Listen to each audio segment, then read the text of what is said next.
And good evening, everyone. We are here. Welcome. Today we have the AF2 season finale here at the Le Mans 2.4 hours. This is going to be a fantastic event today, a real kind of unique event, I think, for a set of friends. This is going to be more than just the AF2 finale. We, of course, have three really exciting classes of racing today, spanning a huge amount of the community. There's a lot of all your favourite guys here, and some that you might not know from AF races. So we have, of course, the LMP1 class, the GTE class, and the GT4 class running today. It's going to be a really spectacular race with good 30-odd runners. I think it's going to be an absolutely jam-packed grid. You have to excuse me, I'm just a bit out of breath and I ran up the stairs. I am, of course, your boy for the final time this season, Flat Earth Mom, Flat Daddy, Flat Gang, joining you all to have a good old day today. I'm just going to get my breath back.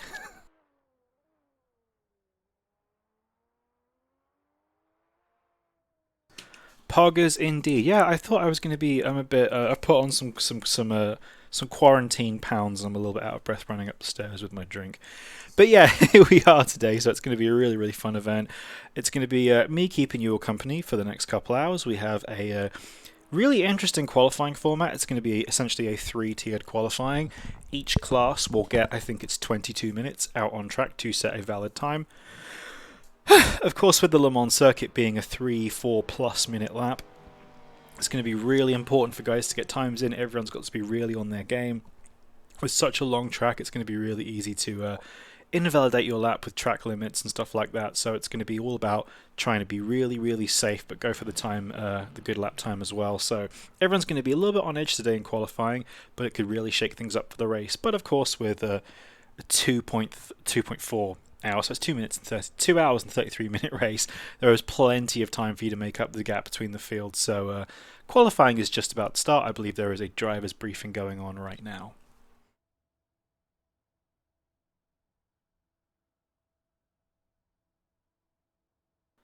So practice has been interesting so far. The grip level has been slowly creeping up. I believe it's not quite near 100% yet, but it should be there by the end of qualifying. So we should start the race on 100% grip. Early pace setters in the LMP1 class is definitely going to be Fyodor and Josh, who have been really, really duking it out at the front. Fyodor is looking very, very fast this week. Of course, Josh Brooks is in contention for the LMP1 title today. Let's just have a little look at the current... Oh, that's not right. Let me get the right tab up. Let's have a little look at the live standings so far with the LMP1 class. As it stands, Josh has a very slim lead over Sleepy in the LMP1 championship. Of course, there are double points up for grabs today, so I think a first place is going to be 40 points. So this could really go either way with the team's championship and the drivers' championship. Of course, Poor Energy Racing are looking very, very strong with Charles Leclerc kind of frequently being the fastest Toyota on the field. I'm not sure if his teammate Sumo Dolby is racing today. I believe he should be. So with Josh's teammate Jens out for today's race, unfortunately he couldn't make it. It looks like it's all going to come down to whether the Poor Energy guys can outscore River Racing. Dolby is here, excellent. So that's going to give Poor Energy two opportunities to make up those places on River Racing. They could take the LMP1 team's title today, but that battle between Josh and Sleepy is going to be absolutely fascinating. Hello? Please stop revving the engine in the pits. It's annoying. Am I doing that? Oh, hang on. I just got a message from Loey saying I'm revving my engine in the pits. I had no idea I'm doing that. Let's just go fix that. Oh my god, I've got auto. Oh my god, how did that happen? Alright, hang on.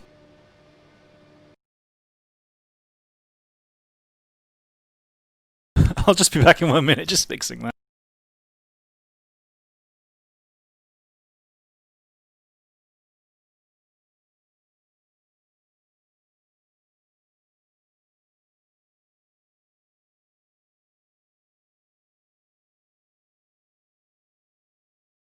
Okay, that's going to be corrected. Somehow, I think what happened was, when I unplugged my wheel... I got yelled at by Loey. I unplugged my wheel, and for some reason that must have just triggered my throttle to go off. Well, luckily we still got plenty of time until the event starts, so we can. I was trying to do my introduction, but I will. I'll continue in a moment.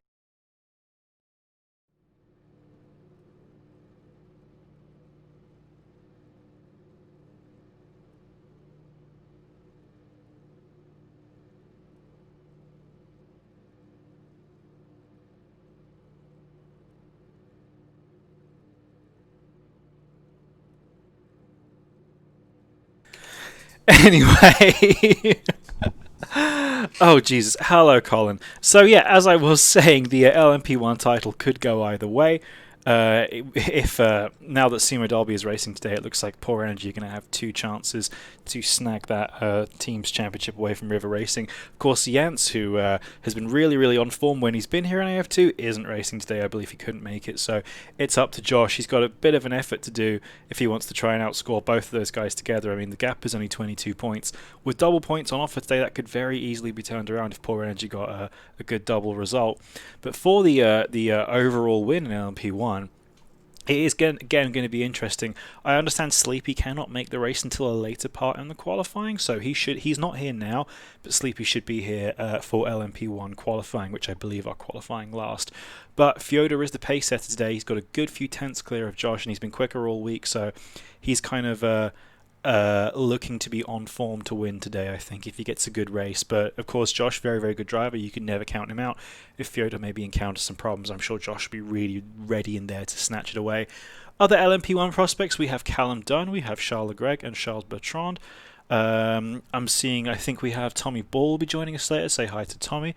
Who else do we have? I know there are a couple other drivers who I believe aren't here yet. Thank you, Mario Taff, for the subscription. That's heckin' awesome. We got an extra emote thanks to Mario Taff's subscription. Thank you, Mario. You are a very blessed individual. Thank you. Oh, you subscribed with Prime for 2 months. Oh, thank you, Mario. Well, I will pass your appreciation on to the AF admins and commentating crew. I am, of course, guest commentator. Oh, I'm sorry, Bright. Well, thank you very much for subscribing again. That's very kind of you. Yeah, I apologise. We're running I'm signed into the AF Streamlabs account today, so it's my first time running it on my PC. So, although my mini feed it isn't appearing, but either way, thank you very much. That's very. And also we had Bink following an hour ago. Oh, and Bright is you 200 bits. PogChamp 100, PogChamp 100, Pogger. Thank you very much for the bits, Bright. That's really awesome, helping to keep AF functioning and get everything kind of working and get it, keep the community growing, making it better. Thank you so much. I'm very honoured to be presiding over this event today. Let's put the team's championship away. What am I doing? So other interesting battles, I can't remember off the top of my head, I don't have access to the full graphics, but I understand the GTE title has already been wrapped up. I believe Dirty has won every race in the series so far, so it's pretty much been a scramble for second place. But it's not even going to be a scramble for second place today, as we have Lowy, the man himself, who yelled at me 10 minutes ago because my car was revving itself. Lowy is racing in GTE today, so it's going to be a really tough job for anyone to beat him. They're going to have to really pull the stops out. Or 2.4 hour race, anything could happen. Lowy could get in some trouble if he picks up some damage or if any kind of technical issues happen. But it's going to be ultra competitive in GTEs today. Definitely behind those two really fast guys at the front. And it's a good track for the Aston Martin again today, and of course Lowy and Dirty are driving the Aston, so that just gives them that extra push. We've got 22 viewers on the Twitch. Say hi. Thank you everyone for watching. Thank you everyone for joining me. In the practice race, oh hi Ren. In the practice race the other day, I know that Lowy did finish ahead of one of the LMP1s. We'll see how it happens. I'm not so sure about the GT4 fight today. I'm not that. Hi Daniel, thank you very much for joining us. I'm not sure how the fight for GT4 is going to be, because there's lots of names I don't recognise, so I'm very interested to learning about these guys today and seeing how they all go. I will say again, if anyone in the chat right now wants to have a mid-race interview, definitely let me know. And when it is safe and appropriate to do so, I will pull you in and chat to you for a little bit during the race. Bink says, show me on live, not like science. I will see what I can do. If you have some on-track action, I'll show you. If you're driving on your own for the whole race, you probably won't get too much screen time. So yeah, getting some messages in chat. Apparently the difference between the GTEs has been quite heavily accentuated with Le Mans. Of course, Le Mans is a special track. I mean, there are some teams in real life that build their cars specifically for Le Mans, and there are some that just have to take a hit at Le Mans and try and build their car around the rest of the season. Of course, you have absolute ultra extreme top speeds. You're never going to get higher speeds than this on a racetrack. You're going to be, nearing 300 kph in the GTEs. LMP1s are going to be well over 330. So it's a massive top speed track, and there's also a lot of opportunities for high downforce corners. So if you have a car that has quite a lot of natural downforce without using its wings and good top speed, it will really, really be strong today. And I know the Astons run well in real life, so no LMP can go over 330. I'm sure they can. Oh, maybe I'm wrong. But yeah, I know the Astons run well in real life at Le Mans pretty frequently as well. So it's going to be a nice strong day for the Astons, nice strong day for the Corvettes. Unfortunately, the BMWs, Porsches, and Ferraris going to be struggling a little bit in GTE. But of course, anything can happen. And if anything can happen, it usually will at Le Mans as well. It's going to be a long, long race today, of course, 2 hours and 33 minutes. A lot of cars on track. There are going to be GT4s on track as well, which are going to be a little bit slow through some of the corners. It's going to be definitely anything could happen. If you pick up damage somewhere like this, if you going through Turk Rouge, you spin and you really damage your car, it's going to hurt you for a really long time before you can get back to the pits. Of course, there will be pit strategies in play as well today, like in every other round of AF2. I understand it's going to be either a 4 or 5 stop race today for most guys here. We are running a slightly higher fuel consumption rate. Oh, thank you, Grezosaur. Do I know you? Do I know you? I don't recognise your name, but thank you. So yeah, it's going to be a slightly higher. I don't think we've got anyone coming out of the pits yet. Not that I can see anyway. No one's at least. Oh no, we have people coming around. Of course, with how ACTV works, it's going to take a little while before we can start going on board with people. People have to set valid laps before I can start following them. So we can just be chilling in F7 cam for now. Oh, it's Will from Charged High. Well, thank you very much for joining us today. Hope you're going to have fun. But yeah, these GT4s, they're going to be a real game changer today, I think, adding a lot more cars onto the field. And they're going to be quick in the straight lines, but they're going to be slower through the corners. So if you're going through somewhere like the Porsche curves and you're in a P1 and you're chasing down the leader in your class, and then there's GT4 in front of you, you're just going to have to wait, unfortunately. I can't remember off the top of my head. I won't know until the race starts, but quite a lot today. I think we're going to have definitely over 30. Yeah, 30 to 40. Yeah, and of course the GTEs are going to have a little bit of a struggle today as well, because they're now the awkward middle child. They're going to be getting assaulted by the LMP1s. Oh, thank you, Bright, for the 65 bits. That's extra poggers of you. Thank you, Bright. But as I was saying, the GTEs are going to be that awkward middle child. They're going to be getting dive bombed and murdered by the LMP1s. They're going to also have to work their way. Thank you, Grezosaur, for following. They're going to have to work their way around the GT4s. And again, similar straight line speed, so we might have to see some slipstream battles on the Mulsanne. But going through the corners, the GT4s have a lot less mechanical grip. They have a lot less downforce as well. So it's going to be a tricky challenge for GTEs today. Yeah, definitely this edition of the GT4 class is going to be a real kind of shake-up of the order. And also an opportunity for some really cool, interesting new drivers to show what they can do, racing with the big boys.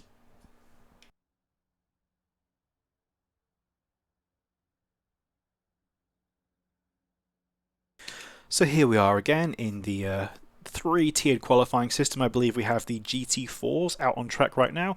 I'm just waiting for them to start coming around and setting valid laps. It'll probably be a couple more minutes. So each class has 22 minutes, I believe, of qualifying time today. So for someone like the GT4s, you're going to get 3 or 4 valid laps in at best. So you really got to make them count.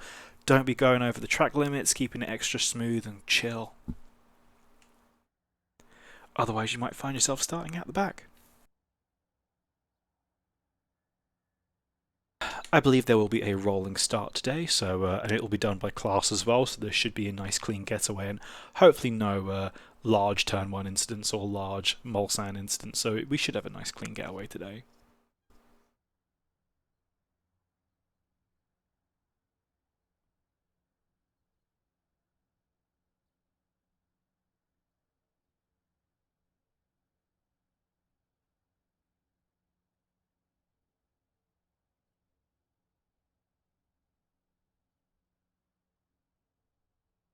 I see there is some BOP warring going on between the GTE factions in the chat. This is fascinating to observe.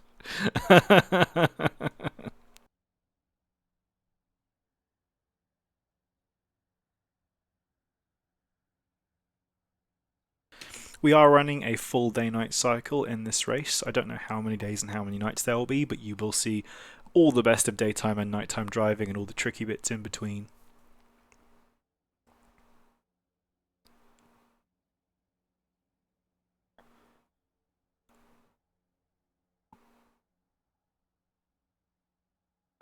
I'm just waiting for cars to come around. I usually never have to wait this long. So it'll be a bit of an unusual qualifying session today.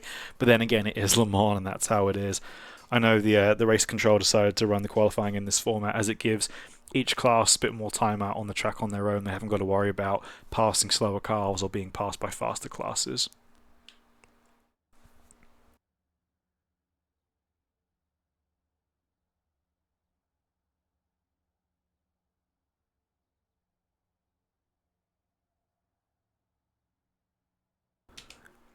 Are you talking about my voice fix, 494? I hope so. And of course, today this is going to push everyone's machines to their limits. Of course, the Le Mans track is very, very long. You're talking about my voice. Thank you very much. I am, of course, just a guest commentator over at AF. I've just been covering AF2 this season. You can find me commentating on other races and other places, and I do my own streams too sometimes. Hashtag media personality, but yeah. As I was saying, it will be a maximum test of people's machines today, and I'm talking about their computers, not their cars. I guess it's very much a real-life parallel to... I can post you my YouTube. I stream on YouTube, although I haven't streamed for a couple of weeks, but it's just my name, James Rowland. But, yeah. As I was saying, the real Le Mans is going to be a maximum test of people's machines, as in their cars. Today it's going to be about PCs. This track is very, very large track. I know this model we're using, the Le Mans 2017 layout, is a little bit funny sometimes with some optimization. We have a lot of cars on track too, and there are some big high polygon counts with LMP1s and stuff like that, and some modded cars, so it's going to be a real push on people's CPUs. People are going to have to be kind of keeping their PCs cool, turning down all their settings. We've had to dial down the settings in the commentary box today. We are running at 1080p rather than my preferred 2K, and I've had to turn all my draw distance and settings and stuff like that down. But yeah, avoiding things like 99% CPU occupancy, lagging cars, or any kind of disconnects or crashes, that's going to be a real test of attrition today. So it's not just about how fast you can be, anything can happen at Le Mans.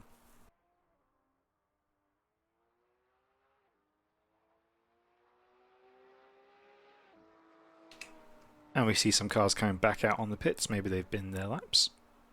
There are some nice liveries today in the GT4 class. I can't remember who this driver is, but they have an Arctic Monkeys themed livery, which is the first time I've seen a band themed livery, and I think it's a very cool idea. As somebody here is getting a little bit loose coming out the pits. Of course, we are using the long pit exit today, which is a little bit trickier than it looks. The Arctic Monkeys livery is from Miguel Costa. Ah, very interesting.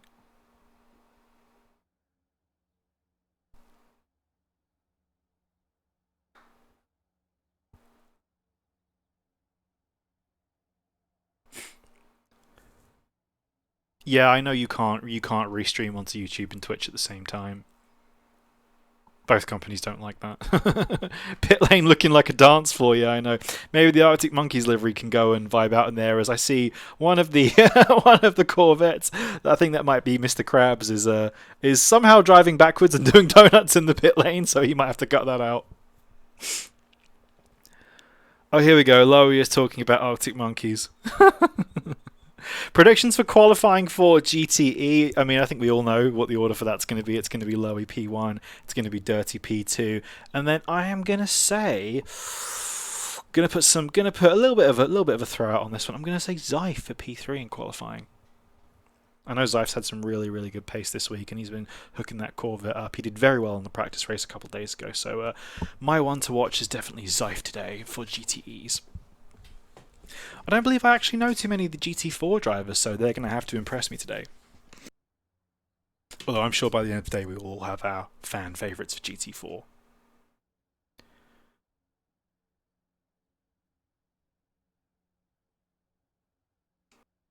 LMP1 predictions. Again, it's a difficult one today because there are a lot of really, really quick drivers, and I think LMP1 is the highest risk class today. I mean, if you get it wrong in LMP1, it's going to be a really, really big problem. Oh, Bright has just subscribed. Thank you very much, Bright, for the subscription. I can do this now. I don't know why it took 5 minutes. Well, thank you very much for the sub. Much appreciated. AF loves your contribution to the community. We have 35 viewers on Twitch. Shout out, represent. Hi, everyone. As I was saying, LMP1 predictions, yeah, it's the highest risk class for these guys, definitely. If you lose it in an LMP1, you're going to be doing upwards of 300k. It could end very badly. You have the absolute most traffic to work your way through. Le Mans is quite an unforgiving circuit in quite a few places as well. There's not a huge amounts of runoffs or things. A lot of the time, if you go off, you're going into a guardrail, so it could be really difficult on pace alone. Fyodor has appeared to be the fastest LMP1 driver who is in the race today. Of course, Jens was quicker, but he can't make it today. But also, you cannot ever count out Josh Brooks. Sleepy has had some really formidable pace in the LMP1s this season too, as has Charles Leclerc and Simo Dolby. They've both been excellent throughout this season, so anything could happen. And we have our first valid lap from Eric Axelsen, who is out on track now, so we can go and have a look. And Polybius has set a valid lap too with a 4:25.587. I'm not sure who the quicker drivers are in GT4 today, but like I said, we will find out. But Eric Axelsen is currently sitting on pole. Let's have a look at his livery. I like this little lime green affair. Let's get my camera in focus. I don't know if this is a default livery. It has some Kunos stickers on it. Doesn't have any AF stickers that I can see, so I'm going to say that's a default skin. Yes, the LMP1 Championship. We had a little review of that earlier. Let's. Is it appearing? Hang on. Here we go. There, it's appearing. So currently, Josh Brooks is in the lead for LMP1s, but the gap is so small. The Drivers' Championship and Teams' Championship could very well be decided today. Double points, of course, at Le Mans, so anything really, really could happen. So as we are just, running down the clock a little bit on the GT4 qualifying time, just seeing who else is going to set a time. Let's have a look at Polybius' livery, which I was complimenting him on earlier, but I understand it's one he got from Race Department or something, but I like that. That's classy. It's nice. It's very kind of retro, but in a nice little sweet modern way. I love the stripes.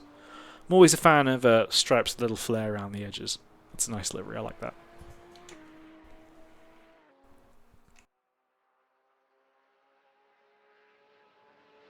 Mario says it has the AF sticker at the back. Let's go look at Polybius again. Sorry, Eric. Oh, it does have the AF stickers at the back, so yeah. I don't know if he just added those in. But of course, for using a Race Department livery, you get minus points in Livery Watch, as always. We commend originality overall.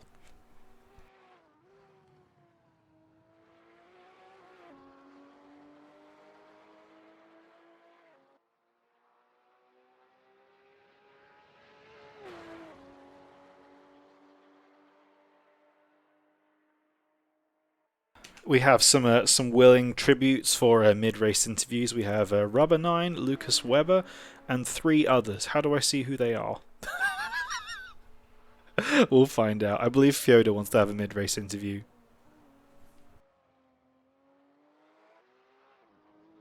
It'll be hard not to sleep the whole race. 2.4 hours will be the longest race for me. Yeah, it is a long time. I speak from personal experience. I'm doing some quite seriously long enduros. I think once you get past the first hour and you really get into your rhythm, the time just kind of ticks down. Like it's something that you can you get hypnotized into, and it becomes kind of more kind of, the time dilation kind of affects you more as it goes on, and once you get past 1 hour you're going to hit 2 easily, and from 2 you can just keep going. I think when you need to pee, that's when it starts becoming a problem, and in my experience, when you get to the 3-4 hour zone, that's when it starts getting painful.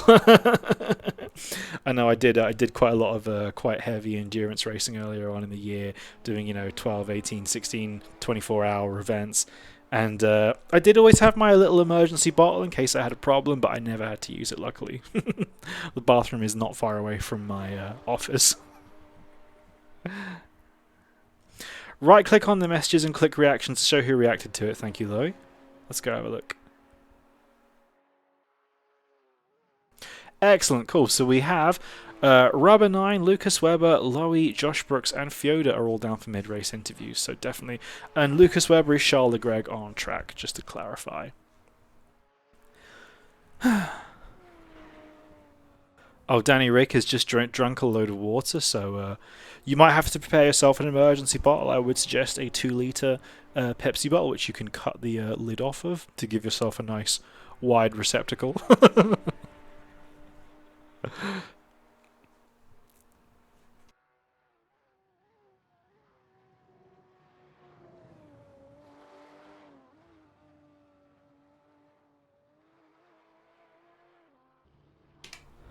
Still waiting for a few more valid laps to be set as Polybius and Eric are out on track. Wondering where the rest of the GT4 class are. Maybe they are just kind of, going through the motions. Haven't set any valid laps yet. I'm not sure how many GT4s we have racing today. I guess we won't find out until the start of the actual race. Let me move my speed trap up a little bit.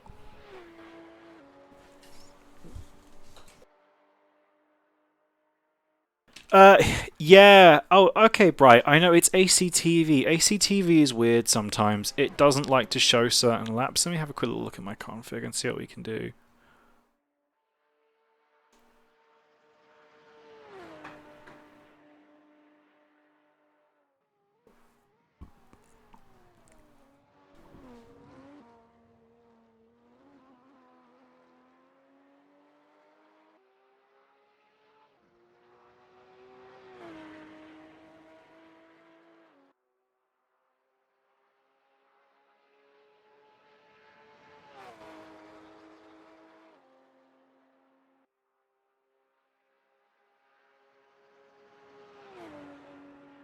Well, I had a play and I can't seem to. I can't seem to find how we can get more valid times. I guess we'll just have to see on that. Thank you, Goshi. I can't remember what it's called. It's something. You can ask Renrup76 for them. He sent them to me. I tell you what, it looks a damn sight better when I haven't got all my settings turned down because we're running on Le Mans today, and of course, maximum tested machinery today. My post-processing filter is XK Drama. If you ask Ren, he'll send them to you. There's a bunch of really nice ones in there. Again, it's a real testament to the amazing community members of Assetto Corsa and how much work they put into making this game, really, really, really outlive its intended shelf life, I think. This game is, 6, 7 years old now, going into its 8th year, and it just looks fantastic, it drives fantastic, there is so much content for it, things are always being put out, always being released, there are a number of really fantastic communities that have a massive range of events going on. I say it every single time I commentate, but I cannot believe how much this game offers. You can buy it for €6-7, Ultimate Edition with all the DLC, and it runs really well. There's so much you can do. It's absolutely fantastic. Yeah. I definitely think it will be a sad day when AC does eventually reach the end of its life in the same way that, Race 07 or GTR2 or Grand Prix Legends did. But I think when that time comes, it'll be a well-earned retirement for AC. I'd love them to do an updated version like an AC2. I know they have Assetto Corsa Competizione, which is its own thing, and it has a licensing agreement with Blancpain and stuff like that. But it'd be really cool if they implemented a lot of the things that the community has come up with, like Content Manager, CSP, Sol, ACTV, and stuff like that. Oh, cool. Thank you very much, Lowy. I hope you have a good race. Best of luck for qualifying. Maybe if someone's in a car right now, they can tell me what the order is, because I don't know why it's not appearing on my ACTV. It's very weird. I'll see if I can get a different app just for now.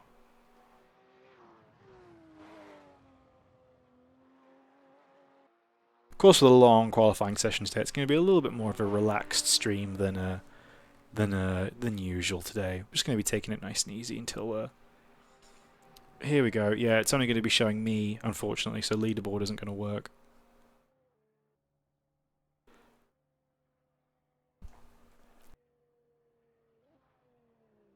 Okay, so GT4s are done. Unfortunately, I cannot see. I cannot see who set times other than Eric Axelson and Polybius, so I'm sure there are more of them out there as night times taking fall at Le Mans. Again, I mean, even though I'm running this game on severely low graphical settings today, it still looks fantastic. I mean, look at this.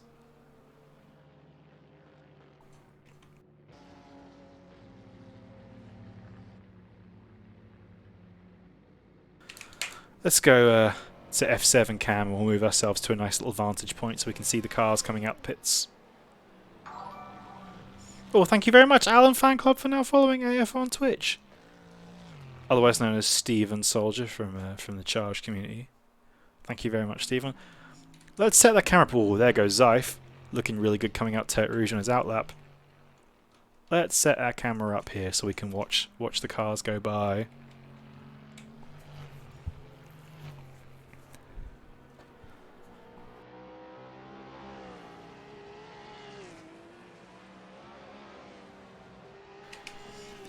And of course, there are some track limits enforced today that go outside the base games level, and as Alexandra Boltas, whose time is finally showing up for me, and so is Fails. So now we currently have a little bit more of the order in place. But yeah, as I was saying, there are some track limits enforced today, and they have been a little bit contested. It's been a bit of a hot topic coming up to the race, but I believe running wide at Tertre Rouge is going to be a penalty. Well, it's going to be a violation during the race, and I think it's 15 track violations before penalties are applied, which is quite a hearty limit. But of course, Le Mans, anything could happen.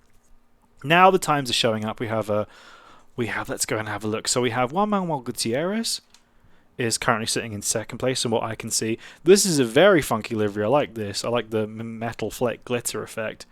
Let's see, Karting Connell, KR24. That's a spicy livery. I like that. I like those little pixely flakes. Alexandra Boltasu with a very kind of cool. It looks like a fruit salad. Those little sweets you get, or a drumstick. I like the pink and yellow. That's a nice combination. Let's go have a look at Fail. This is a very cool car. Again, this looks like one that's maybe a Kunos default livery that's had some AF stickers put on it, but it's looking very good in all the suns. What CPU do I have? I have a i7 9700K Coffee Lake, but it's 8 cores, and AC only runs on 1 core, so I'm only getting an eighth of my processor. Iridacted, of course, with the green, bright lime green, GT4, and Polybius, who we've already seen. Nothing was done to the skin. Okay. Let's go back to my little vantage point where we were. We were watching everyone come around. Whoop, as we've gone in and out of the world. I believe this is Tertre Rouge. There we go. Oh, this game doesn't like using the free camera. It's not supposed to happen. Okay. But God, look at these night effects. I'm gonna go hang with the marshals. All right, lads, having a cup of French tea, eating a little late night croissant.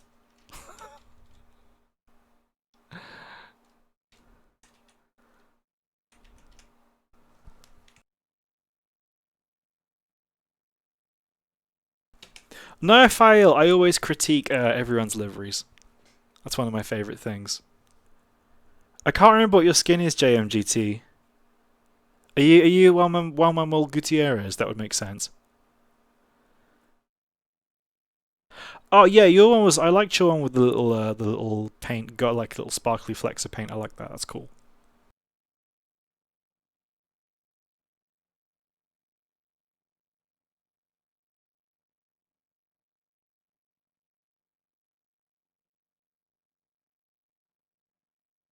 So we are just waiting for the GTEs to start setting valid laps.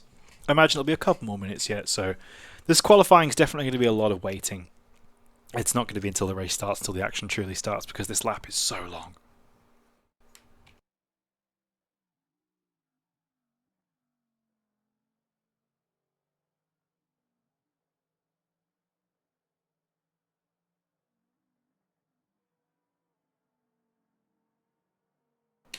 Yeah, I think LMP qualifying will have a little bit more to offer, but I just hope ACTV is going to work and let us see who's actually on track, unlike for the poor GT4s. So here we see that Zeif coming around again.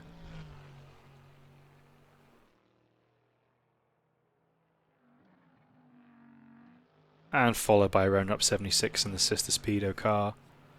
And we have Crab coming in with the other Corvette. Corvette's looking strong today. That's Alan really ragging it round Tertre Rouge there, carrying a lot of speed. And of course, followed by his teammate Drillo.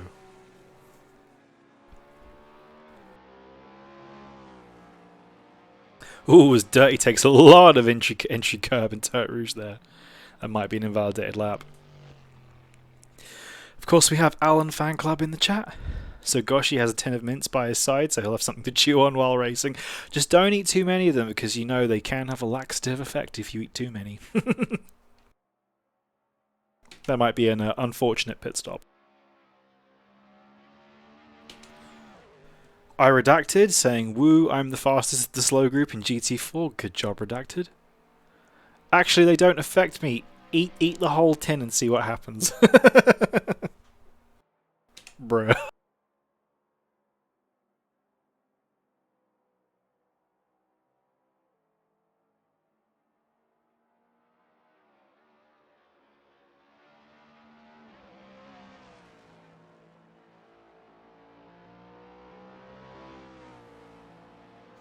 starts. Once again, Dirty's taking a really aggressive line through Tertre Rouge. I'm not sure if that's legal, but that definitely appeared to be over the line there. Oh, this is so annoying. I'm just waiting for ACTV to show me some valid laps. As Dr. Gamuz is racing today.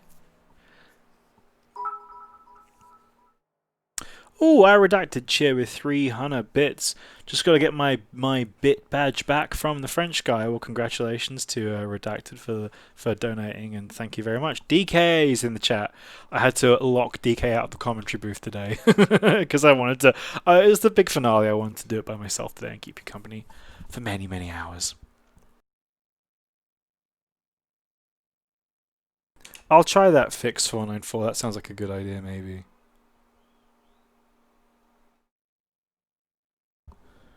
It's not working.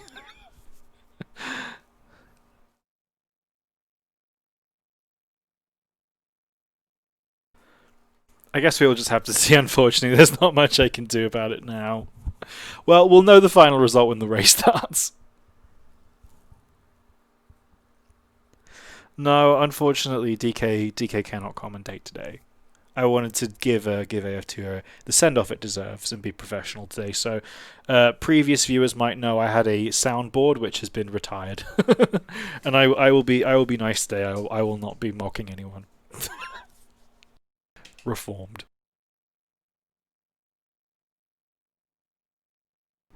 Okay, we'll try that fix.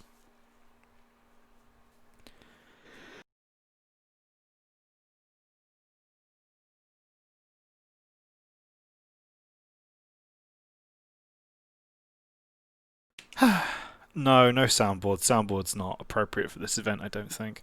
38 people watching. Thank you, everyone watching in Twitch land. Of course, we've got a little bit of time. We've got still 35 minutes before the race gets underway. Of course, we have all three classes are going to be qualifying. That is the Team Speedo Lambo from the Archis Le Mans 24 earlier on in this year. That was driven by myself and DK and a couple other good dudes.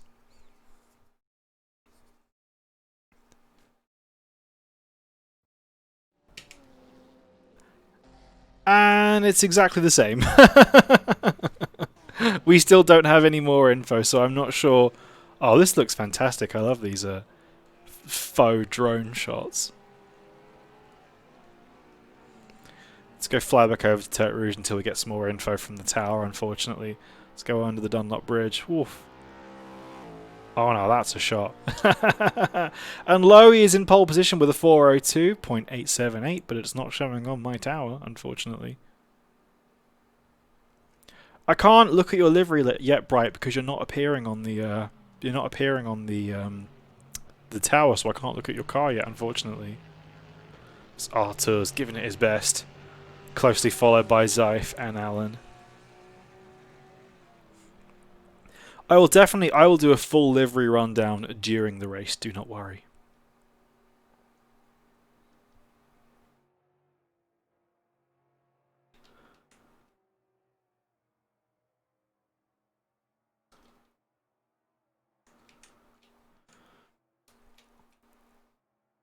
I really wish you could save cameras in Assetto Corsa, but here we are.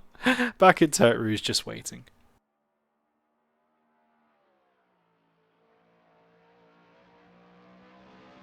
As Bamba's coming round.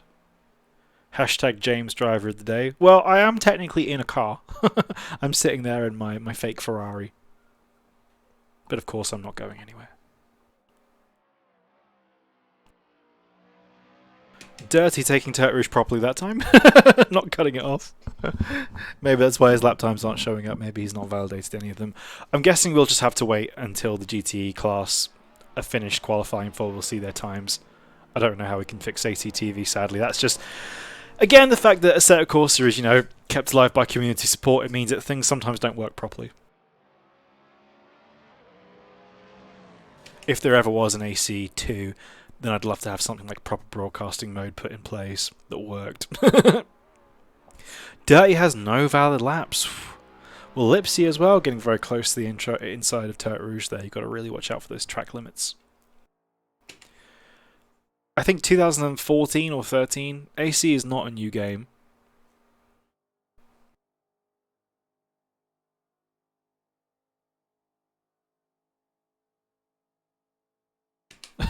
Now the game's just going into the void because I think if you're too far away from other cars, the kind of the zone despawn, like the where you are on the track despawns.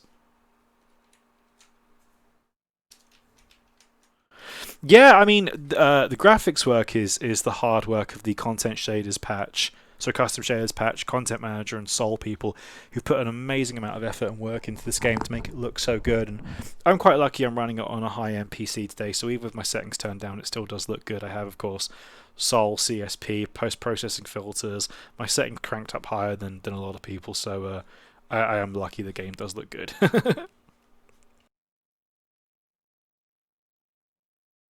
I know that when you run the base game on its own, it definitely doesn't look anywhere near as impressive. Certainly not with these night times. And of course, modded cars, modded tracks. It's definitely a kind of a mod it till you break thing at this point.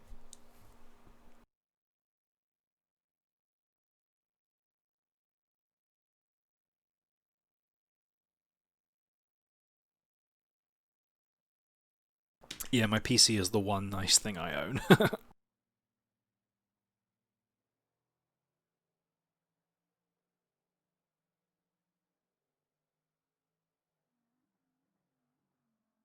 Well, I apologise for the lack of action at the moment, of course. If this was, oh, and Drillo has set the first valid GTE time that I can have a look at to go on board. Oh, I said let's go on board with Drillo, and he's back in the pits. That's a shame, of course. Drillo has been running the same. Oh, he's going back out again. Has been running the same livery all season. Very nice yellow and black aero team.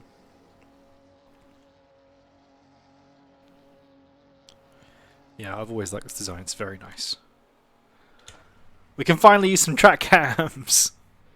And Arthur has set a valid time as well. He's a couple seconds slower than Drillo. Interesting to see what Arthur can do if he can get back up there and maybe gain some places. Oh, and Drillo has a little bit of a bonk coming out of the pit lane. That's going to be back to the pits, I think, and he's going to have another stab. No, he seems to be going out. Maybe he's not bothered by that damage, or it's not severe enough. As Arthur is coming out the pits as well. And Bamba sets a time as well, a 4:12.1. That's unfortunately well down though, 4 seconds off the pace. So I'm sure Bamba's going to have to go out there and try and do another lap or two. He's running out of time, so let's see what Bamba can do. But at least times are showing up right now. As Arthur is on track. I'm definitely a fan of the Martini livery on the Corvette. It gets a few minus points for unoriginality. I think Martini liveries are a little bit played out, but I like the red. I like the red more than the white one.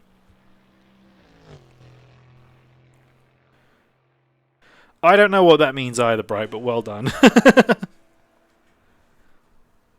I don't really understand how Twitch works.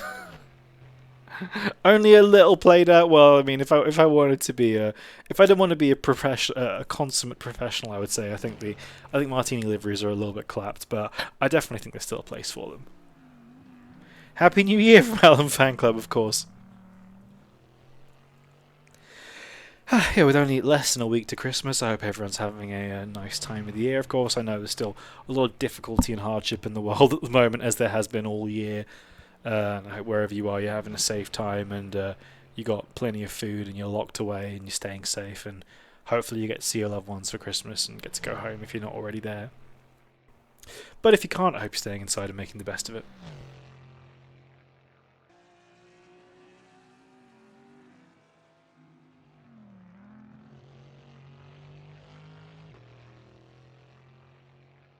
So I believe Lowy is setting the pace with a 4:02, but I can't see his time appearing on my screen for some reason. I don't know why ACTV isn't working, I do apologise.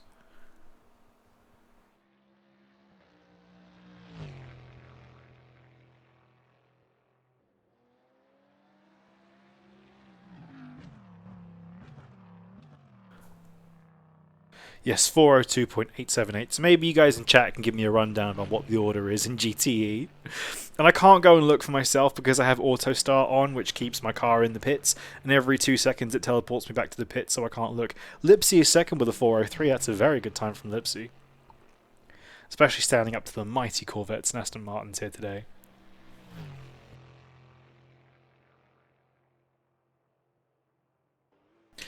Dirty is 0.25 seconds behind Lowy. Nice.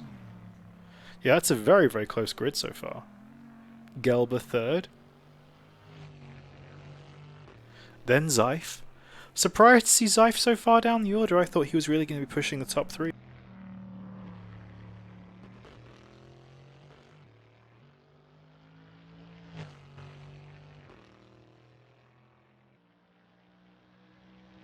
And Manchioko is now following. Thank you very much for the follow. We've got 37 viewers today. I'll tell you what, just wait till the action starts. Just wait till the race itself starts, because it's going to be so much fun. Krabs, P4, Danny Rick, P5, Drillo, P6. Thank you, Bright, for this information. Manchioko is in the action. You get out there and set some laps. Lipsy, P7. Oh, you're Bamba. Oh, cool. Have fun, Bamba. Don't be here talking to me. Get out there and set some laps, boy. Artur, P8, and Bamba, P9.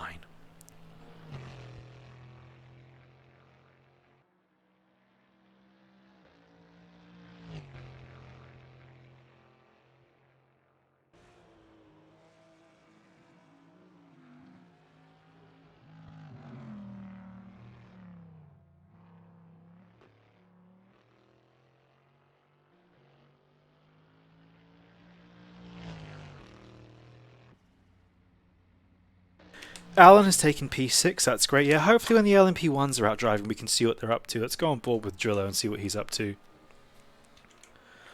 Oh, I can't, it's so annoying, I can't get their delta times to show up on their steering wheels.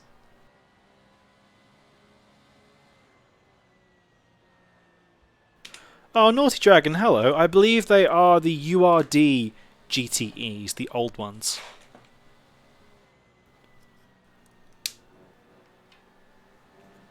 And Albiota and Dr. Gamus, no times yet.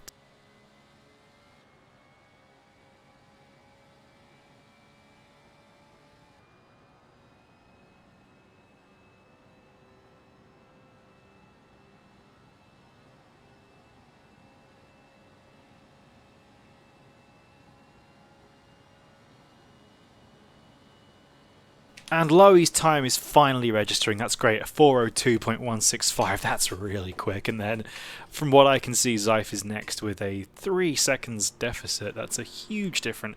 And Renrup, no time yet, hopefully he gets that time in. And Lipsy sets a 4:08.506, he's showing up on the time screen for us now. Big spread between those GTEs, wow. There's a huge difference in times.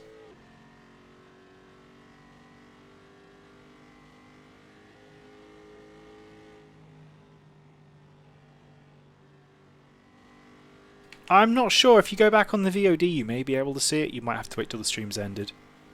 Speedo boys, it's hammer time, says DK, of course. Zyfe and Renrup, 2 members of classic Team Speedo and classic Team Charged, from before it was kind of a community. Alan, it's hammer time too, of course, as well. Let's see what he can do.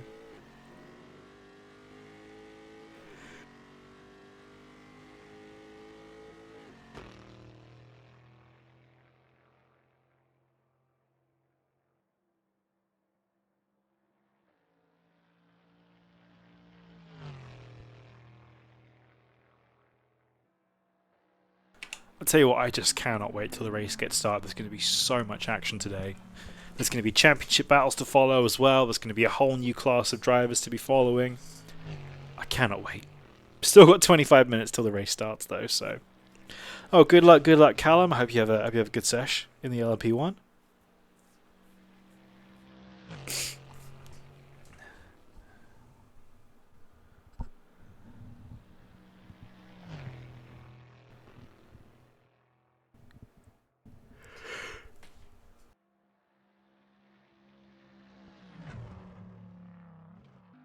As I believe we are running down the clock now on GTE qualifying time. I imagine whatever lap people is on, this is going to be their final lap of the session, so it's the one to make that count. Al Bonatail says that quali hurt. I can't see your time yet, unfortunately, because ACTV is being weird, but hope you had a good sesh.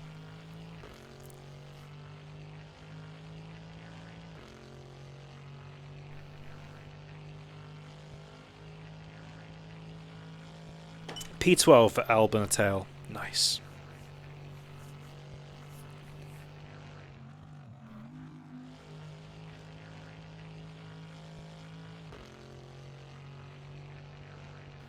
Let's see what Zyfe can do with what will almost certainly be his final lap as he comes through the Porsche curves right now.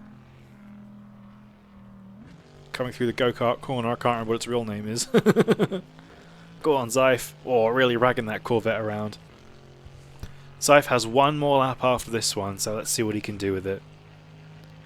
I was tipping Zyfe for a top 3 qualifying session today, so let's see what he can do. Of course, I hope Renrup to set a fast time as well, as Drillo sets a 406.176. A little bit faster, but he's still not quite up there with the top guys yet. That's no improvement from Zyfe, so let's see what he can do. Going around again.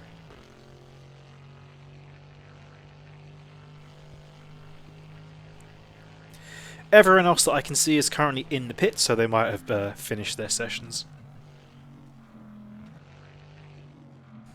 Of course, Zyfe is running the classic Team Speedo livery, but in a blue format today, which I think is the correct colour. In my opinion, Team Speedo is always blue. I don't think it should be red, but of course Renrup designed the livery, so he can do whatever he wants with it. As we see the little Powered by Charge logo on the back. I love the kind of the concentric circles and negative space kind of effect on the car. I think it's very cool. It's a very nice kind of retro BMW M1 Pro car kind of livery. I really like this livery. I think Ren did a fantastic job on it. So I guess we're just waiting now to see what Zyfe can do. I'm sure some LMP1 starts trickling out the pits in the next few minutes as well. Did I try to change modes on ACTV? I mean, I only have config here, and this is all I can change. And like things like info is always visible, laps can be invalidated. None of these made a real difference, so I'm not sure what it means.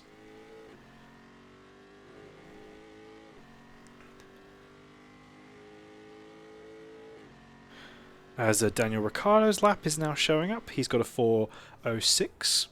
Just slotting in between Drillo and Alto right now from what we can see. Control D, let's try that. Right, let's see. Yeah, that's just changing the mode here. I'm not sure what we can do to get that. Hang on, I'm not sure what we can do to get that to update, but yeah, it's still not working, sorry.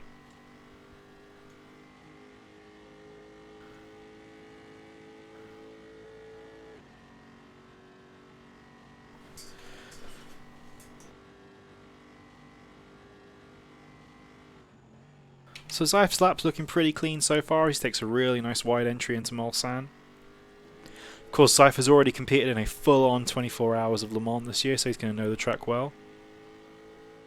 Ren without a single valid lap. Oh, that's a shame. It's going to be a really, really interesting fight for him today, of course. Team Speedo, I believe, are in a battle for position within the Teams Championship, and I believe Ren is fighting for some places in the Drivers' Championship as well. He's quite near the front for GTE, so that's going to be a tough break for him, getting no valid laps in qualifying. Hopefully he's going to have to fight his way through the field. That's the thing with a track as long as this. It's 4+ minutes. You can make one tiny mistake and just invalidate your time, and some of these track limits are very strict as well, so if you just drift a little bit too far over on one of the straights, it can really hurt you. As now we have Lipsy's time coming in with a 4:08.506, so he's a little bit off the pace as well.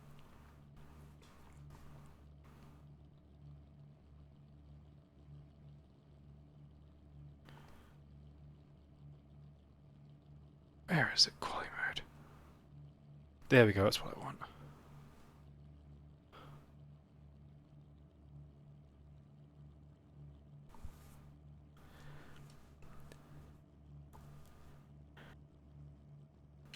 Welcome to Toaster and Drillo. Hope you had a good qualifying in that session, Drillo. I can't see your exact timing because ACTV is being a little bit funny in qualifying, so we'll have to just...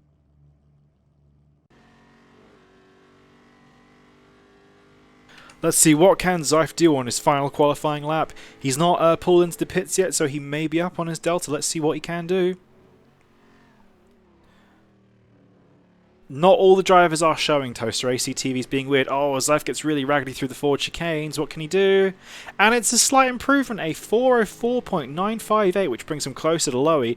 I'm going to have to ask the people in chat if they can tell me what the GTE times are, because not all of them are showing for me. I imagine Dirty's definitely up there close to Lowy. Maybe if someone can give me a rundown.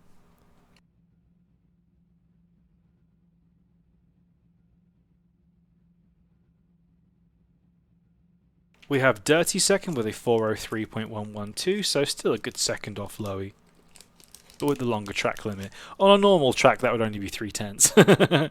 Krabs is missing in P5.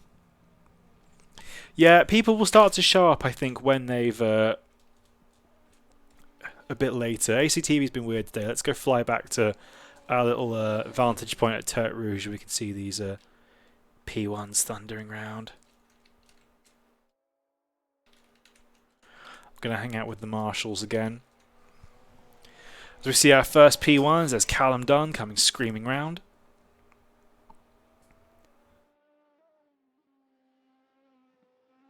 Followed by Charles Bertrand.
Thank you. I've just received the correct standings and qualifying from Lowy, so I'll have a little rundown of those.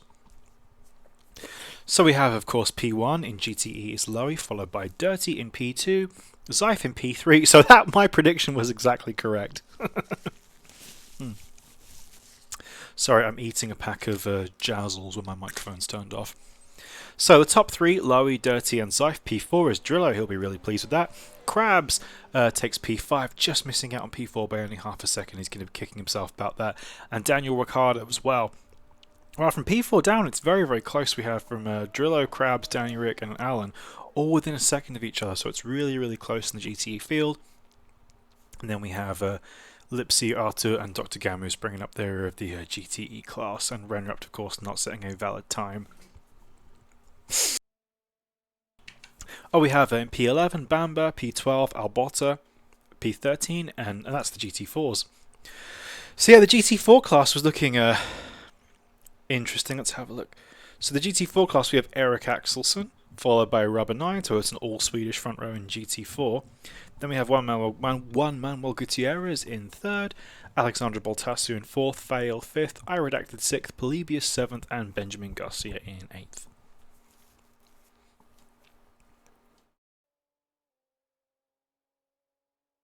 Still kind of waiting for any GT3s to start, LMP1s to start showing up.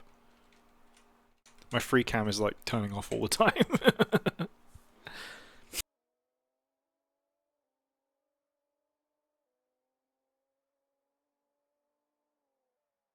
So of course we only have another 15 minutes left of qualifying or so until the race gets underway.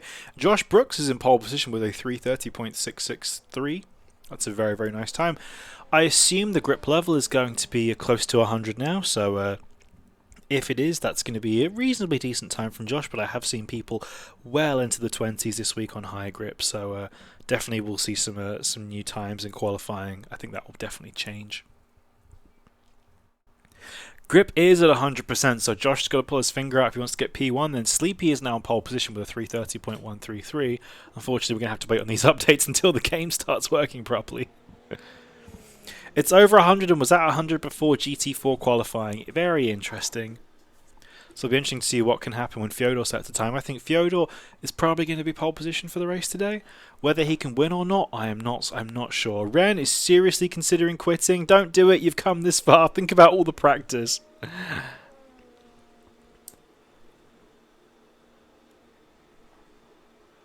Ooh, someone gets a very, very heavy hit into the wall there. Let's see who that is. They probably teleported back to the pits, and they have. As Simo Dalby comes through, Eric Axelson has disconnected, Polybius has disconnected. Let's hope they come back. Don't leave, Ren. You have to support Zyph. If you're not in the mood, you're not in the mood.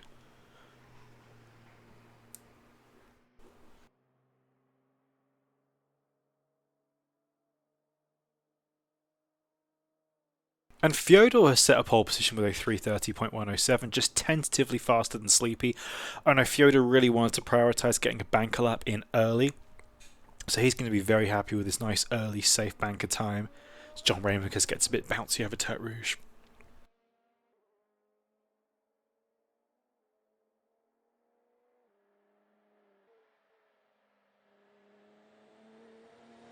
Sleepy making his way.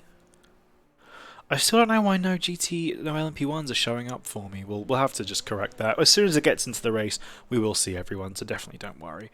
A slightly confusing qualifying format, but it'll be okay when we get in the race. Okay, well, I hope you get it sorted out, Ren. I hope you can make the race. It'll be a real shame if you couldn't complete the race today.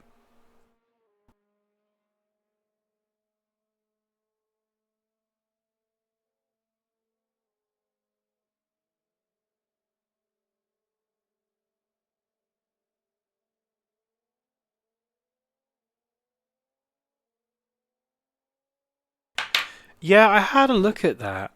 I think it does have quite a lot of slots. I've run commentating on yeah, I have, you know, I've tried changing all this before, but it hasn't made much difference. We ran a race in Charge the other day that had like 30 plus drivers, and it was fine. I didn't have any problems with it. I just don't know why. Yeah, see, if I go down, it turns them off again. But if I turn them up, it doesn't add any more.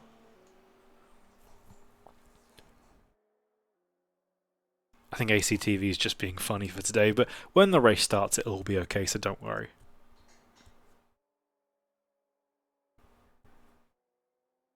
iRedacted is getting himself a couple fizzies for the race.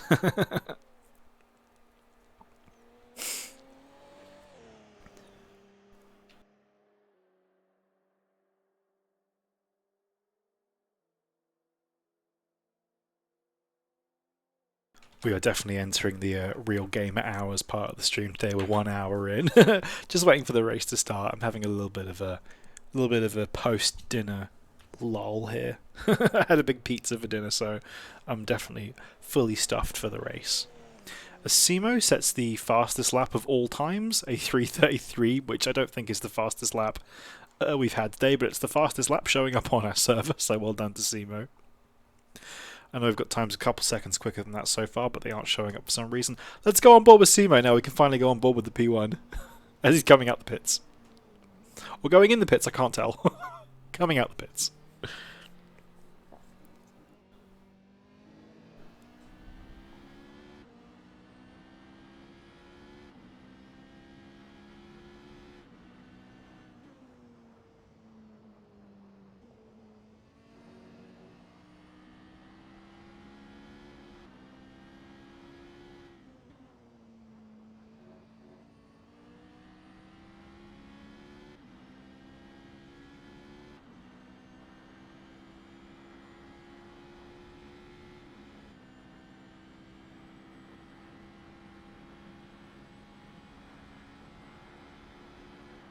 And Fyodor is finally showing up on our screen. We have a 3:29.635. That's a really nice time for him. Let's go on board and see if he can beat that. Charles Leclerc is showing up as well. So the rich energy, well, the poor energy guys, both a couple seconds off the pace. I know the Toyota is a little bit of a deficit here at Le Mans, but that's a really nice time from Fyodor. I'm sure he's going to go out there and try and beat that. He's got time just for maybe 2 more laps after his outlap, I think, if he's really lucky. John Raymond is sitting there 12 seconds off the pace. Of course, it's a very, very long lap, so it's really going to punish you if you make any mistakes. I'd love to, Lowy, but Josh isn't showing up on my time screen, so I can't select his car, unfortunately. Josh is 1 second up on his PB though, which is very, very spicy. So we'll see what happens when he crosses the line. Hopefully it'll show up. Yeah, unfortunately ACTV is just being weird. I don't know why. I've never seen this before where cars just aren't showing up. I think it's something to do with the track, maybe. But definitely you guys in chat can keep me informed and I'll relay it to the viewers. People who aren't looking at chat or who are watching the VOD.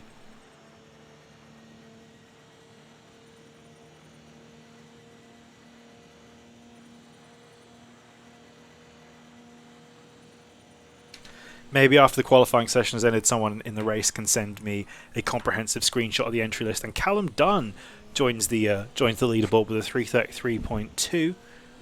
He's got some way to go if he wants to get further up the field, though, because I'm sure there are going to be some really, really quick guys out there. Oh, I just love to see Josh when he crosses the line. I want to see his time so bad.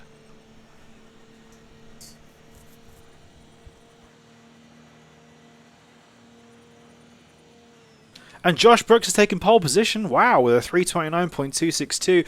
Fyodo's going to have to get out there and do another really, really hot lap if he wants to beat that. Josh is only going to get one more clean lap if he can get out, so he's really got to pull his finger out if Josh can't beat that on his next running. Let's go and see. And Josh hasn't gone for another hot lap. Josh has gone back to the pit, so we'll be following Fyodor and Josh definitely for the last couple of minutes of this qualifying session. Alan is not showing up on the ACTV. Sleepy is also purple sector 1. That's fascinating. Yeah, we're having a problem with the ACTV where drivers just aren't showing up. So we'll have the full rundown after qualifying has ended, unfortunately. Or we'll try and do our best to follow it as closely as we can. Let's see who else is out on track right now. Charles Leclerc is also on an outlap. Simo is also on an outlap. I believe he's coming up to his start his flying lap. John Raymakers is currently a couple seconds off the pace of his best lap, so he's got some work to do. And Josh is also on his outlap. We'll continue following Fyodor for now. Sleepy Purple Sector 1 up 0.6 of a second. I wish I could follow him, but I just can't, unfortunately.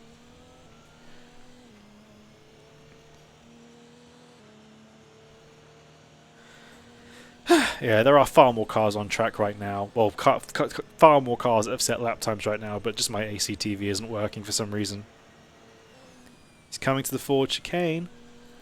This would be really, really interesting if Sleepy can set a good time, but as Fyodor is coming up to start, what will be his penultimate flying lap?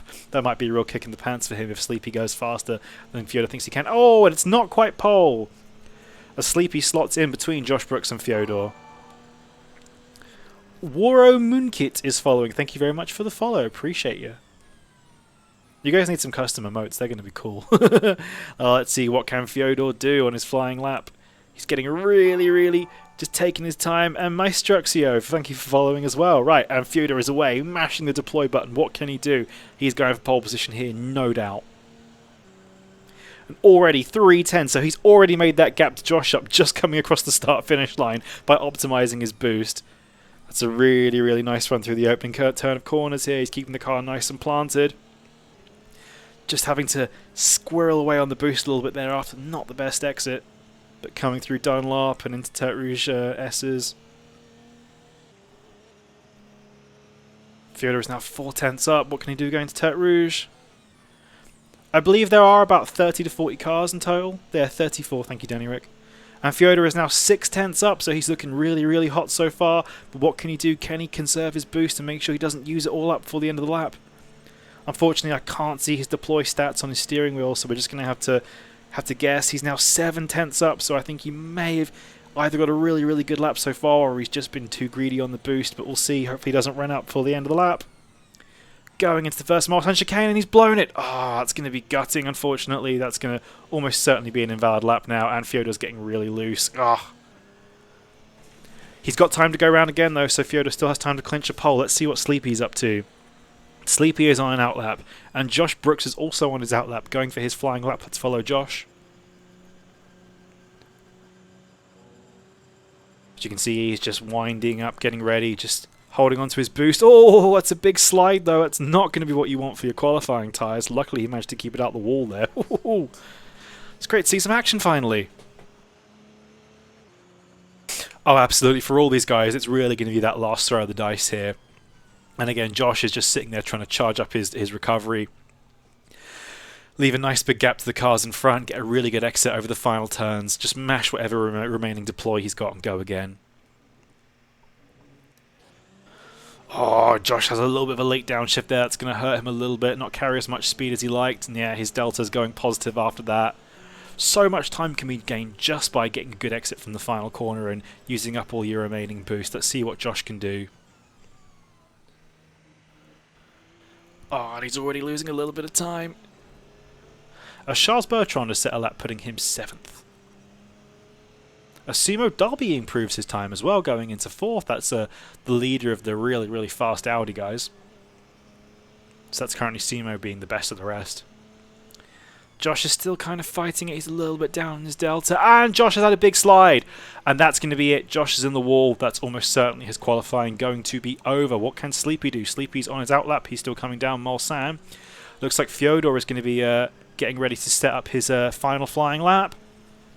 Unfortunately, that's the best Josh is going to be able to do, so he's pretty much at the mercy of Sleepy and Fyodor now. What can they do in the final minutes?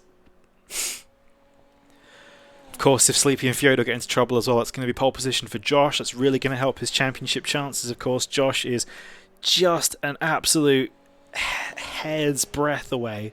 I can't get the soundings to show up. Josh is an absolute hair's breadth away from clinching the AF2 LMP1 title, but Sleepy is only 6 points behind.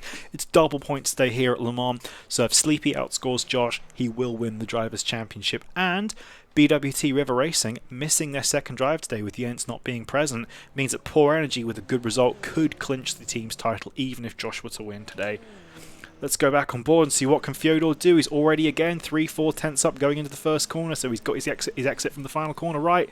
Come on, Fyodor, put it on pole for me. Let's see what he can do. Got a bit of better exit out of Dunlop this time.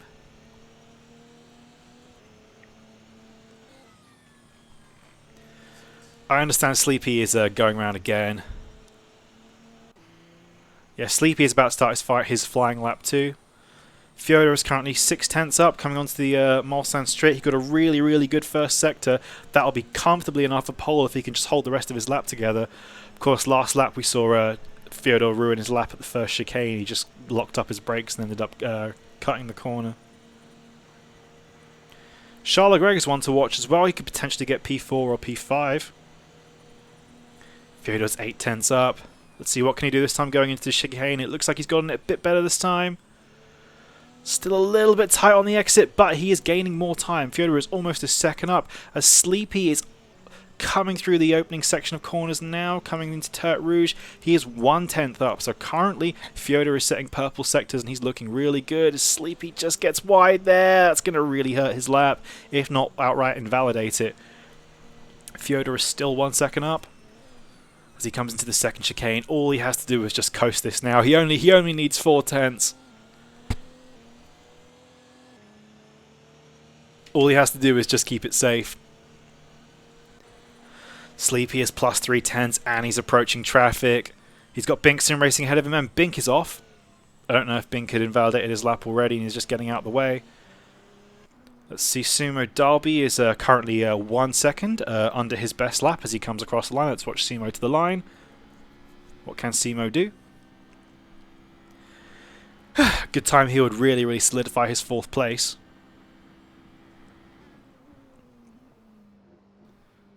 Sumo being a little bit conservative here over the final parts of the 4 chicanes. And he's going to beat his best time by 9 tenths. That's going to be really, really tough to beat for the other drivers out on track. Charles Leclerc is back in the pits, he is out. Callum Dunn is back in the pits, he is out. It's just down to Fyodor and Sleepy. What can they do? Fyodor is 8 tenths up as he's now coming through Indianapolis. All he has to do is just hold it together and he's going to get pole position. What is Sleepy doing? Sleepy is 8 tenths up, unfortunately. Sleepy is not putting it together. He's got to pull a monster last sector out if he wants to take pole position or second place here. Fyodor is still finding time.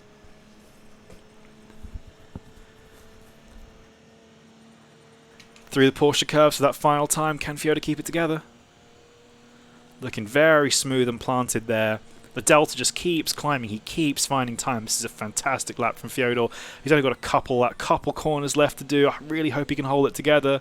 This is going to be a really big lap time if he can pull it off. Almost 1.5 seconds up. This could be a really, really fast time. Could be looking into 27s, but 28s potentially. You're potentially a 27 here if you can pull this off. Come on, Fyodo, you can do it. Through the forward chicane for the final time. A little bit wide. Oh, he lost some final time there, but that is going to be enough. That is going to be pole position for Fyodor 42, a 3:28.464. Oh, he's going to be made up with that. That's a fantastic lap time. He could have gone even quicker. He lost a good couple tenths on the final corner there. Now, what can Sleepy do? He's made it back a little bit of time, but it's not going to be enough. I don't think Sleepy's going to challenge for second place here. He's got to find monster amount of time in these last 3 corners. His delta is ticking down, though. It's getting closer and closer to 0 as he really pushes the limits there on karting.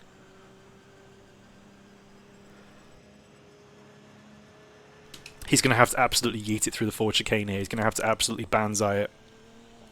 Sleepy's finding time, though. Is it going to be enough to challenge Josh for second place? It's going to be 1/10 up. It's not going to quite be enough. Oh, Sleepy improves his lap, but not enough to go second place.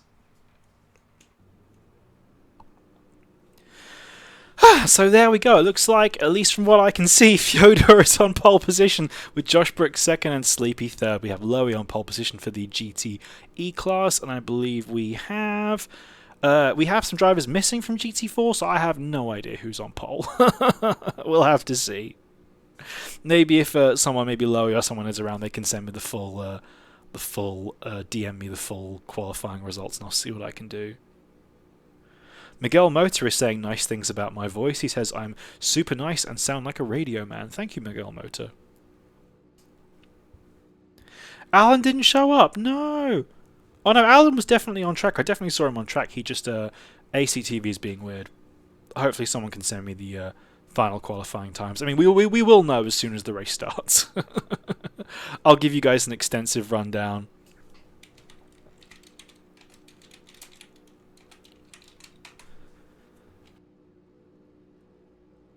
But yeah, that was a cracking lap from Fyodor there. He really got it worked out and put together, and a really, really tidy lap. Nice and clean, no mistakes.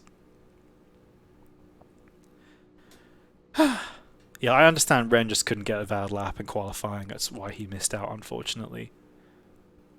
But it's a long race, and like I said, at Le Mans, anything can and usually does happen. Okie dokie, so now we have a rolling start. I have not seen this protocol work. This is I believe, a rolling start app, so we will see what happens. Let's go have a look on the grid. I'll tell you what, before the race starts, I'll have a little quick bathroom break, so I'll be back in a moment.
Okie dokie, and I'm back. So after a slightly confusing qualifying session, I can give you guys a rundown of who is where on the track. So Fyodor takes LMP pole, followed by Josh Brooks, and we have Sleepy in third. Oh, my camera's very quick. Simo Dalby fourth, Callum Dunn fifth, Charles Legregg sixth for Poor Energy, looking really good there. Charles Bertrand, oh, I like that livery. You'll see more of that later. In 7th, Bink Sim Racing in the McDonald's car. 8th, John Ramaker's in the Soul Raven West car. 9th, and Lowy is currently on P1 in the GTE class. I believe that's not his livery, but here we are. Dirty takes P2, followed by Zypher with a fantastic qualifying session in P3. Drillo P4. Oh, followed by Krabs in P5 and the fantastic Stealth Bomber Aston Martin Red Bull in 5th. Alan takes 6th, Lipsy 7th, Arthur 8th, Dr. Gamus in the awesome Space Raiders livery, I love those, 9th, and La Bamba is 10th. Alberta is 11th, and then in the GT4 class, Axel Ericsson, Eric Axelson is 1st, Rubber 9 is 2nd, Juan Manuel Gutierrez is 3rd, Alexandra Boltosu 4th, Fail is 6th, I Redacted 7th, Benjamin Garcia 8th, Miguel Costa 9th, Diego Dom 10th, and Felipe Contreras, who I believe is race control. So the racing start is underway, the rolling start, sorry, is underway, and there's already a mess here as Callum Dunn is off. Not quite sure what happened there, and Callum's hitting the wall, unfortunately. Let's see. Everyone looks to be away relatively cleanly so far. I do not know what happened to... Fyodor is very far ahead for the rolling start. Not quite sure. Let's go and have a look finally. Let's see what happened to Josh Brooks. People are finally starting to show up. Here we are. We finally have all the people that were missing from qualifying. Not sure what happened to Callum Dunn. Hopefully he didn't get tagged. There was a great concern that there was going to be some lag issues. Let's go have a look with Callum and see what's up with him. There was concern there were going to be some lag issues with this many cars on the track at once. And shame to have that nice livery all dinged up, but hopefully Callum can get back out on track and he hasn't got too much damage. Well, that wasn't unexpected, says Pika Roshu. Let's see. As Renrupt is coming up the back of the GTE class, and he's behind some of the GT4s. I think he was having to make up some places because he didn't set a qualifying time, so he was going to start below the LMPs. As Callum Dunn kind of scarily makes his way, and there's a bit of a scary train forming here between these guys. I understand it's a 6-minute outlap, so it's quite a difficult, long and arduous process of keeping your tyres warm and not running over each other. So we have 28 slots on our AFC TV tower, so we'll try our best to see as many drivers as we can. We should see all the way down to... so we can see down to I Redacted. And there's a couple more guys. Oh no, Polybius is showing up too. And we have Miguel Costa in 30th. So we should have all 30 cars on the screen today, so that should be fine. And Miguel Costa, his nice Arctic Monkeys livery, I don't know if that's dinged up or it just looks like that on purpose. Let's go, while we're doing this little rolling start, let's have a little rundown of the liveries. My camera's out of focus. So, default skin for Fyodor, so no points. Josh Brooks, you know what? I actually preferred the old River Racing livery to this one. This one, I think it looks a bit too flat. There's not enough of the ambient occlusion. Although he has got the 2 stars. Maybe he's celebrating his AF2 win on top of his AF3 win already, which is a little bit cheeky, but who knows. Yeah, this livery is okay. It's not my favourite. I prefer the old grey, kind of pinky one. Simo Dalby running the reverse Poor Energy Racing. I think I like this one more than the previous one, although I'm still not a huge fan of the wire mesh effect over the car. Maybe Simo's lagging, it appears there. Maybe if the opacity had been turned down on the wire mesh, it wouldn't look so kind of jarring. Callum Dunn, this is a nice clean livery. I think I dig this. I know Callum makes very good livery, so shout out to Callum. Charles Legregg in the other Poor Energy car. Charles Bertrand in what looks like an Alpine livery. Oh, I think this is made by Goshi Design, I believe. But yeah, that's a very clean livery. I like that very much. That's very, very nice. It's kind of almost a little bit of a kind of Golf inspired, but then Alpine inspired. And I like how the front is kind of white and grey and black, and then you get the yellow and orange to the back. That's a very good livery. That's probably my favourite one so far. Let's see, Bink Sim Racing. Again, I quite like this livery, even though you have some peculiar sponsors on there. And this kind of weird design on the back is very bizarre, but yeah, I like it. It's a nice, nice strong selection of colours. And there's a traffic jam, and there's been a complete punt fest. Something before the race has even started. Both the Poor Energy cars has been punted. I'm not sure who took out who there, but something's going on. That's very confusing. All is okay at the front of the grid, I think, from Bink down. Sleepy. Oh, and there's more trouble here. Sleepy is backwards. It's a complete chaos. I have absolutely no idea what's happening here. I don't know if these guys are just pinging all over the place, but that's very, very hairy. Sleepy is just driving backwards. Let's hope he can get back on the track, back on the track safely. And again, it's actually a pretty nice livery from Sleepy. I don't know if he made this himself. This looks like a stock livery to me, but I like it. I dig it. I think it's nice. But yeah, oh, that's scary driving past the GTEs at this speed. Hopefully he can rejoin safely. I don't know if Sleepy's going to be allowed to take his starting position back after spinning on the opening lap, but that's some hairy stuff there. I hope everyone's keeping it clean. This is the it's not the formation lap, it is the, well, I suppose it is the rolling start pace lap, but there's been some scary driving so far from some of these guys, so I hope everyone keeps it clean. It's a 2.5 hour race, and Charles Bertrand and Sleep are getting very close again there. Please, no punterinos. Okay, let's go and check on the leaders now and see as Fyodor is going to come round. I know it is a single file rolling start this race, so there should be plenty of space left between cars. And there shouldn't be any really crazy thrills and spills on the opening few corners. Whoop! And it has been restarted.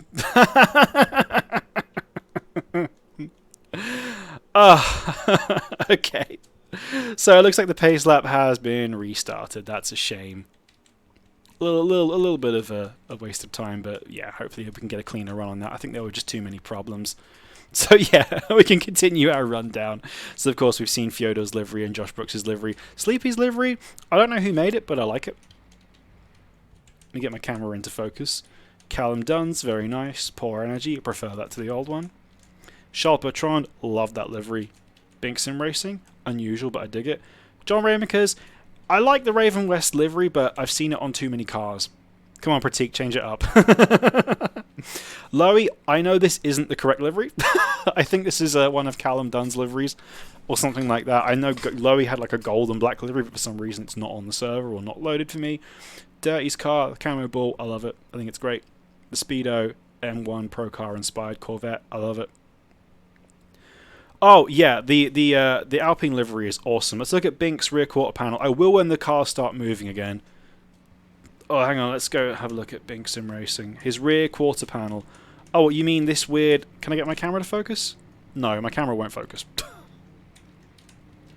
But yeah. I think that's some kind of miscellaneous, like, meant to be like inside mechanical stuff, but it kind of comes out a bit blurry, so... But I don't dislike this livery. I think it's cool. It's got kind of cool Pepsi vibe to it. It's unorthodox, I like it. So yeah, I love the camo ball from Dirty. I love the Speedo machine. I love the Drillo and Aero Allen machine. I definitely do like the Crabs and Artur Martini Corvette, even though it's a little bit played out and also a little bit sloppy. If you look here on the wing mirror, they didn't line up the stripes properly, and I know on the old livery it really bugged me. The stripes were just kind of all over the place. They weren't lined up at all, but it's a bit cleaner now, so that's a nice livery, I think. The black stealth camo ball, love that. That's really hot. I love that. Lipsy's one, not a fan of this, to be honest. It kind of looks like a gas station t-shirt that you get in like Wyoming or something. Again, the Martini. I love the Space Raiders livery. Again, this is another Callum Dunn creation. I think Callum makes very good liveries. Even though the Space Raiders logo is upside down on the rear wing, so minus points for that. But he did get the best flavour of Space Raiders, so I've got to represent. Oh, truck stop fashion is definitely my aesthetic if you know me in real life. Okay, so that's all the liveries covered for now. Let's see what happens. Can we get a clean race start second time round? I'll try and hover over the grid for a little bit in Helicam and see what we can cover. So, and we are off again as Renrup makes his way through the back of the GT4 pack. And we are off again. So get ready, folks. We've still got 2.5 hours of action still to go today. And everyone looks to be away cleanly so far. Let's see how high I can go. Now I'm close to the cars. The camera shouldn't desync.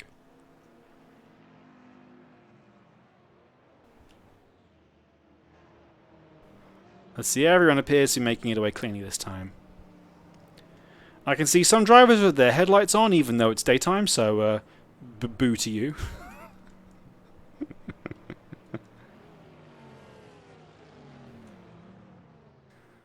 God, these guys must be just itching to get started on the race. Imagine having a 6 minute outlap and then having to do it twice. God. I just hope that some of the guys at the front of the classes and the guys that are going for big results today aren't getting too psyched out by this. Let's see, everyone's filtering through. It's looking relatively clean so far, all the way back down to the GT4s.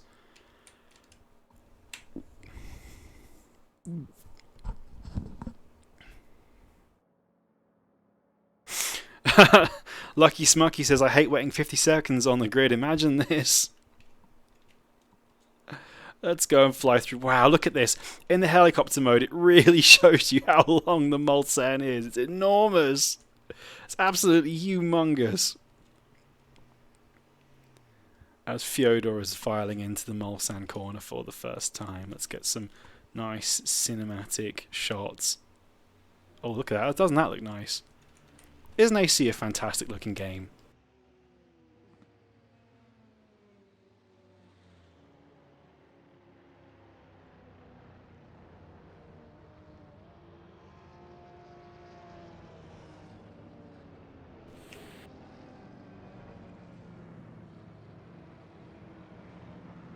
I don't know about you guys, but I am just itching for some action. I cannot wait for this dang race to start. All I want to do is just start watching the action. I'm so hype. We are like 1.5 hours into the stream already. I want to see. Let's fly ahead for my next beautiful cinematic shot. Where am I? I'm lost. Whoop. Oh, hang on. There we go. My scroll lock was turned on. I love how the Aston Martins have these big luminescent green headlights as we're zipping past at 1,000,000 miles an hour. Trying to catch up to the front of the pack again. Oh, now we have desynced because I'm too far away from all the other cars. It's gone a little bit. It's gone a little bit escape from New York here.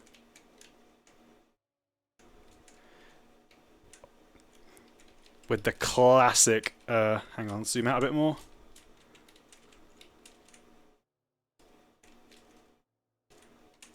Classic Mulsanne corner angle.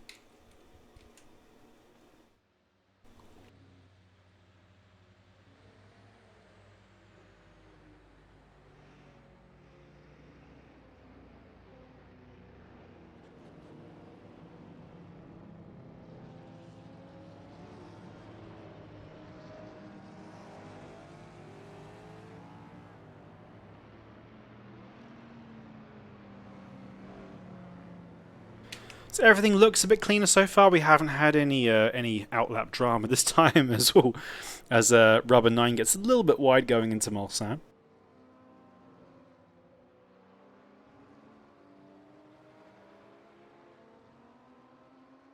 Unfortunately, my Pepsi is already warm and flat.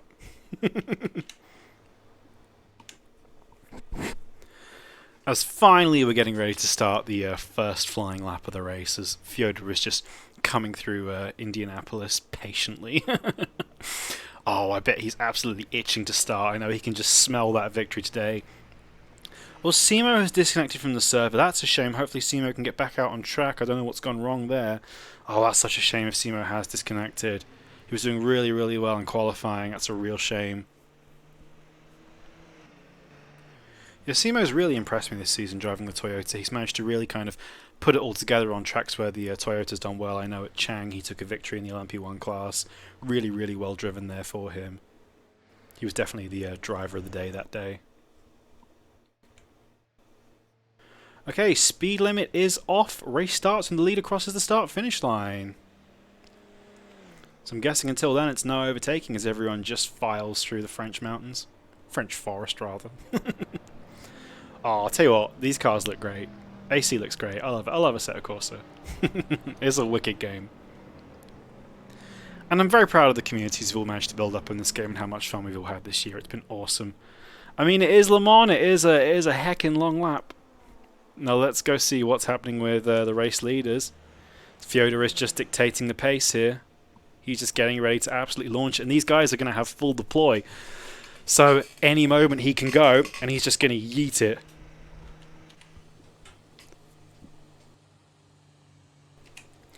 He's going to have an absolute full heckin' tanker deployed before he gets to the start-finish line. Definitely watch out for some of the Toyota guys, because they are going to have a lot of boost, so they might be making some moves on the opening laps. You might see some guys from further back making up a couple places. Of course, they can just gank their boost all the way down the Mulsanne, but in the Toyota, when it runs out, it's all gone. Okay, as we get ready, the Assetto Friends AF2 finale, 2.4 hours of Le Mans multi-class is go, and Fyodor takes the lead over the line. Green flag, race start, go, go, go.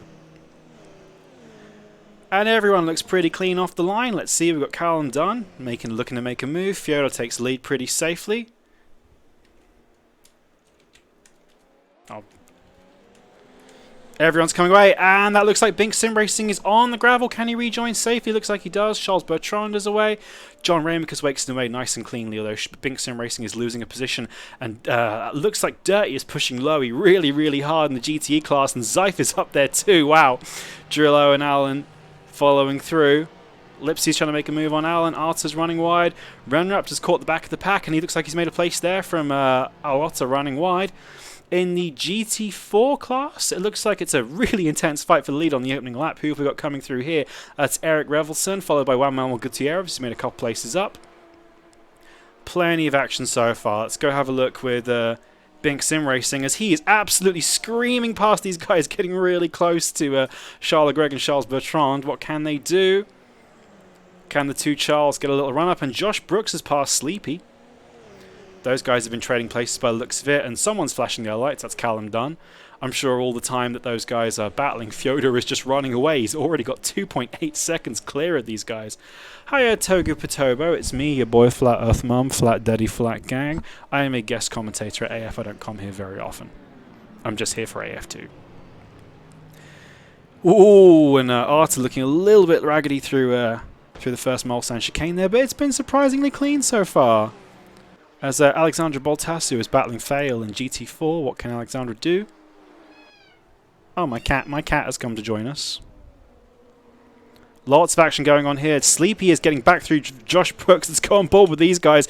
It's a three-way fight with Callum Dunn going into Mulsanne. Ooh, and Sleepy looks to be holding position. My cat is here.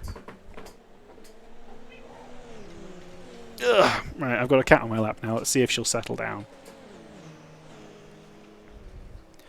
Oh, I count. Fyodor has pulled out almost a 4-second lead on this first lap. I think the battling is really hurting Sleepy and Josh here. I think it doesn't matter who gets ahead. Fyodor might be well and truly gone by the time they're done battling. And Josh and Sleepy again, side by side for the whole lap. They're getting really, really close there. But it looks like Josh has taken the lead again through Indianapolis. That's a great move from Josh. And all this time this is happening, Callum Dunn is just there. And it looks like Renrapt has DNF. That's a shame. I know he wasn't really feeling the best today about this race. And I know he said that based on how his first lap went, he might have pulled out of the race. That's a real shame for Renrapt and Team Speedo. I know he practiced really hard for this race. But if he's just not feeling it, he's not feeling it. So my commiserations to him. It's still really, really close for second place in LMP 1. Also, there's a surprisingly close fight going on in GTE here. Dirty is really, really ragging Lowy. He's trying his absolute best to keep up with him. Of course, Lowy is an absolute superhuman talent when it comes to racing. This is my cat. This is my cat. Her name is Luna, and she's a big baby, and she's now sitting on my lap. You want to say hello, Luna? No? She will later. She likes to scream. But yeah, that's a shame to see Renrapt retire from the race so early. And his teammate Zeif is doing a great job in third place currently in GTE. As Josh Brooks sets a nice lap with 3:36, but crossing the line, Fyodor with a 3:32. I'm sorry. Everyone's going to have to really get their socks up if they want to beat him today. That's a monstrously fast opening lap from Fyodor. That's exactly what he wanted, a perfect opening gambit.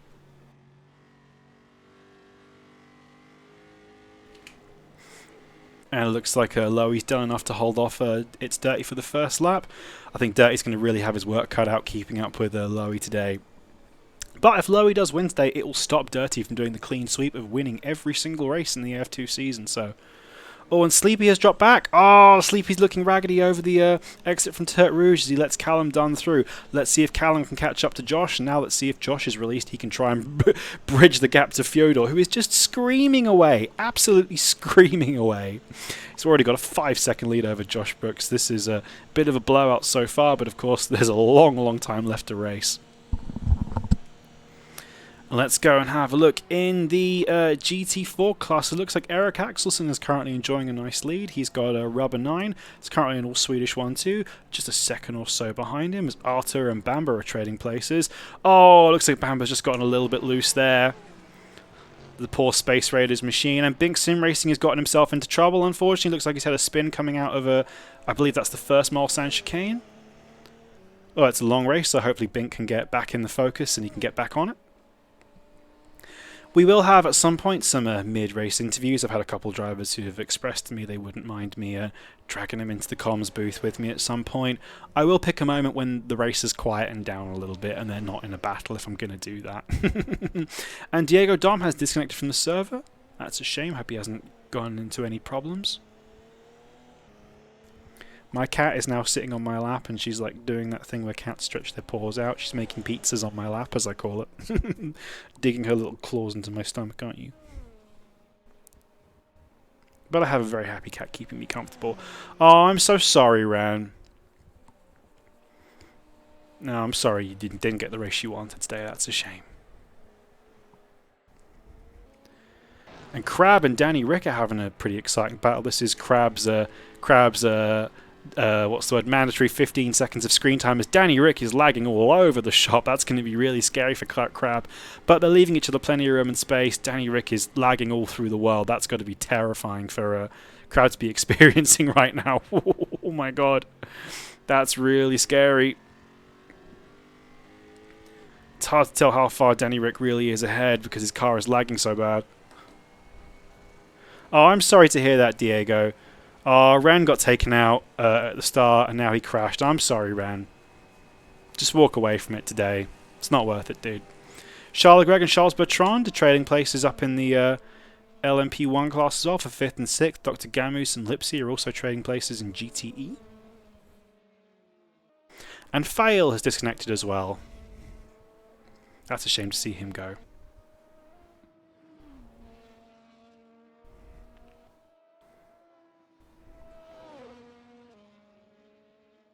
And Fyodor sets an absolutely blistering lap of a 3-minute 30.2 on race pace and, you know, race fuel and race tyres. That's incredible. That's a full 3 seconds faster than Josh Brooks. I think Charles Gregg just getting a little bit sloppy there. Oh, that's really going to hurt him.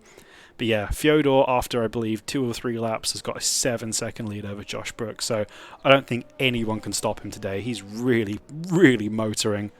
Let's go on board with Fyodor as he's absolutely punishing those track limits here.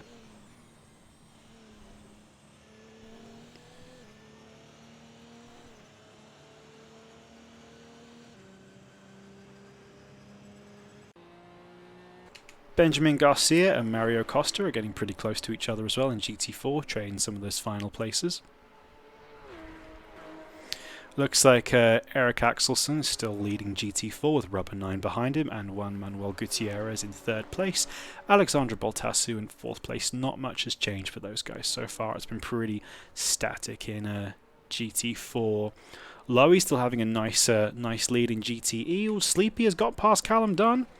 All these guys are getting really, really close. That's going to be nice for Sleepy. He's getting back up in the fight. Although they are now 12 seconds behind Fyodor, so maybe Sleepy's next goal is going to be to catch back up to Josh Brooks and try and nab that 2nd place back. I really don't know who can stop Fyodor at the moment. His pace is mighty.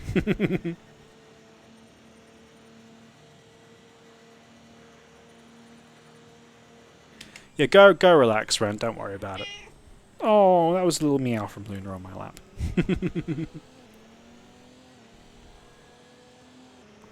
Now what can Callum do? Of course, it's very early on in the race. You really do not want to get bogged down battling super hard this early on in the race. It's going to compromise your fuel strategy. You're going to be using up all of your deploy where you don't want it, and it's going to hurt your lap time. It's going to eat into your tyres, and you're going to risk crashing. So it's just not worth it at this point. You really do not want to get caught up in kind of trivial ding-donging back and forth boost battles on the straights.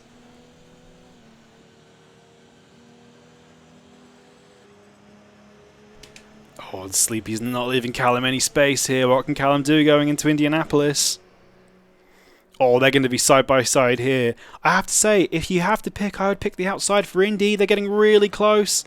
And I think Callum just sensibly backs off a little bit there, and Sleepy covers off from the cutback going into the second part of Indianapolis. Charles Leclerc looks to have dropped back behind Charles Bertrand. These two again battling super hard. You really don't want to battle too much at this phase of the race. But as I say that, Callum done. Oh, and he's had an off. I'm guessing him and Sleepy had some contact there. Let's go have a look at Callum's car. Can't see any damage from here, so maybe he just made a little bit of a whoopsie. Maybe he missed a braking point or so. Sleepy's car also looks fine. Charles Leclerc has now dropped back behind Charles Bertrand. And Drillo and Danny Rick are still battling. Hopefully Danny's lagging issues have gotten better as nighttime starts to fall at the Cirque de la Sarthe. Ooh, Drillo trying his best there, but he didn't quite have the momentum to get past Danny Rick. Maybe on the cutback he can take a move.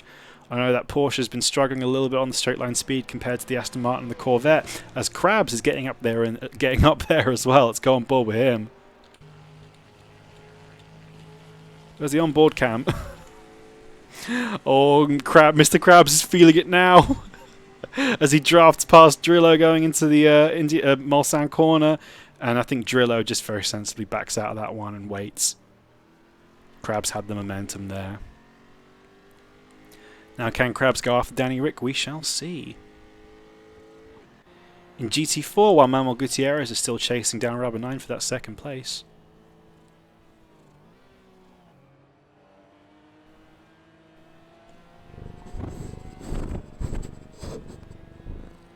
That's Luna saying hello to the chat. She's saying hello everyone on Assetto Friends Twitch. We have 40 people watching the race. Thank you very much for joining us. I don't know what Twitch emotes we have, but can we get some kind of cat shout out in the chat, please? Can we get some little kitty cats in chat for Luna, because she's being very cute.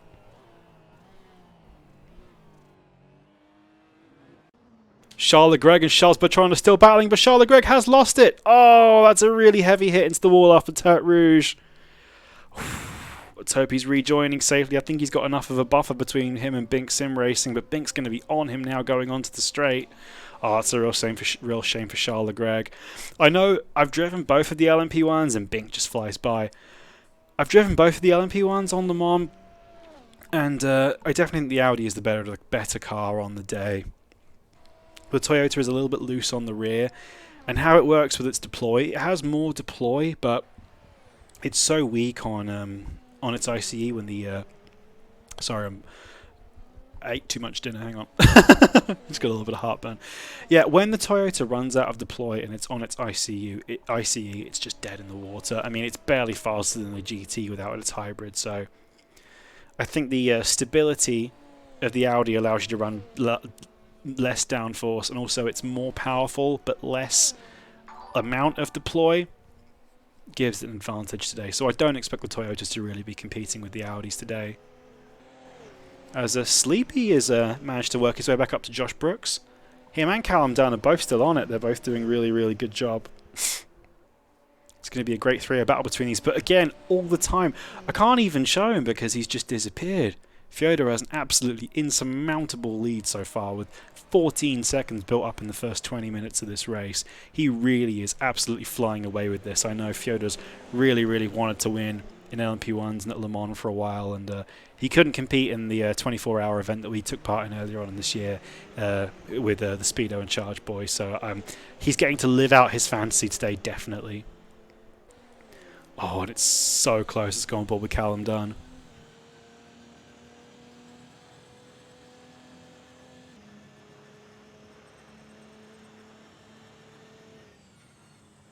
Thank you, Jamie, 23GG.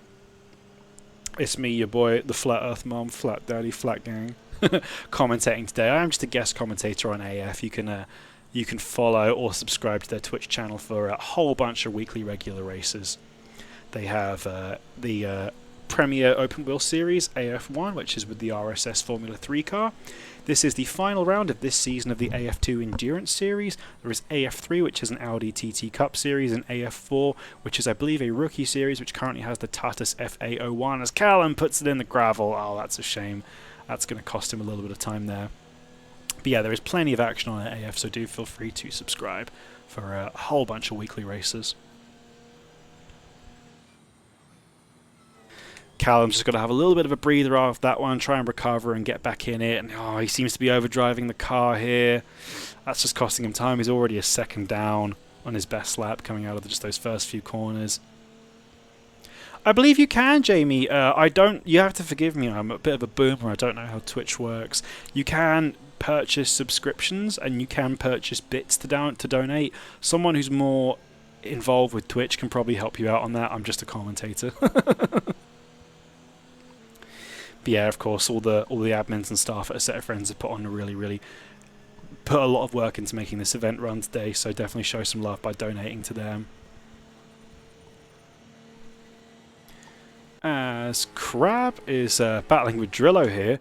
Looks like Drillo's dropped back from Daniel Ricciardo. What can Mr. Krabs do? Is he feeling it here?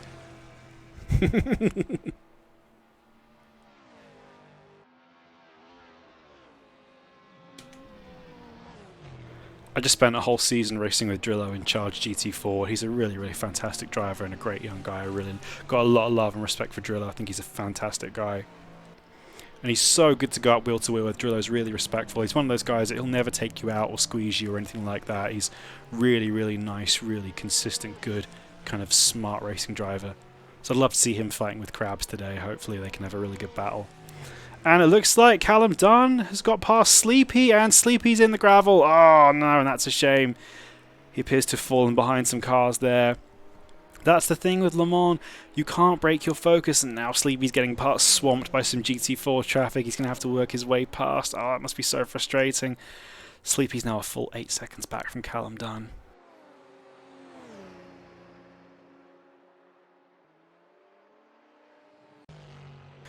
Oh, and Krabs has lost some time there, it seems. He maybe had an instant real run-in with the wall or something as Dr. Gamoose has come past. Now his teammate Arthur is coming back, so I don't know what happened there, but maybe Krabs had some kind of a problem. Oh, that's a shame. Well, there's still 2 hours of racing to go, so there's plenty of time for all these guys to get back into it, for Sleepy and Krabs and Callum. Plenty of time for them to recover. As we go on board with iRedacted in the back of GT4, and my cat's about to jump off me. Oop, go on. Oop, and the cat's gone. I can finally move again. So there's not a huge amount of places being traded in GT4 at the moment. They're all relatively close to each other, of course. You know, the GT4 car isn't a massively challenging and demanding car. You can race them wheel to wheel and side by side without compromising yourself too much, so it's nice for these guys to be running closely, but not a huge amount of action going on as the GT LMP1 traffic is catching up with these guys. Let's go on board with iRedacted. It looks like Mario Costa is coming round side by side going into Indy. This is going to be a fantastic little fight between these two. Miguel Costa, sorry. Oh, and iRedacted just holds it round the outside. Oh, we're in the Porsche curves, my mistake. And Charles Bertrand is not wasting any time. And oh no, that's put iRedacted into the wall. That looked like some impatience there from the LMP1s. That has been a bit of a problem this season in AF2. There have been some really quite unnecessarily greedy LMP1 drivers, and I think that really wasn't fair on iRedacted there from what I could see at least. It is, of course, the higher classes' responsibilities to pass the slower classes safely, and I think he put too much pressure on iRedacted there, causing him to hit the wall. Let's see, we just get a driver's eye perspective of fighting through this traffic from Bink Sim Racing here. Especially with GT4s, there's such a massive speed difference between these cars. The LMP1 drivers really have to be careful. They have to respect those guys' rights to be on the track.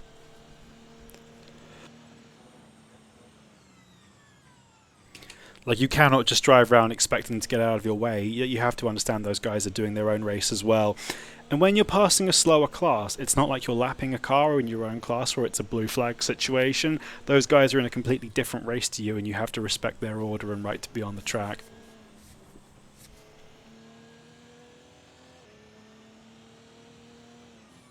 Every time I look at the gap between Josh and Fyodor, it just gets bigger. Oh!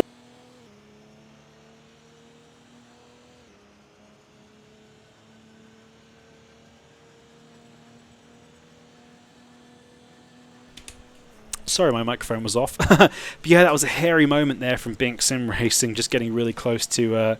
that might have been Polybius, I think, in the GT4 class. Once again, it really is the responsibility of the LMP1 drivers to pass those guys safely. You cannot force them out the way. If they're in the middle of the road, it's their right to be there, you know. And that was very nearly a hairy moment there, but luckily everyone escaped unscathed. I was also saying that every time I look at Fyodor, his gap just increases more and more and more. It really is a humongous lead. He has 23 seconds now. I don't know what he's doing, but he's just really got it right, as Bamber is looking loose in front of him. But Fyodor is a pretty experienced and sensible driver. He knows how to negotiate traffic pretty safely. But if anything's going to trip him up, this could be it. I mean, Fyodor is, you know, not quite a pit stop clear of Josh yet. So if he gets in any trouble and has some damage, that could be a real problem for him. So I think always, whenever you're lapping cars, the first person in that class for the pack, so like the first LMP1, always gets the worst of the traffic, because when you've cut through the pack, when second and third come through, all the... oh, and there's some contact there between Fyodor and Lipsy. Oh, Lipsy hit the wall there. As I was saying, when you come through and you're leading the pack, it's the first time for a while that the GT class are going to be expecting you, so...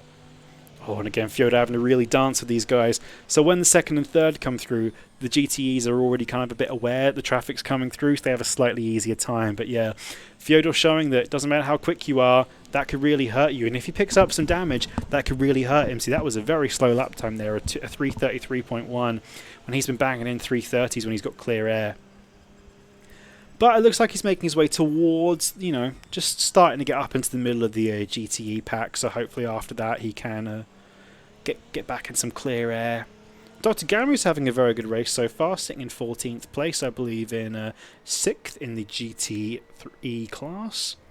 Charles Bertrand and Charles Leclerc battling again. Oh no, and Charles Bertrand is in the wall. That might be it for him. That might be an escape back to the pits. I don't think he's going to get free from that. That car is very heavily buried in the wall. No, he's going again, but he's had to wait so long. Oh no, and he's driving backwards on the track. There are cars coming. What's going to happen? I'm holding my breath here. Oh, this is really scary. John Ramicus comes round, but luckily misses him. Get off the track, Charles. Reverse, please.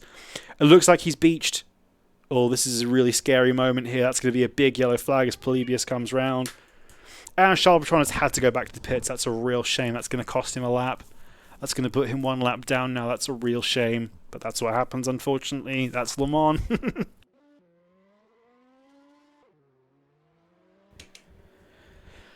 And Charles Bertrand is away, chatting in chat, saying he's stuck on the curb. Oh, you made my heart drop there for a minute, Bright. And back in GTEs, Lowy is not pulling away from Dirty. This might be the battle to watch for this race, I have to say. Dirty has managed to keep himself up within less than a second to Lowy after half an hour of driving. Maybe, of course, you know, both these guys are in Aston Martins, but maybe Dirty's doing better on his tyres than Lowy is, or Lowy's had some problems with traffic, because I would expect that gap to be a bit bigger. Of course, Lowy is an impossibly quick driver, but Dirty's even gaining on him now, coming up to, I believe the next corner is Indianapolis.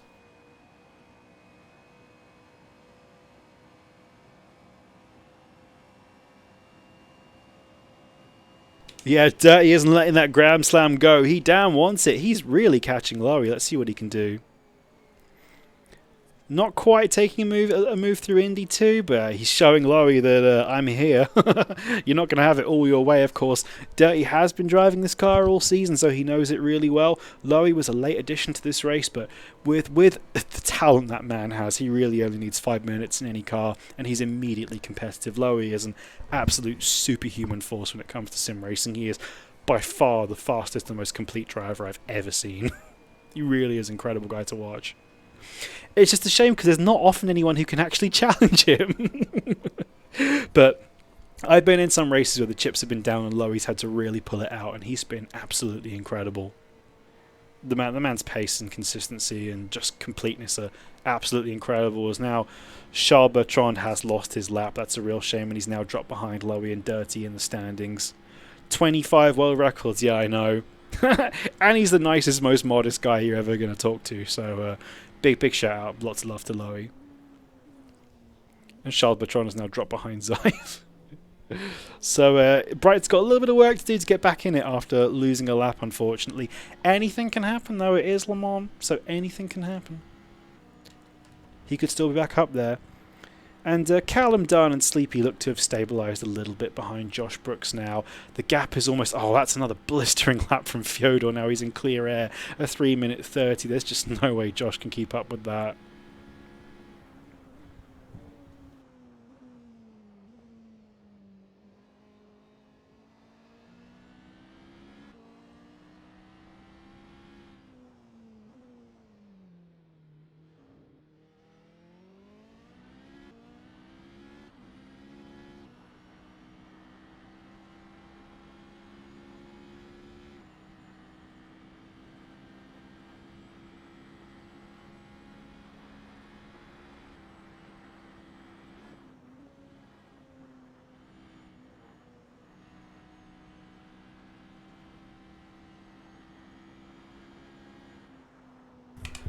Oh, and Charles is still really recovering from losing that lap. He's lost a whole bunch of places.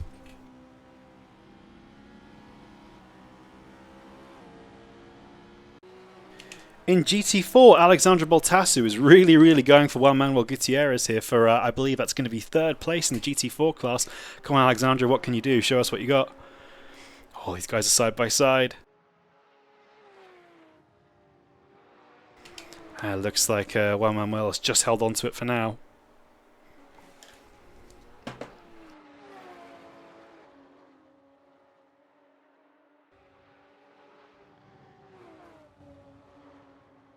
And Bink Sim Racing is the first of the drivers to pit today. I imagine he probably had a little bit of damage and maybe some dead tyres after some of his off-track excursions, but hopefully he can get back in the action and can settle down and get into a rhythm. I know Bink Sim Racing has some of his friends and family and classmates and teachers watching, so shout out to all of Bink Sim Racing's family and friends. Hope he gets back on it and has a nice steady final 80% of his race.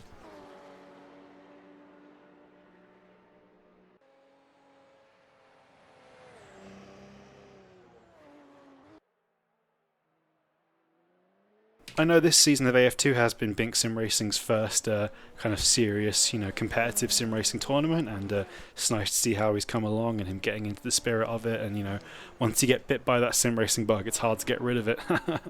And up the front, Sleepy is closing in on Callum Dunn. Let's go have a little poke in with those guys. Oh, Sleepy just fighting the tyres. I imagine now these guys have been fully racing for more than half an hour now. I imagine their tyres are starting to get pretty tired. Pun. Sleepy's going for it here. Maybe he's just used his boost more economically than Callum has. Looks like he's going to be ahead going into Indianapolis, but Callum will have the outside. And all this is just giving Josh extra breathing room so he can really take his time. Poor Zeif is being swamped by these two battling P1s. And it looks like Sleepy's managed to hold the inside line there. He's gotten the place. That's done cleanly now as they move past Zeif. Let's hope they give him the respect he commands and deserves. That's a really late move from Sleepy there, but looks like Zeif's having to take a little bit of gravel on the exit, but that shouldn't hurt him too much. Zeif has a pretty nice barrier between himself and Danny Rick, and Dirty ahead of him behind him. So, again, Le Mans is such a long track, and especially with a race of this length, the cars are going to get spaced out, and especially endurance racing, it becomes less about, you know, constantly fighting for positions and more about just hitting really, really consistent lap times. And as I say it, the race leader, Fyodor42, is in the pits. Let's see if Josh pits now. I understand Josh might have been going for a pretty radical 4-stop strategy in the LMP1s, which would be really interesting if he could pull it off, because pit stops are quite long for the LMP1. As Sleepy's in the pits too, as is Josh Brooks. So it looks like Josh might be taking a 5-stop rather than a 4-stop there. And I was going to say, if Josh could pull off saving a whole pit stop, that might be very, very interesting to shake up the order of the race. But for now, it looks like Fyodor will retain the lead on the exit of the pits. We could be looking at potential light-to-the-flag victory here, which would be a fantastic achievement for Fyodor. Callum Dunn comes in the pits too. It looks like this is a pretty equidistant gap for all the LMP1 guys as Fyodor is back out on track.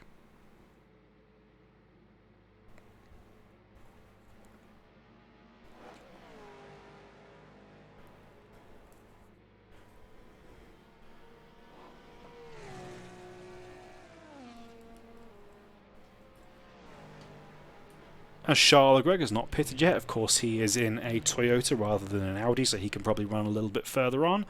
But it looks like Fyodor has still retained his lead despite the pit stops taking place there. That's going to be a nice little moral boost for him, knowing that even after a pit stop he's still leading the race.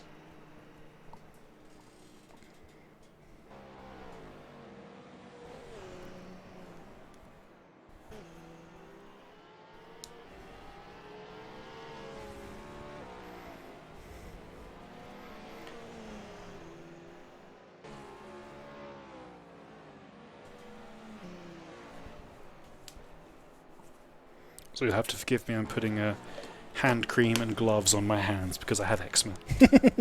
Okay, let's get back in the action. So, on board with our race leader Fyodor42 right now. He's got a nice fresh pair of tyres on and what looks like relatively clean air for him, so that's going to be really, really nice for him.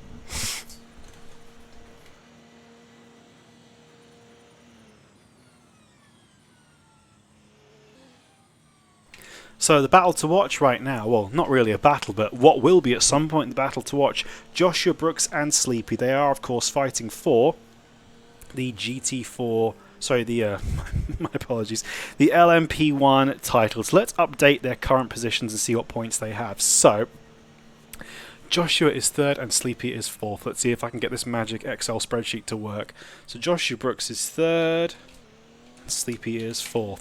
So, currently Joshua is going to snag that lead. Sleepy is going to have to outscore Josh Brooks. Let's see what happens if Sleepy gets past. That'll be enough.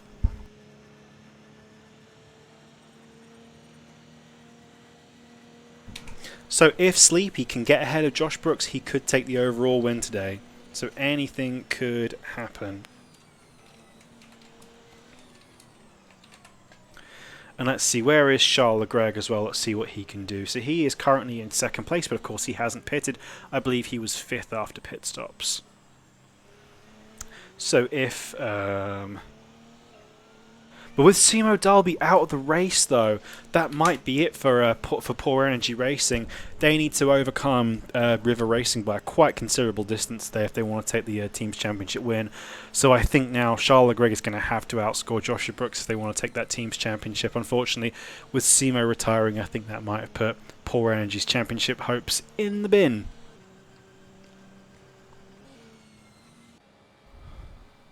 Alan, of course, is currently fighting with Lipsy.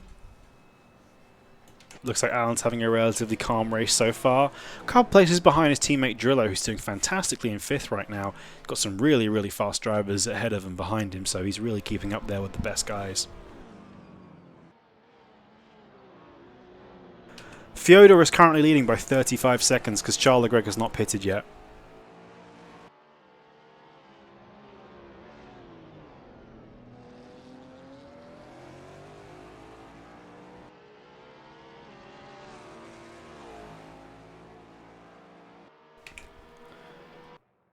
Oh, and something's happening here between Charles Bertrand, Crab and Arthur. I think that's just Charles Bertrand making his way back up the pack after his disconnect.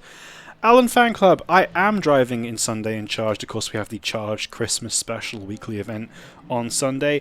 I hope to be driving, but I think we're looking for someone to commentate on the race. So if there's no commentator, I might get forced to do it, which I don't want to. Believe it or not, I do like racing more than I do commentating.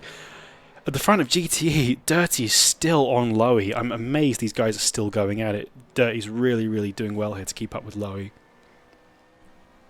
I don't think he's quite close enough to get a run on him though on the Mulsanne straight. There's not quite enough of a slipstream.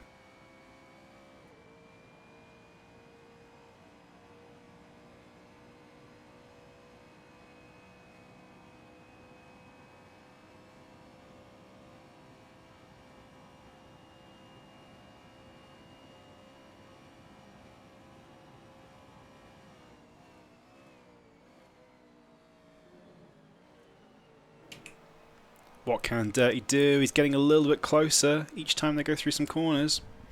And John Raymikers has come in the pit, so that looks like it might be the pit stop time for the Toyota boys. Toyotas might be able to run a 4-stopper today. That would save them some time. That would definitely make up the disadvantage they have in pace to the Audi, so they can do one less pit stop. I think pit stops cost quite a significant amount of time here, about 45 to 50 seconds. Dirty's getting really close. Is he brave enough to go for the move on Lowy? If he can get a good run out of the second chicane, he might have Lowy for Mulsanne. But that gap's just creeping up a little bit again. Again, I don't quite think he's there enough. And of course, both in identical cars, it's not like Dirty's going to have any kind of straight line advantage if he was racing against a Porsche or a Ferrari or something.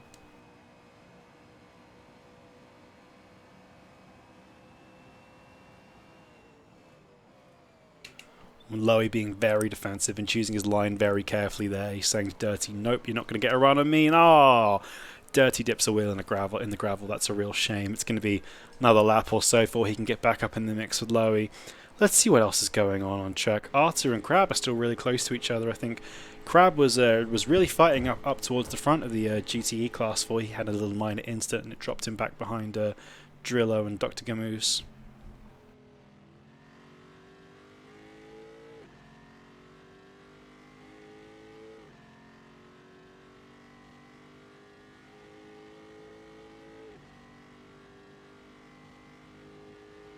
Alan's not battling anyone.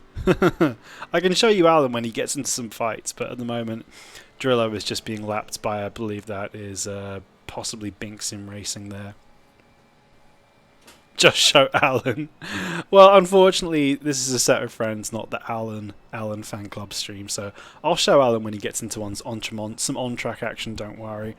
Alexandra Boltasu is having a really good run so far. He's catching up to Rubber 9 for second place in the GT4 class.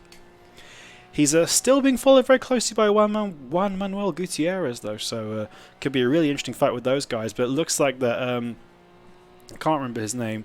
It looks like Eric Axelson is really dominating the GT4 class so far. He's looking really confident. Nice 11-second gap over Rubber 9, and he's only 30 seconds off the back of the GTE pack. So that's a really impressive time.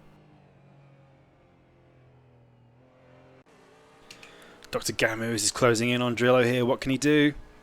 Dr. Gamoose is having a really good race here, of course. I know Dr. Gamoose has some Le Mans experience. He ran with Team Speedo in the Arcus 24 Hours of Le Mans earlier on in this year. Charles Leclerc is finally pitting, which drops him back down behind Josh Brooks. That'll be a nice little mental boost for Josh, helping him to know that next car ahead of him is Fyodor. Josh really has to pull his finger out if he wants to catch up to Fyodor, though, because that gap just gets bigger and bigger every lap. I suppose Josh is probably more worried about Sleepy right now going for the championship rather than the outright win today. I think that might come to Fyodor's aid if Josh and Sleepy get tangled up in a fight, and it means Fyodor can just run away with it. Of course, Fyodor is a guest driver today. He's not in the championship, so he really doesn't have any obligation to be careful today. He can kind of, go for a win it or bin it. As both Drillo and Dr. Gamoose come into the pits, let's see, it's going to be a race between their pit crews. Let's try and stay on board and watch them. Of course, based on how much fuel they're taking, this might be a little turnaround. Dr. Gamoose might be able to jump Drillo here. Let's hope he gets a nice clean entry into his pit box.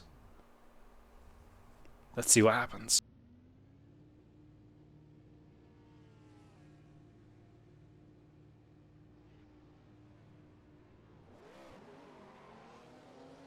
Oh, and it is really close. Gamoose is definitely a lot closer than he was when he came into the pits. Now it's going to be a race between these two guys on cold tyres coming out the pits. What can Gamus do? Maybe he can grab a little cheeky position from Drillo here if Drillo's caught napping on cold tyres. Oh, and Dr. Gamus is really, really close with that fantastic Space Raiders Aston Martin.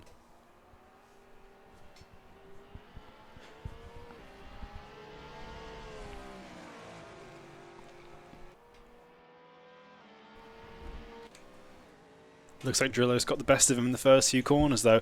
I'm keeping my eyes on it, but Dirty is still really, really close to Lowy. I don't know if Lowy's just toying with him at this point, but we'll see if those guys get close enough to where they're fighting again. Gamu's getting a nice entry onto Mulsanne from Tertre Rouge as Drillo goes a little bit wide on the exit. This is almost certainly going to be Dr. Gamus' position to take in the slipstream here. What can he do? Hi, Toaster. Oh, they're side by side here. It looks like Dr. Gamus is going to use that superior Aston power and muscle past the Porsche. Yeah, my day's been okay. I'm just happy to be here.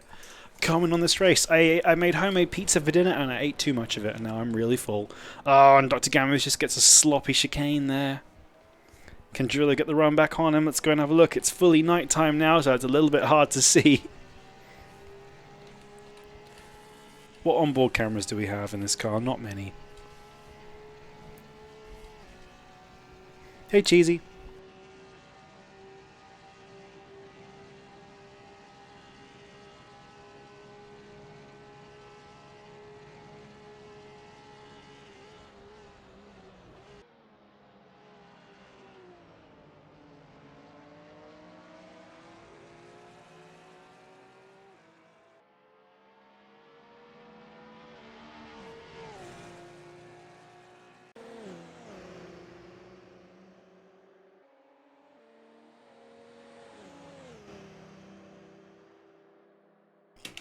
Dang, my microphone was muted. I was saying as we go back to Sleepy and Callum Dunn, they are still fighting. I think that these guys have been battling really all race so far, and the more they battle, it just gives Josh and Fyodor more time to run away up front. As Sleepy losing a lot of time on that lap. That's a 3-minute 40. That's 10 minutes off the pace from the top guys in LMP1. As there's GT4 traffic coming out the pits as well. Luckily, they're going to miss the battle between these two guys, otherwise that could be a bit hairy. Let's see what can Callum do when he gets onto the Mulsanne straight. They're coming through the second part of the Dunlop curve, coming into the Tertre Rouge S's. Let's see, is Callum going to rinse his deploy here and try and re-past Sleepy? That gap between Dirty and Lowy is still really, really close, but it's not changing, that's the thing. I think Dirty's just being able to sit in Lowy's slipstream on the straights and just keep up with him. But oh no, as I say that, the gap goes from 0.3 seconds to 1.87, so maybe Dirty lost some time. That's a shame.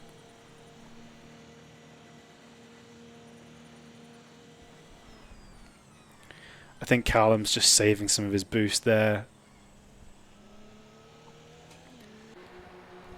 And Alexandre Baltasu has dropped back and is now fighting for Juan Manuel again. What can Gutierrez do? He's got the inside line going into the chicane. That's a nice little cutback there from Juan Manuel. Can he hold up? I thought Alexandre was catching up to Rob in 9, but it looks like he's dropped back and is now fighting again with Juan Manuel Gutierrez. As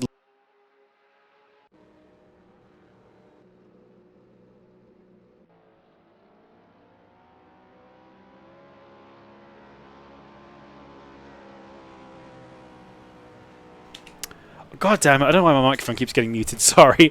I was saying the GTEs are all coming into the pits now.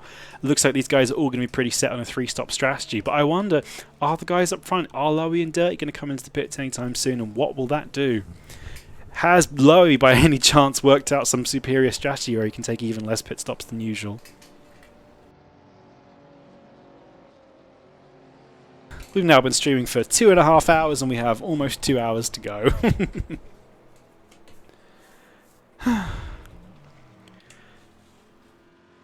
As Drillo has dropped back from Krabs since coming out the pit. So Drillo has dropped back from Dr. Gamu since coming out the pits, and Krabs is now getting back in the fight. Fyodor still setting blistering lap times of the 3:31.3.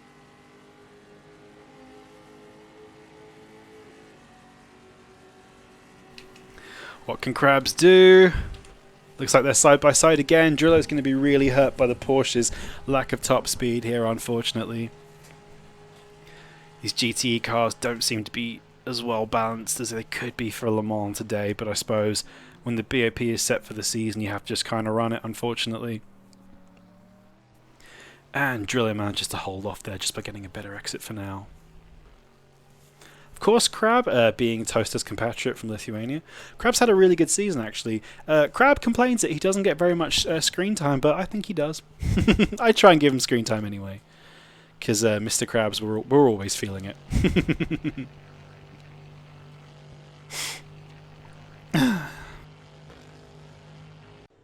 As Eric Axelson comes into the first pit stop for the GT4s, and Rubber 9 as well. It looks like they're all coming in at once. That's kind of a funny thing how everyone's kind of working out the same strategies for everyone. We're getting shouts for Bamba. Let's go have a look at Bamba.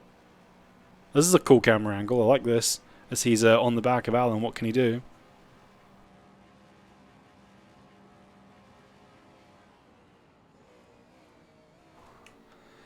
Again, Bamba's in the Corvette, Alan's in the Porsche, so this might be, with Lipsy not too far behind actually, this might be another chance where the poor Porsches are going to get mugged off here by the superior top-speed Corvettes and Astons.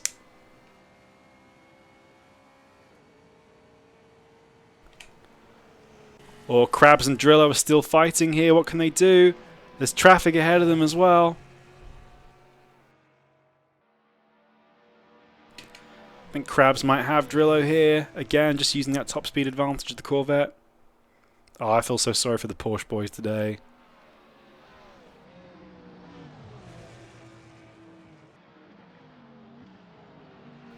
And Krabs has held that position pretty well. Dr. Gamu's not too far ahead of these guys, so stuff could be happening. And Lowy and Dirty are both in the pits at the same time.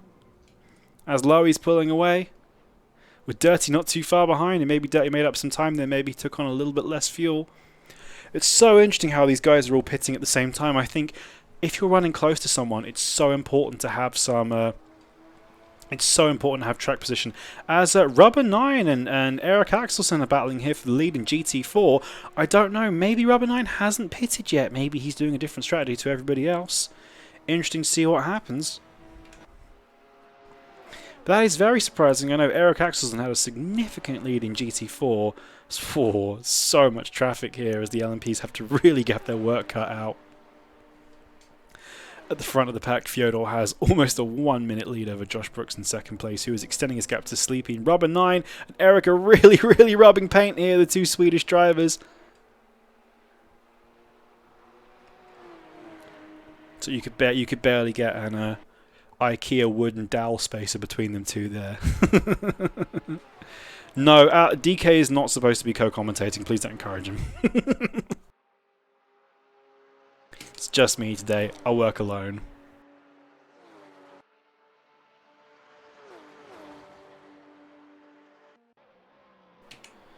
And it looks like Bamba has gotten past Alan on the straight, and now Lipsy is closing in as well. Maybe Alan's starting to struggle on heavy fuel again. I'm not quite sure about the fuel consumption rates for these cars. Maybe the Porsche struggles a little bit because it looks like since Alan took his pit stop, he's been losing some ground to these guys. Yeah, 4:42 there from Alan. That's quite a few seconds off the pace of guys like Artur and Bamba. The gap between Lowy and Dirty has come down to just over a second. It's a little bit too far for Dirty to get any real slipstream, but maybe he got a better exit from his pit stop. Krabs is closing up with Dr. Gamus as well. This whole little pack here of Gamus, Crab, Drillo have been really going at it for a while, and I'm sure they will be for quite a bit longer. Callum, Dunn and Sleepy are still really close as well. I think this track just suits sitting in people's slipstreams. If you can get close to somebody, even if they're a little bit quicker than you, you can just sit behind them and slipstream with them and have them drag you on a little bit. No, DK is not co-commentating with me today. I didn't have authorization from the guys in AF to do that. It's just going to be me. Don't ask.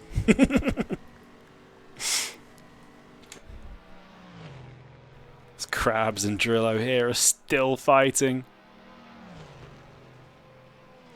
Or is that Krabs and Dr. Gamoos? I can't tell because it's nighttime. I think it's Dr. Gamoos.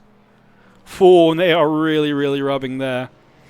I think the Corvette is just the quicker car in a straight line by a couple kph. But Dr. Gamoos is holding his line really well there. He's got Le Mans experience. He knows what he's doing. The gap between Lowy and Dirty has come down again. What can Dirty do? Stop teasing us. Come on.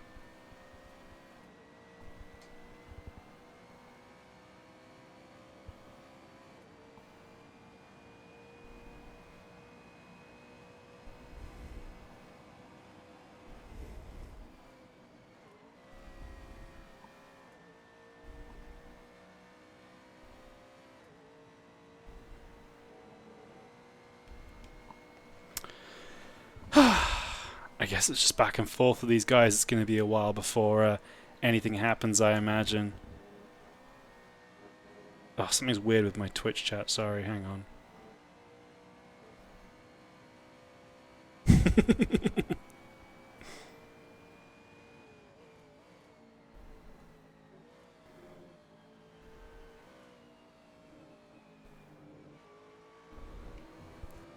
Oh, come on, stop it, guys. Don't spoil it.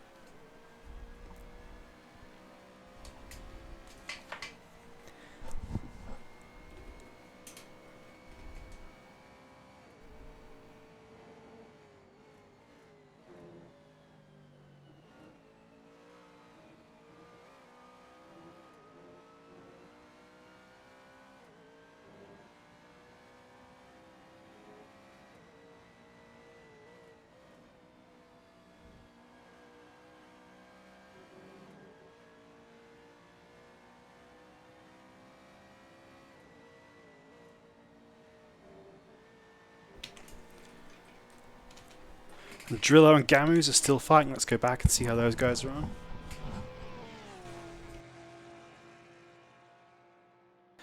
LMP1 pace is about 330 for Fyoda. That's been his race pace, and then from then on it can really vary. There's quite a big spread in pace between LMP1s.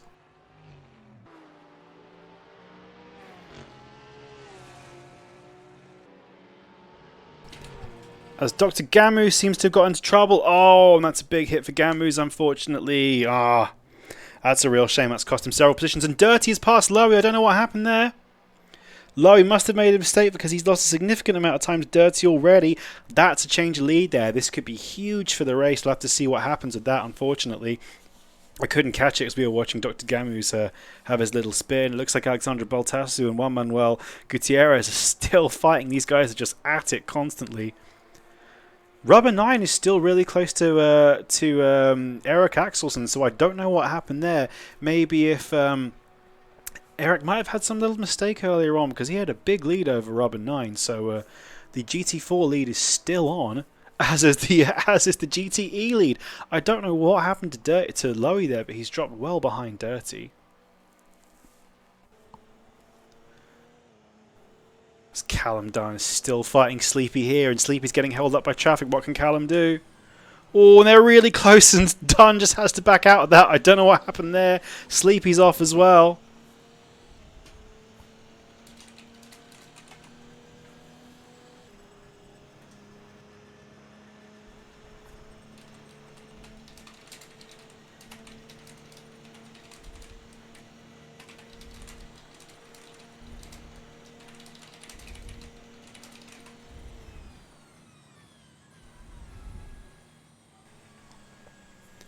Still close fighting between Sleepy and Dunn as Bink Sim Racing comes into pit again. I guess that looks like it's going to be a start of the pit stop season for the LMP1s again. And Alan is still in 17th, I believe.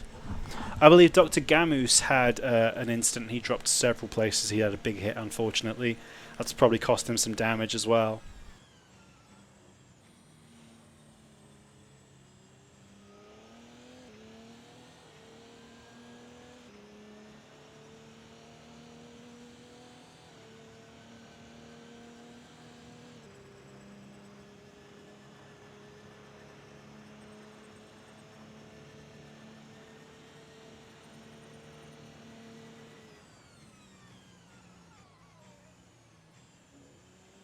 Alan did gain a place Picaroshu. It was because Dr. Gamo's mistake, I believe. I think Alan has been behind Bamba for some time with Lipsy a place below.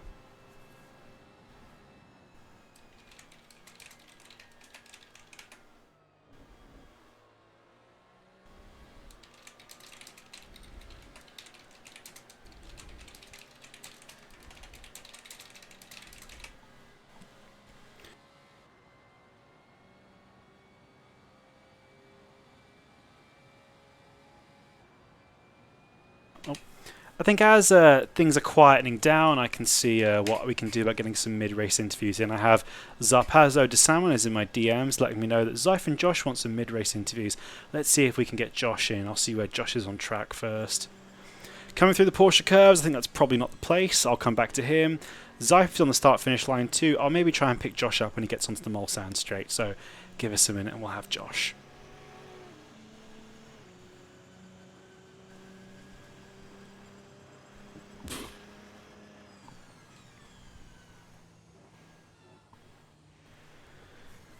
As Josh just comes around the final set of the Ford chicanes.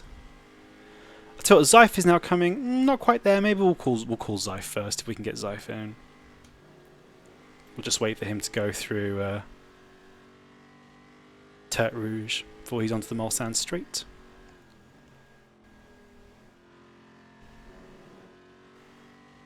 Oh, I don't know how to do this.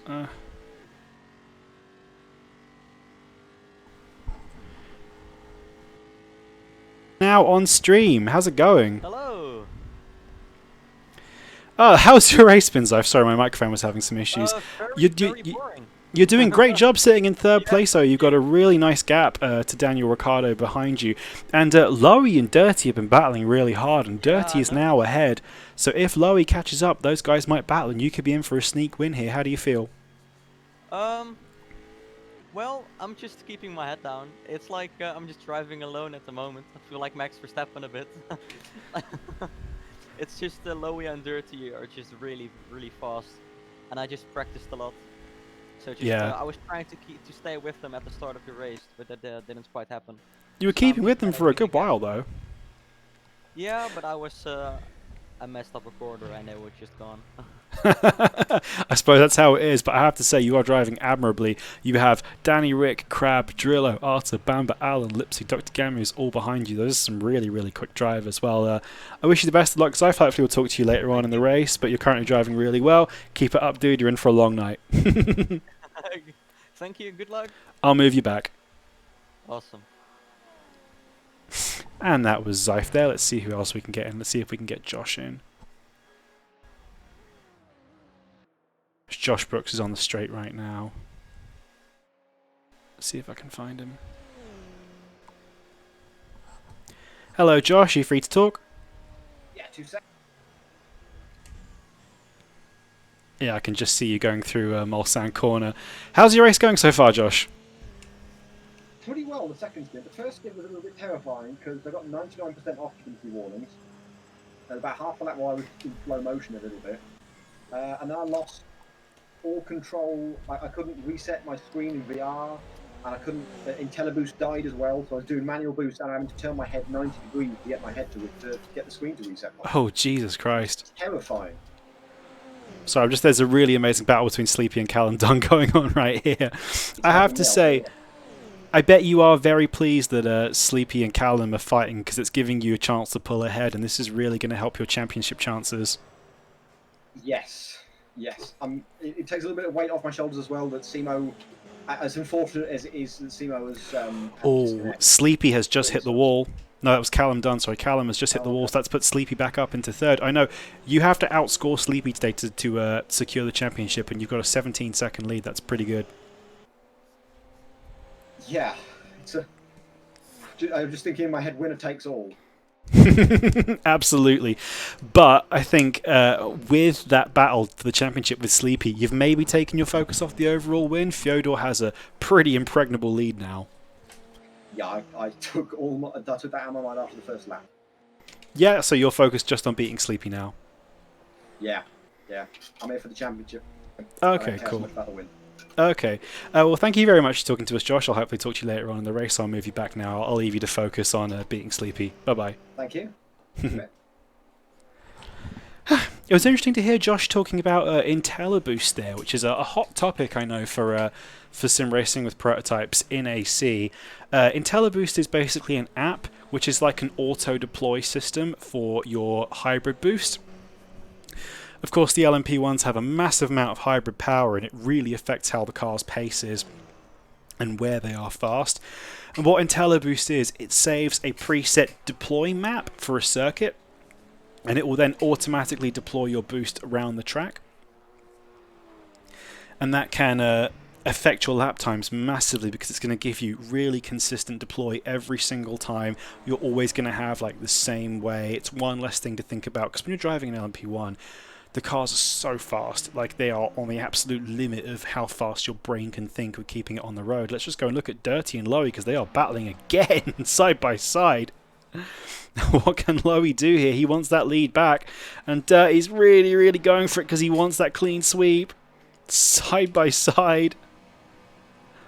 I believe this is going to be the second Mulsanne chicane here. And it looks like Dirty has just dropped back.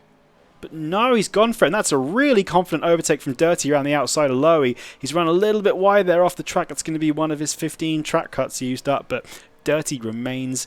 remains in the lead of GTE. But as I was saying, IntelliBoost is an interesting thing, because it's a whole massive part of the driving is now automated for you. And I have seen some races where that's been not allowed, and it's been quite controversial, where teams have been penalised after the race, after they were discovered using IntelliBoost. In my personal opinion, I don't think it should be allowed. I think part of the challenge of driving an LMP1 is manually managing the boost and the deploy, and having to, cycle between the maps you have available and use your own manual kind of boost and overtake maps. I think it takes a little bit of the spirit out of the cars by using by using IntelliBoost and auto deploy apps, but it simply makes the cars faster. And if you have an option, I think we've got a problem here. Artur has DNF'd. I'm not quite sure what happened, if he had a disconnect or a problem there, but Artur looks like he is out. That's a great shame. Artur's been a really great driver throughout the whole season of AF2. He's been a really consistent, regular driver, so that's a real shame to see him go. As Charles Bertrand is back in the pits. Though he's made his way back up to the tail of the LMP1 class, so he's got plenty of time to get back up. No, I think Alan had a pit stop maybe. Behind Dr. Gamu's... Oh yeah, I think Dr. Gamu's has got past Alan. Of course, Dr. Gamu's has the Aston Martin, so he has a lot of pace with that. But yeah, it's interesting to see that it is allowed here, but I think that... I think it's a surprising decision to let IntelliBoost be allowed, because I think it takes a little bit of the challenge and the spirit out of the cars, and I think it just allows the quick drivers... Oh, Josh is getting in the wall there. Ooh. I know that wall is not collidable, so I think he avoided picking up any damage there. Let's go have a look at his car, but I think he just got away with that. But yeah, I think the problem with IntelliBoost and stuff like that is it allows the faster drivers to make a fast map, and then they're fast every lap, and drivers who can't work out... And Josh comes into the pits. I think that's now a good time for him. His tyres are probably cooked. But yeah, I think with IntelliBoost, if you're a slower driver and you can't get a perfect deploy map, or you can't work it out, you're not experienced enough with the cars to work it out, I think it's just a bigger way of dividing the ability between the drivers. So it's not my personal favourite, but it's here nonetheless. So if you've got it, use it. It's interesting to hear Josh use it. I know for a fact Fyodor is using some kind of auto-deploy system as well. That's why he's been so absolutely stone-cold consistent with his boost. The battle for between First and GTE is still on with Lowy and Dirty. These guys just are not stopping. And interestingly enough, the gap to Zeif is only 30 seconds. It really is not that long, considering they've been racing for over an hour already. And Lowy and Dirty are incredibly fast drivers. So, as Lowy dips a wheel in the grass there, that's some spicy action. If these guys were to get in a big crash and damage each other, that really could hand the win to Zeif here. And I mean, Lowy's really ragging the car as hard as he can here. As Sleepy is in the pits as well, although Josh Brooks gets out ahead of him.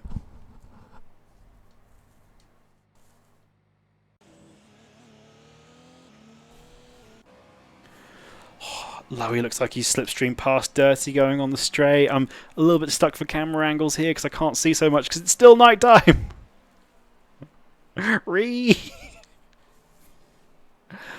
Oh, Lowy a little bit too deep into the first chicane there. What can Dirty do? Can he get the cut back?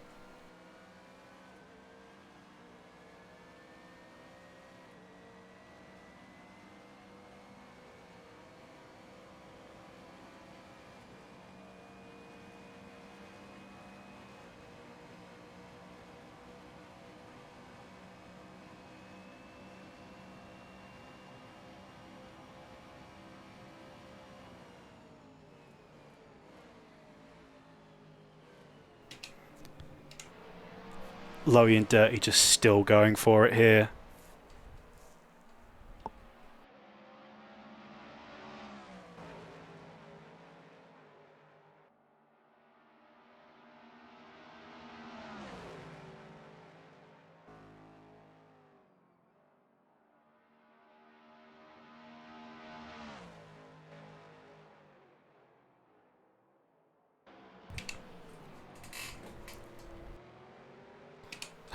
It's just still going on. I can't believe how close these guys are getting to each other. They are really two excellent drivers racing with respect. Oh, Arthur, I'm so sorry your game crashed. I saw your DNF. That was so tragic. That's such a great shame. I was commenting on how great you've been all season, how you've been a real kind of staple in all of the races, and you've been really just consistent and great in every race, and thank you for being part of the season. I'm so sorry it ended in such a miserable way for you. Unfortunately, that's just racing. That was Dirty and Lowy just side by side again through Indy.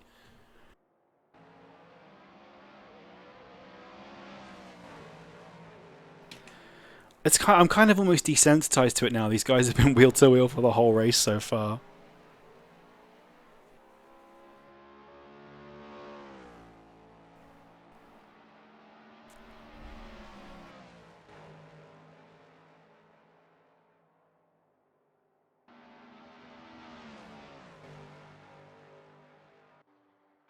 In GT4, Rubber 9 is still chasing down Eric Axelson. It's still really close between those guys. I know Eric had a massive lead and then he somehow lost it. I still don't know what happened. He lost it at some point, and Rubber 9 is still chasing him down. Alexandra Baltasio and Juan Manuel Gutierrez are still close to each other as well, so that fight is going to go on for the whole race, I'm sure. And poor Sleepy's still behind Callum Dunn. If he wants to try and chase Josh for that victory, he's going to have to keep fighting for it. There's still an hour and 17 minutes left, so there is time for Sleepy to get back into this. Josh might get into trouble and have some kind of mistake, but anything could happen still.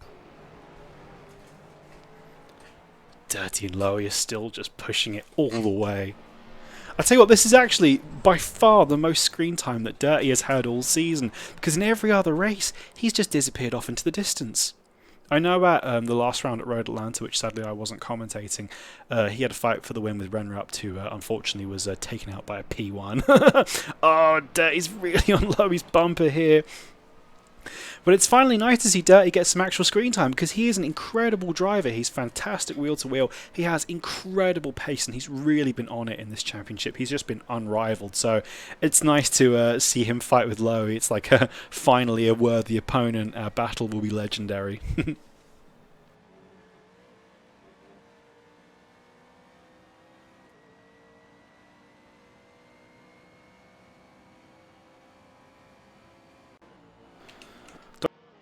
Are battling here. Let's see.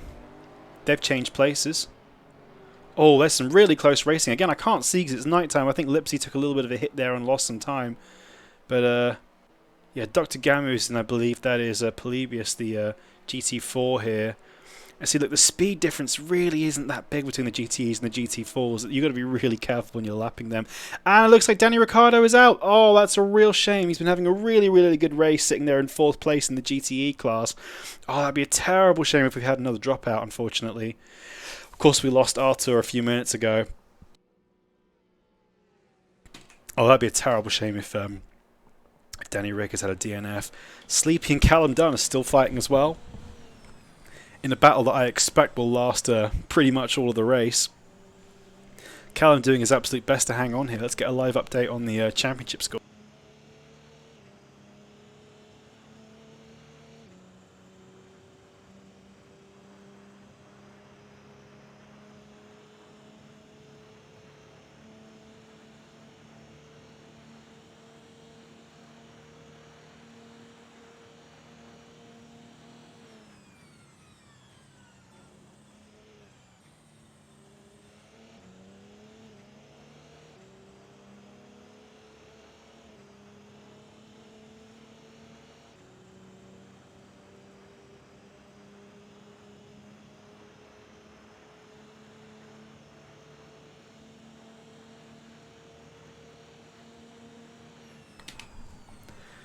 So I had a little live update on the points here, and it looks like, ooh, Sleepy and Callum Dunn are still battling fervently, as it was when Sleepy was in 4th place. He is losing out to Josh Brooks in the championship. Sleepy must outscore Josh today if he wants to win. And I was saying that with Sumo Dolby out the race as well, I don't know what happened to him. He couldn't make it or had a disconnect or something. I think he disconnected. It was early on.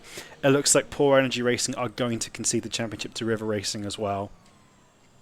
So at the moment, it's really all Josh is to lose. I know he's kind of already kind of let the race win go because Fyodor has, you know, the pace to kind of keep ahead. But I think Josh is focusing on staying conservative, staying out of trouble. He's not going to exert himself trying to reel in Fyodor for the overall win. All he has to do is finish ahead of Charles de Greg and ahead of Sleepy, and he locks up both championships for himself and his team, River Racing. Oh, that's such a shame about Danny Rick. Hopefully, if Danny's here, let me know what happened. I'd love to find out. Hopefully, oh, Danny is back in the pits, so maybe he has rejoined. And he's back out on track, so it looks like he's not out the race. That's a real shame for him, though, having some problems there. I really feel for him. Dirty and Low, the gap is still barely a second. Sleepy is now up into 3rd. But he's got to keep ahead of Callum. If Callum and him keep fighting, he's got no hope of catching Josh.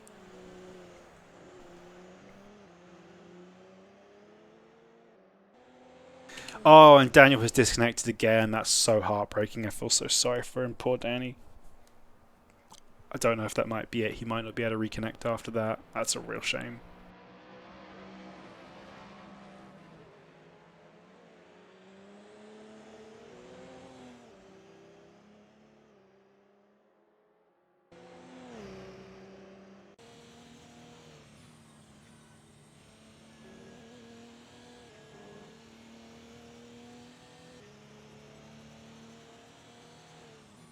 Just going to have a look at who else was potentially interested in a mid-race interview.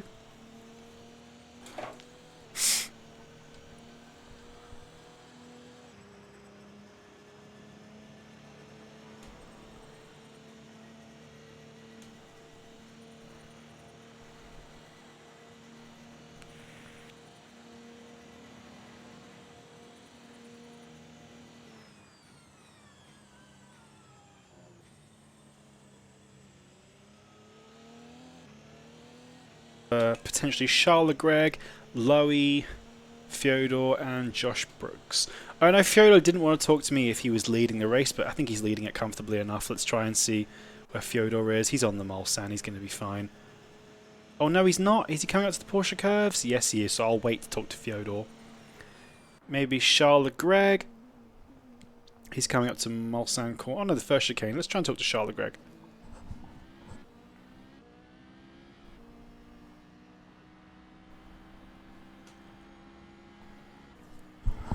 Charles, you are on stream. How's it going? Not very good. What's gone wrong? I mean, Dalby had to leave the race because his PC can't handle it, and that basically means the championship hopes are over. Yeah, I noticed you'd have to outscore Josh now to have any hope of winning. That's a real shame. Well, that's a big F in the chat for Simo. I'm really sad to hear that about him. You're doing good, though. You are first of the Toyotas, and you are sitting there in a nice, strong 5th place. Bink Sim Racing is back in the pits again. Do you think you can hold on to that position? Are you going to be interested in trying to chase down Callum and Sleepy, maybe for a sneak third place? I think I can catch them at the end of the race with strategy. I'm not sure about Sleepy, though.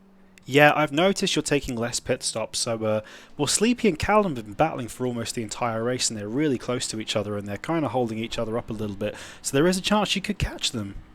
Yeah, if they are going on like that, I can catch them. Right now I can do this, finish this lap and go for one other lap, then I'm gonna have to go for my 2nd stop.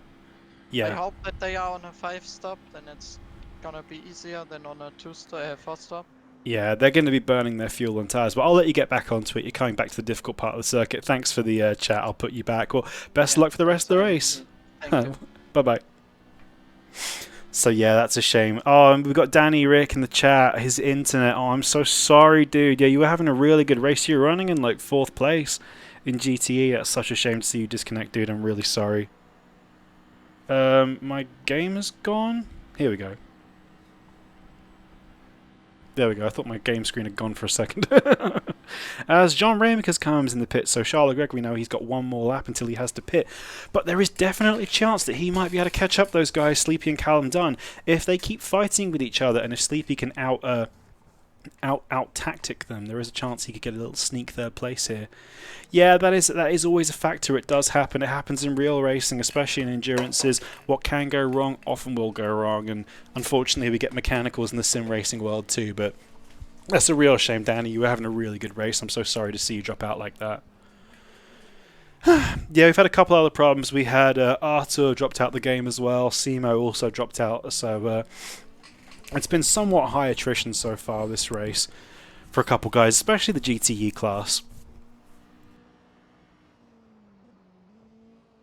But it means that there's good points on hand. There's a lot of on-track action. We've got amazing battles between Sleepy and Callum Dunn that have been fighting for almost the whole race. Lowy and Dirty have been within a second of each other for the whole race as well. They've traded places a few times. Lowy spent most of the time out in front, but Dirty's had a little time ahead as well. We've also got some great battles in GT4 as well. We have Rubber 9 was really close to Eric Axelson, but the gap has now branched out a little bit too. And Juan Manuel Gutierrez and Alexandra Boltas, who have also been battling really hard for third. So it's definitely not over with any of these guys. See, again, Dirty is just closing up with Lowy. It's amazing how close these guys are getting, and they're racing side by side and slipstreaming each other. It's been pretty crazy ding-dong so far.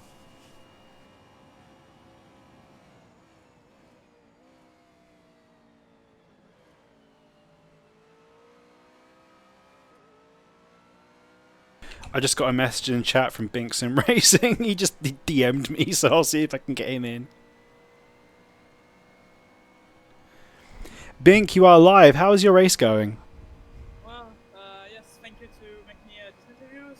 It was quite nice. I think the debut was, well, a bit loosey-goosey because I've got with John. You thought, because I'm watching the live too, you thought that I would spin in the, like, it was first chicane, I think, of the Union Straits.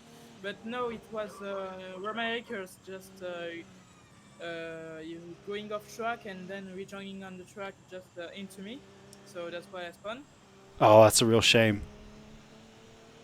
And for now, I think it was nice a bit. I mean, this race I'm happy because Le Mans is my favorite track of all time. I'm happy to be here and have nice results. Excellent. Yeah, I mentioned earlier that you have a lot of friends and family and schoolmates and so watching. So do you have a message for those guys? I know you're racing right now. I mean, I can do it in French. Yeah, please.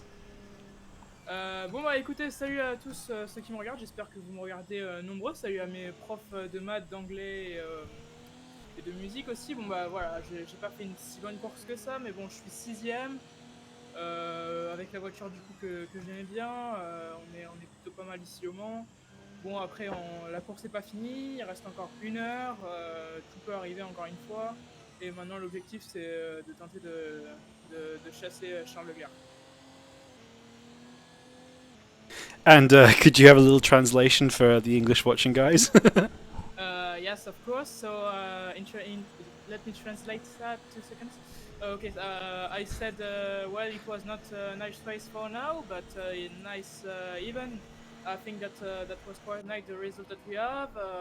I've got my personal car skin, and that's nice. Thanks to Josh for the help. And I'm happy for all of you that watching that I'm doing sim racing. Hopefully you will see what it is, and you will appreciate it at a real sport, and not just a video game like one car going on a track just doing a whole thing. So thank you to be here. It's sorry, my crew chief talking to me. That's okay. I mean, it at least 1 more hour on the race, and the objective now is to catch Charles Leclerc to have the 5th position. Well, Charles is in the pit, so get back out there. I'll put you back in the chat, Bink. Thank you so much for joining us today, and best of luck for the rest of the race. Goodbye. Thank you. And that was Bink Sim Racing. Oh wow, Diego Domo just subscribed. Thank you very much for 2 months with Prime. Absolutely legend. Thanks for the great race. Shame I had to retire, but I hope I can try again for the next one. I'm sure you will, Diego. Thank you so much for subscribing. That's so kind of you. All the AF community really, really appreciate your help and support, so that's awesome. Thanks, dude. And we saw while we were talking to Bink there a little bit of a trading blows between Callum Dunn and Sleepy again, and that ended up in Sleepy going in the gravel. So I'm not sure if he just overcooked that one, but it's not going to help Sleepy's championship chance. He's got to try and get back up there. He's now almost 30 seconds behind Josh Brooks.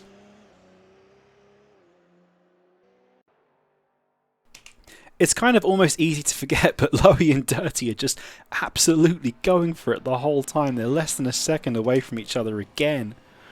And it's amazing because even though they're fighting tooth and nail, they are still pulling away. The gap is now almost 40 seconds to Zyfe, so with an hour to go, these guys are going to have to quite seriously take each other out if Zyfe was to catch them up.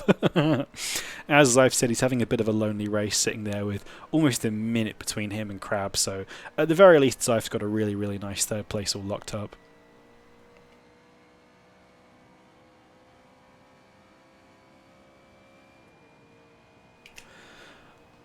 I'll see what part of the track Fyodor is on. I'll tell you what, he's coming up to the Mulsanne now. I'll try and call Fyodor in a second. That'll be fun. He might not want to talk to me though, so I'll have to be prepared for that. And he's on the straight. Let's go. Let's try and get him. Can't find him. Here we go. Hey Niels, can you talk? Yes. How's your race going? You are winning by over a minute. I'm currently just trying to get focused, but yeah, it's going really well. How's it been out on track battling with all the traffic and guys?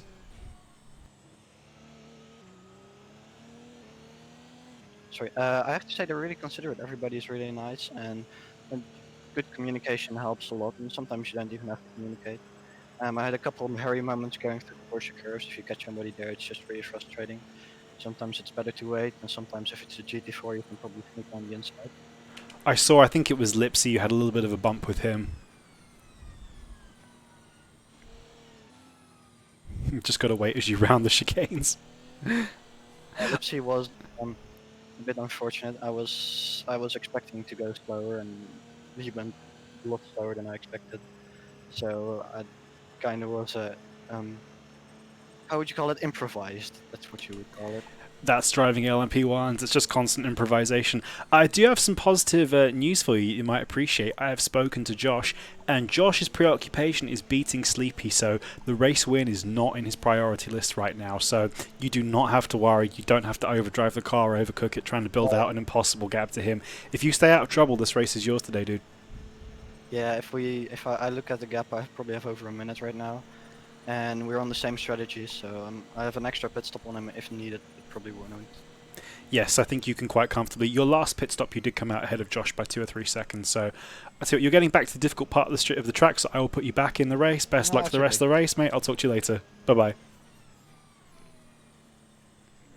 And that is our race leader, Fyodor, who is having a great run out on there today.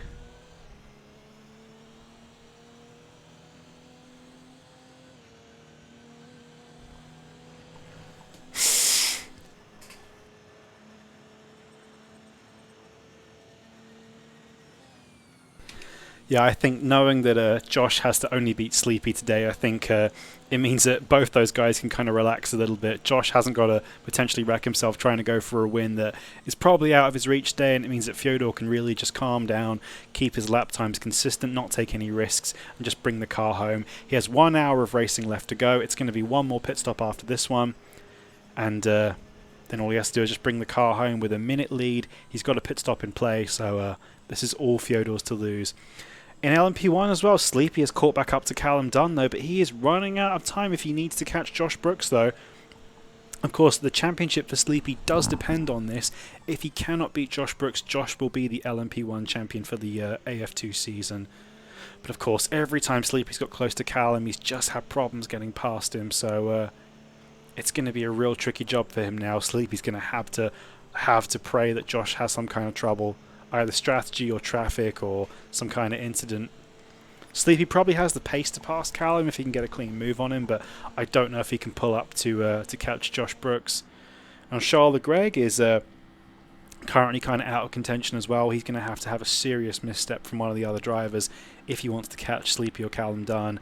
And again, I don't think catching Josh Brooks is going to be possible for him today. It's a real shame. Sumo Dolby had his CPU occupational problems. It looks like Charles Leclerc is driving without headlights. Potentially he has some damage, I'm not sure. That's very peculiar. Let's have a look at the front of his car. Well, of course I can't see because it's dark. His lights are on, they're just not very bright. That's peculiar. Maybe it's a Toyota thing. Let's look at... No, John Raymond has his headlights on full blast. Maybe Charles Leclerc either has them off or picked up some damage. That's peculiar. Lowy and Dirty still going at it. Zeif in third place as Krabs comes in for what will probably be his final pit stop. He has a nice little gap over Bamba though, so that fourth place should be nice and solid for him. Dr. Gamu's having a nice race in fifth. Of course, he's been lucky. Oh, he's coming into the pits though. I imagine Drillo might be following him in. Let's go see what Drillo is doing. No, Drillo stays out for another lap. Very interesting. I know that mid-pack in GTE has been really, really close so far in this race. Both Lowy and Dirty are having front tyre problems. That might be very, very interesting as we get onto the final stint. Well, those guys have been fighting so much, I'm not surprised they've been cooking their front tyres. But if they carry on fighting, the gap to Zeif has kind of remained constant. It's still at 40 seconds-ish, so if those guys really get into it, they might potentially sacrifice the win, going for each other. Dr. Gamus and Alan are both in the pits. Maybe it's wear, Toaster, or maybe they're too cold. I don't know. All I know is they're having problems. But I would imagine from how they're driving, they're probably wearing their fronts out.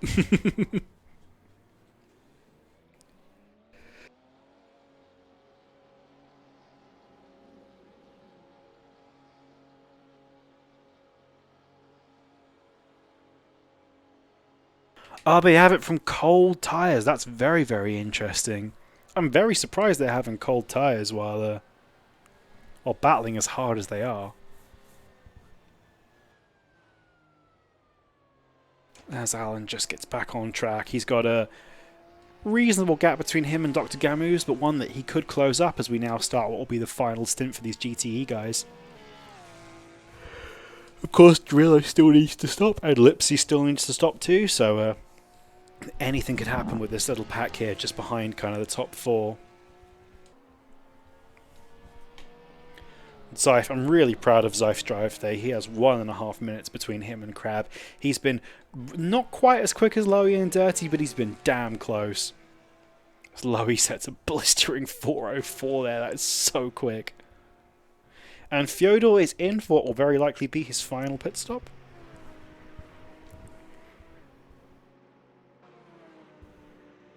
Or actually, it might not. I believe if he's 5-stopping, he might have one more stop to go after this one. Maybe he can take it easy on this stop and then go for a little fast one at the end and try and get a little tidy little fastest lap. That might be fun. Interestingly, it is still nighttime. Danny Rick, do we know if the Soul is working okay? I can check on my own game, I guess. Let's have a look at, like, time of the day. Oh no, it is changing. It's currently 5:20 in-game, so it looks like we will be getting back to daylight very soon, which will be very nice. It means I can see the cars again. Soul, it works. Excellent. Yeah, I've just seen before similar problems with, not in AF, in other communities where people have had problems with the Soul and it's got stuck at permanent nighttime. But yeah, all appears to be moving. It is 5:20 in the AM in-game, so we should be getting back to daylight pretty soon, which will be very nice.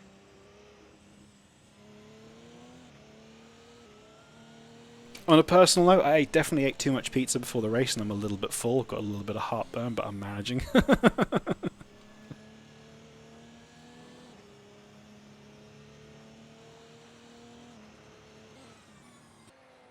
Just as everything's quieting down for a little bit, I think this is a perfect time for me to have a little drink and bathroom break. So I'll leave you with the race leader for a minute or two and I'll see you in a sec. Bye-bye.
And we are back. Stepping into what will be the final stretch of this 2.4. As Lowy and Dirty are in the pits at identical times again. It's amazing how these guys have just been mirroring each other's strategies the whole time. They really have been just pounding each other for the whole time. Although I think Dirty's had to take possibly some more fuel here, so that's a longer pit stop, or maybe he had some problem entering his pit box. I know Dirty missed his pit box the season opener at Silverstone, but he was so far ahead it didn't bother him, and he's now come out behind Polybius. That's such a shame. It's going to hold him up a little bit. With 50 minutes to go, Dirty's really going to have to pull his finger out if he wants to take that victory back from Lowy. He's given him a damn good run, but it's going to be a tough final stretch.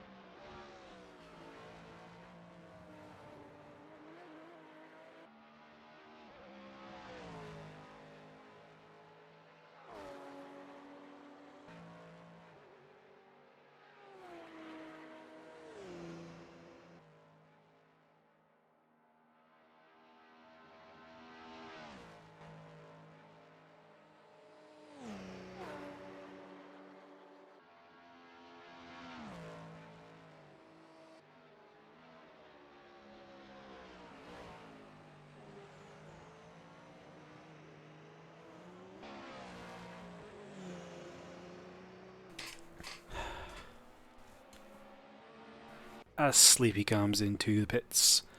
Again, I'm guessing these LMP ones might have to take another stop towards the end. Possibly a little shorter one. I know it's going to be probably a 5-stop race for these guys.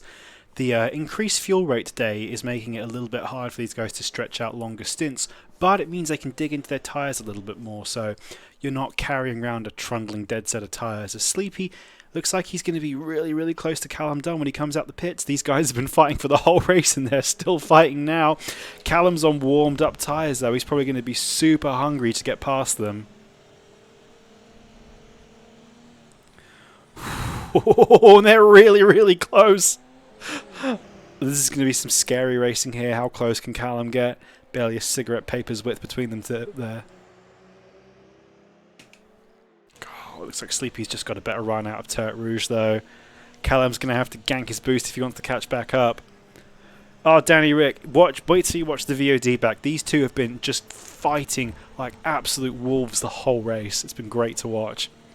Like Lowy and Dirty, Callum Dunn and Sleepy, and for a long time, Boltasu and Juan Manuel Gutierrez were really, really, really close the whole race. Speaking of GT4, it looks like it has stabilised down finally. Eric Axelson has managed to build back up his lead a little bit. For a while, Rubber 9 was pretty close to him, but Eric has really kept his head on. He's had a really consistent, nice, clean race. He's not had any trouble so far. Rubber 9 has also been very good. He's been really, really good with second place, just keeping it down, managing to get that gap over Alexandra Boltasu and not have to worry about losing second place. And again, Alexandra Boltasu has had a great race as well.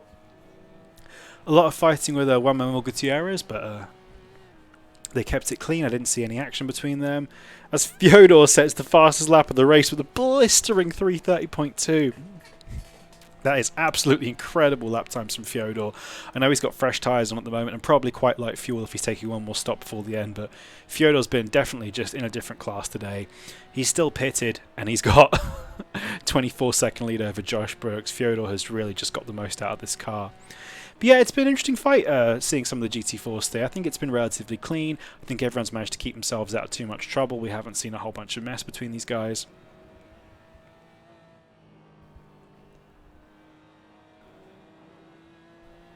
Callum and Sleepy has been pretty close. They haven't had any massive incidents. I think a couple of them have... a couple times they've ended up in the gravel or run a little bit wide, but I haven't seen them outright murder each other yet. Maybe it'll come later on in the race. But yeah, I'm relatively proud of the GT4 class. I think they've all had pretty good races. There was earlier on some on-track action, but it's kind of quietened down now a little bit. But I think these guys are just kind of tired and wanting to bring it home now and just doing their absolute best. But there is still time for the lead to change. We could have Rubber 9 challenging Eric or Juan Manuel catching back up to Alexandra Boltasu, so anything could happen. As Josh Brooks is now back in the pits. A little bit later than Fyodor, but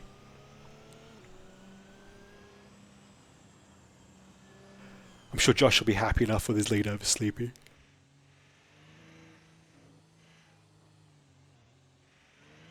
Down in GTE, Dr. Gamus and Bamba are still really close. Another pair of drivers. There's been a whole gaggle of cars here. From Drillo, Bamba, Gamus, Lipsy, Allen. They've all been really, really close to each other for the whole race.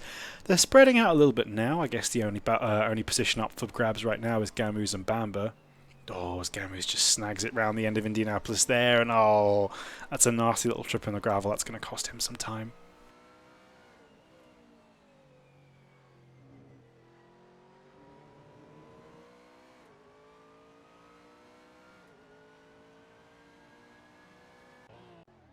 As Alboiter is in the pits.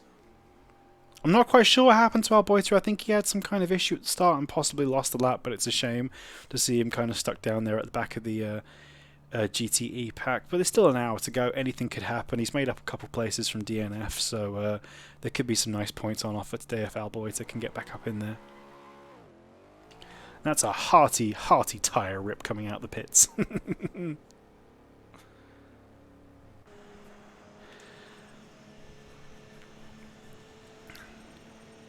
And Callum Dunn has dropped back a little bit from Sleepy since coming out the pits. That's going to be good for Sleepy, but it's not what he needs. Sleepy needs to catch up Josh Brooks, and with a 30-second gap, I just don't think it's going to happen. Josh is going to have some serious either miscalculation of strategy or incident if Sleepy's going to catch him and fight for that LMP1 title. But if Sleepy has managed to dispatch Callum Dunn, that might be a weight off his shoulders, because those guys have been battling for pretty much the entire race, all 2.5 hours of it so far. It's interesting because I think Sleepy's pace might have been a little bit inhibited by the constant battling he's been caught up into, and then fighting with Callum has kind of forced him into making some mistakes. So we might not have really seen Sleepy's true pace unravelled here. If we go on board with him, we see he's plus 0.36 on his best lap so far. So I don't know what his best lap is. That might be really quick, or it might be not so much. We can definitely see over the next couple laps if the gap between him and Josh comes down. Now he's free of Callum Dunn.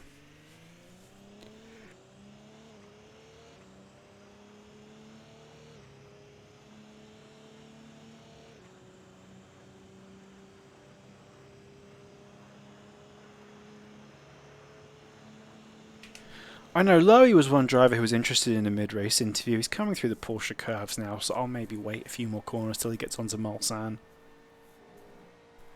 We'll see if we can call Lowy for a little bit. Dirty's on a godlike lap. Let's go have a look. I can't see his delta, unfortunately, but we'll watch him cross the line.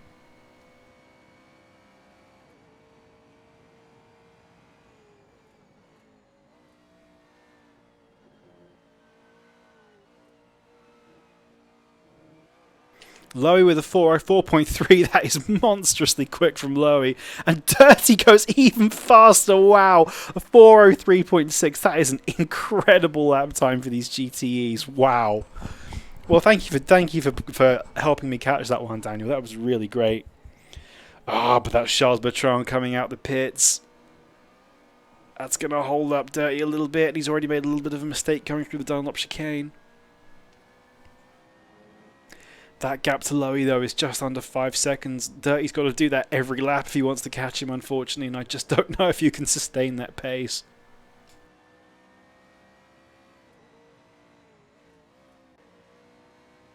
Okay, I'll try and call Lowy now. Let's see if I can get him.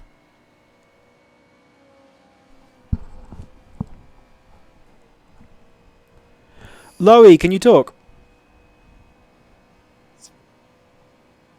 How's your race going? Good. I saw you saw the battle in the second stint of 30. Oh yeah, you've had some amazing battles the whole time. You guys have really been going for it. How much of a run has he been giving you?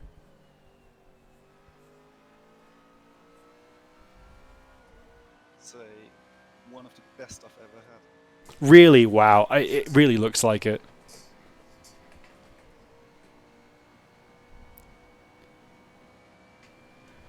I saw that on the last lap, Dirty did a 403.6, I believe. That was a monstrously quick lap. Do you think you can match that? I'm not sure if he's on the fueling. Yeah? Okay, very interesting. Okay, well, I'll let you get back to the race. Thanks so much for joining me, Lowy. Best of luck for the rest of the race. Hope that battle with you and Dirty reaches an epic conclusion. Cheers, have a good race. Bye-bye. I'm sorry, I tried to turn Lowy all the way up there, but he was just a little bit quiet. I'm guessing his microphone's far away from his mouth. I didn't want to bother him too much. He's got some work to do if he wants to try and hold off Dirty for the rest of this race. 40 minutes to go, probably 10 laps, I've got to say, between these guys. Just got to see what pace Dirty can do, if he can keep that up. Sleepy is back up on Callum Dunn. Oh no, what happened? Oh no, something must have happened here because Sleepy was ahead by about 3 seconds. He must have made a mistake and dropped back behind Callum again. Unfortunately, that's just been the story of Sleepy's race. He's been really, really quick, but oh yeah, his delta is plus 4 seconds. He's made some kind of mistake. That's a real shame for Sleepy. He's been really, really quick, but just hasn't been able to keep himself out of trouble. And that's probably going to concede the LMP1 title to Josh today. But maybe Sleepy can save face by whoa, big lock up there. Maybe Sleepy can try and save face by taking 3rd place.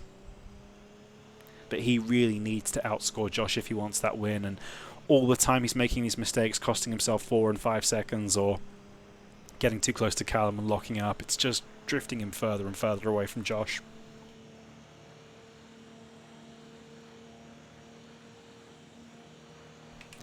In the mid-pack GTE battle, Dr. Gamus is still chasing Bamba. As they both get really rough exits from Turret Rouge there. Their arms are going to be hurting, their legs are going to be hurting at this point.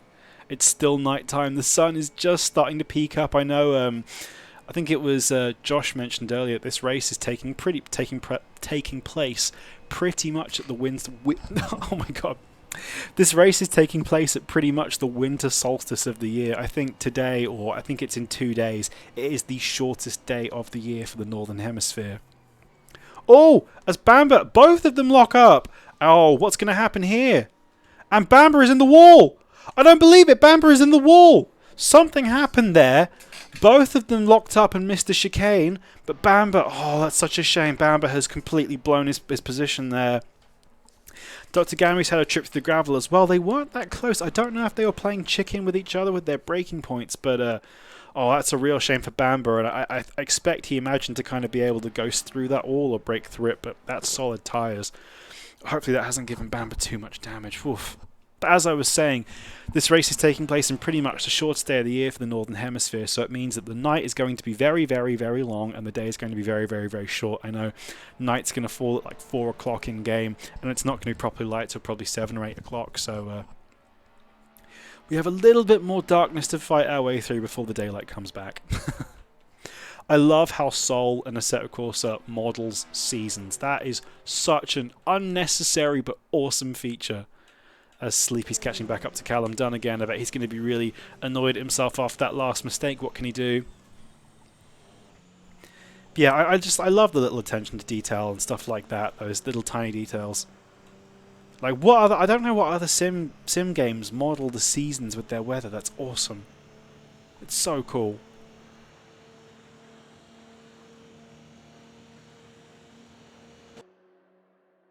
AC is awesome. I say it every time I commentate.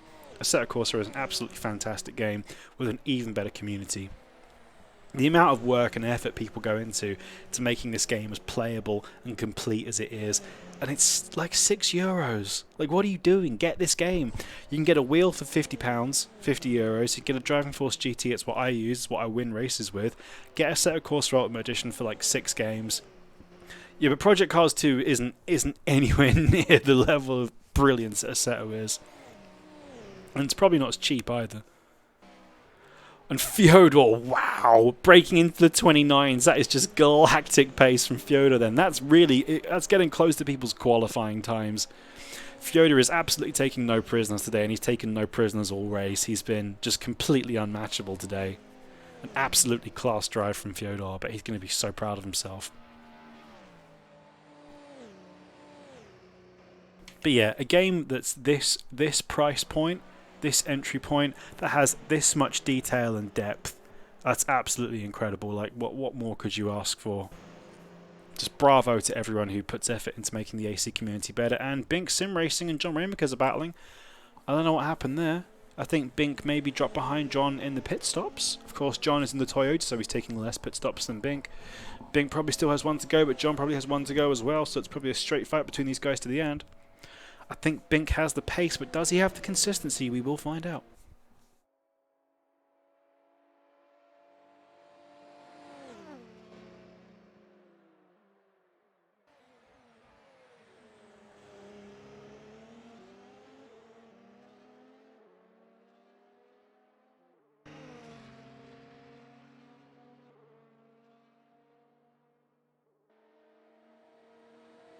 Yeah, such a shame that Danny Rick dropped out with internet connection issues.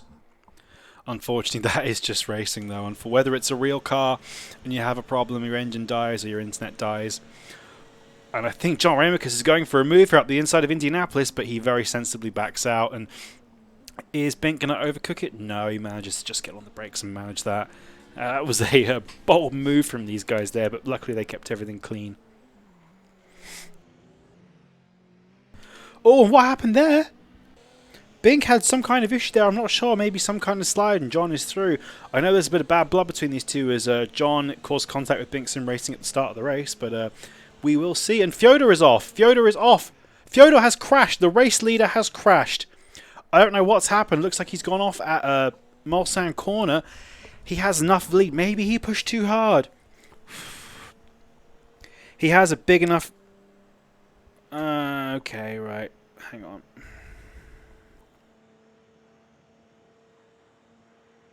Yeah, please don't do that, whoever that was. But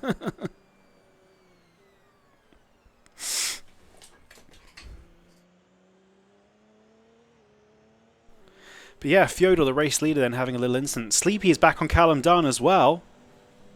Maybe is Fyodor pitting? I'll have to look and see. I don't know if Fyodor's... I don't think he got damaged. I think he just made a little mistake there. We will have to see. We will have to see. Sleepy and Callum still fighting. Oh, that's a big lunge from Sleepy. He really has to lock his brakes there to try and save that one. Fyodor looks like he's still... Fyodor lost 12 seconds on that lap. That's a big problem. Maybe it's his tyres. I'm almost certain he's going to come into the pits here.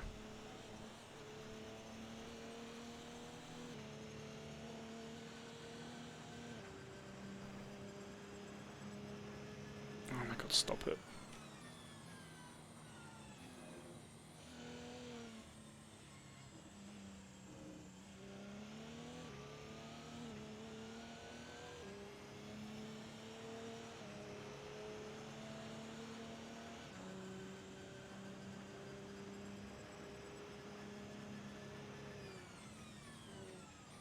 And it looks like Fyodor has not pitted, so it looks like his car is okay.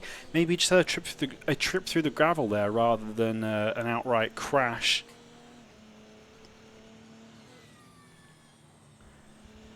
Alan Fan Club asks me, we are building a car in automation with fast crap, which he says he wants the car your hair colour. What colour is my hair?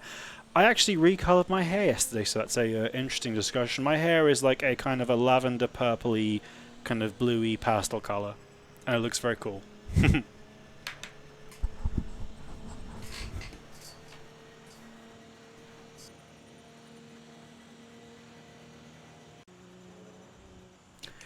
Yeah, I don't think Josh is going to be too affected by the small little run-in that Fyodor had there.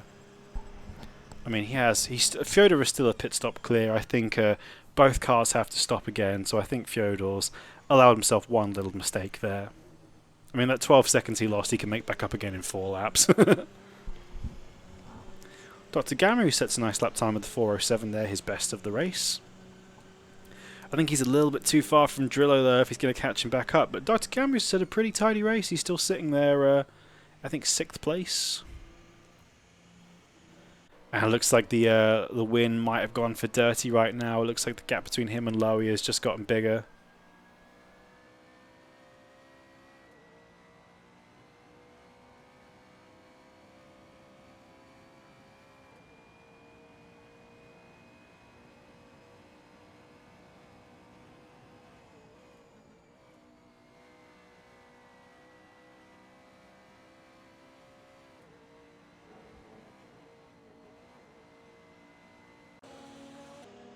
And Bink and John Ramakers are still battling hard here.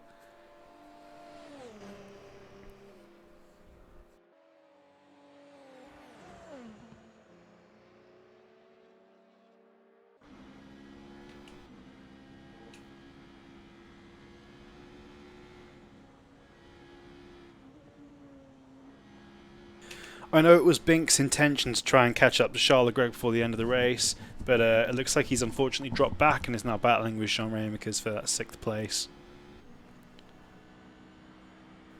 Oh, I feel so sorry for poor Charles Bertrand. I think he had a disconnect. And John is in the pits. And no doubt Bink will be in the pits some point soon as well, so that battle will likely continue. Such a shame for poor Charles Bertrand. Bright. He's not had really any screen time. I think he had a crash earlier. I saw him get stuck in the wall, I think, and then he had to escape back to the pits, losing himself a lap. And when you lose a lap at Le Mans, especially I think it was in the Porsche curves he crashed, that's like 3 minutes of track time you're going to lose because of that. That's just a brutal punishment. So Charles Bertrand's done really well keeping himself in the race and catching back up as much as he has, but unfortunately when you have and this race isn't a 24-hour, it's not quite long enough to recover, but wow, and Fyodor has not been deterred. That's an incredible lap time. I think that's faster than his pole time. Fyodor has not been deterred by his little off-track excursion a couple laps ago. He goes and demolishes the fastest lap of the race by well over a second. That is just insane. Can somebody double-check his qualifying time for me, because I think that was quicker. I'm going to go have a quick look now. I think Lowy sent it to me earlier. Oh no, I only have the GT4s and GTEs.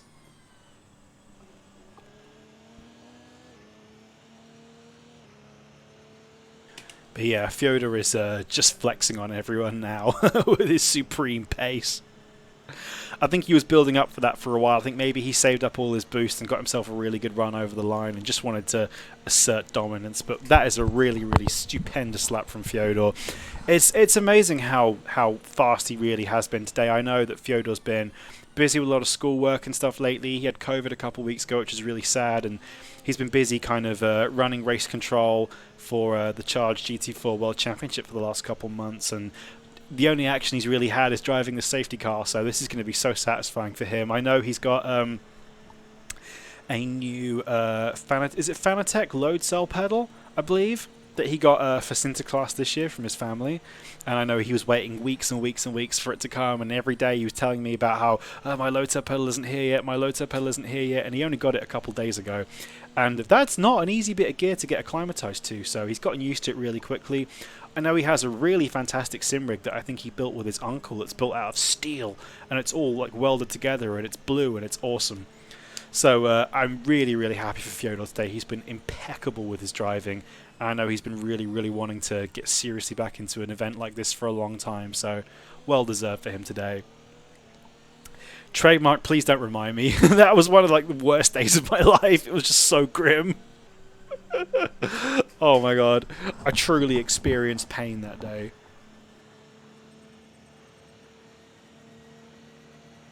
What team were you driving for in that race, Trademark? As Bamba comes out ahead of Dr. Gamoose in the pits. And it's daylight now. It comes up on you quickly. Ah, Pura Forza. Were you in the LMP1 or the GTs? I can't remember.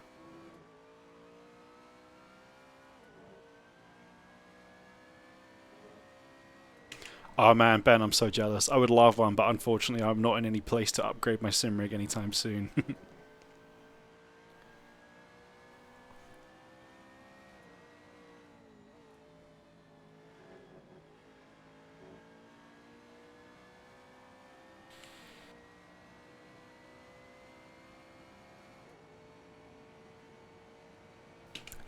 Didn't you get a wheel, Danny? How are you getting on with that? Or did it not work for you? Are you still on keyboard?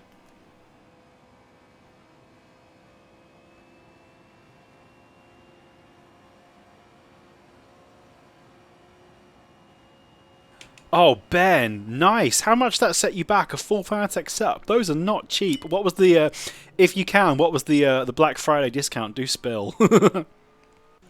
And Fyodor is in for the pits, and what will almost certainly be his final stop of the race.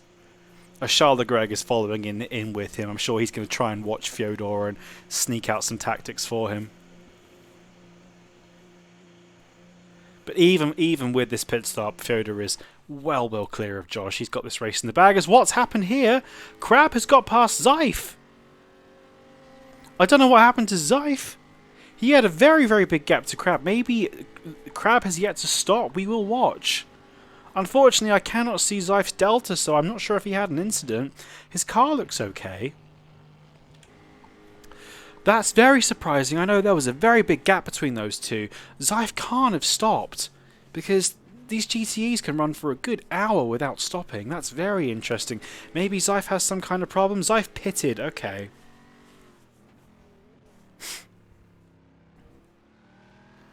That's damn cheap. Mr. Ben, you're not Ben Collins, are you? You're a different Ben. Remind me. But 650 euros for a whole Fanatec setup is a really good price. Bravo. Well deserved.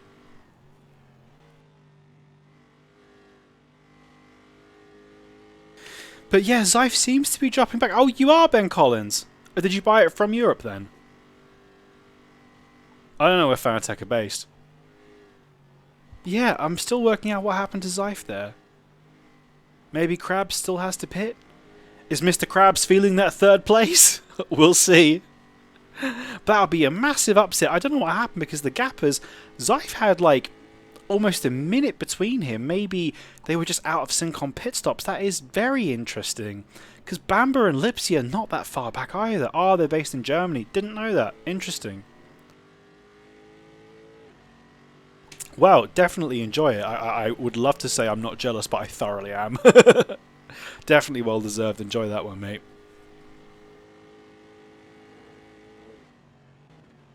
Oh, and Zeif Polybius not being kind with leaving Zeif room there. That was a little bit of a bad move there. Oh, Zeif's going to be fuming. That's cost him easily a couple seconds here. Yeah, Polybius just kind of drifted back into way, and Drillo's got a problem. Oh, and Drillo looks like he's had a little bit of a spin going over the forward chicanes. It's so easy to do. The amount of downforce you're running on these cars here is so low, and with the engine in the back of that Porsche, it's so easy just to skip over the forward chicanes and get airborne.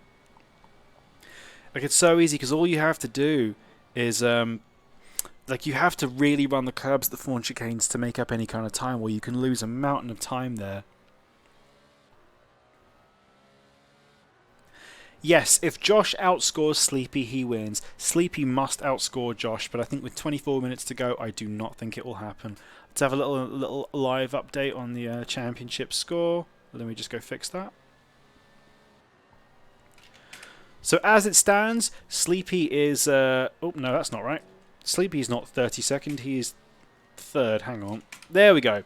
So as it stands, Sleepy must beat Josh. If Sleepy were to get 2nd place and Josh to get 3rd, Sleepy would win the championship by 8 points. But I don't think that's going to happen. So as it stands, Josh is 20 points clear of Sleepy, and River Racing are going to have this sewed up. Let's see. So Charles Leclerc is still 5th. So if things stand as they are with Seymour Dolby out the race, River Racing will win the LMP1 Teams Championship and Josh Brooks will win the LMP1 Championship.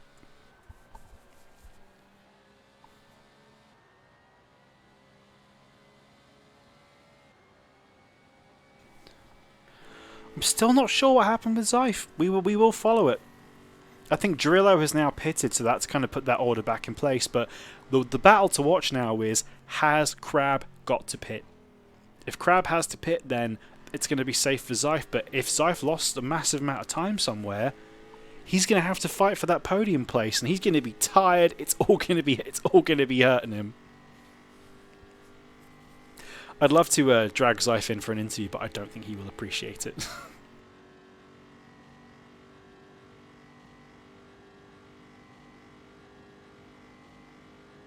Hey G750, the stream is very much still on.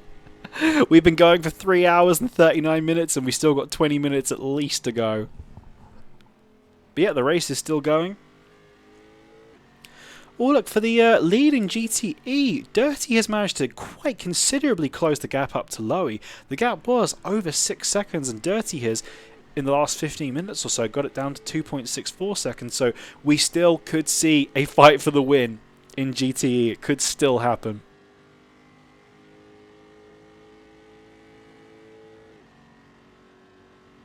Yeah, something must have happened with Zyfe. This is so peculiar, because I saw that Zyfe was only about 40 seconds behind Lowy and Dirty, and now Crab is 2 minutes behind Dirty, and Zyfe is now behind him.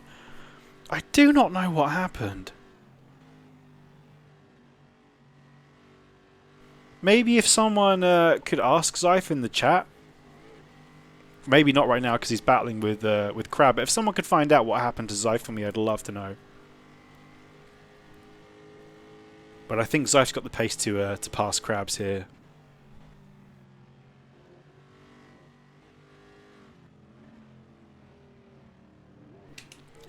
But yeah, that is very peculiar. It appears Zyfe lost like whole minutes. I'm so confused. As Crab sets his personal best, with Zyfe only a tenth slower.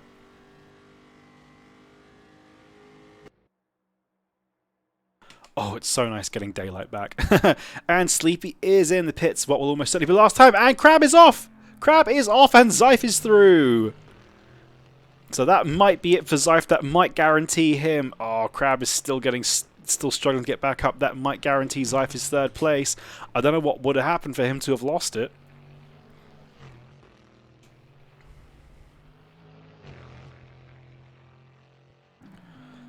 Screw it, I'm going to try calling him when he's on the straight.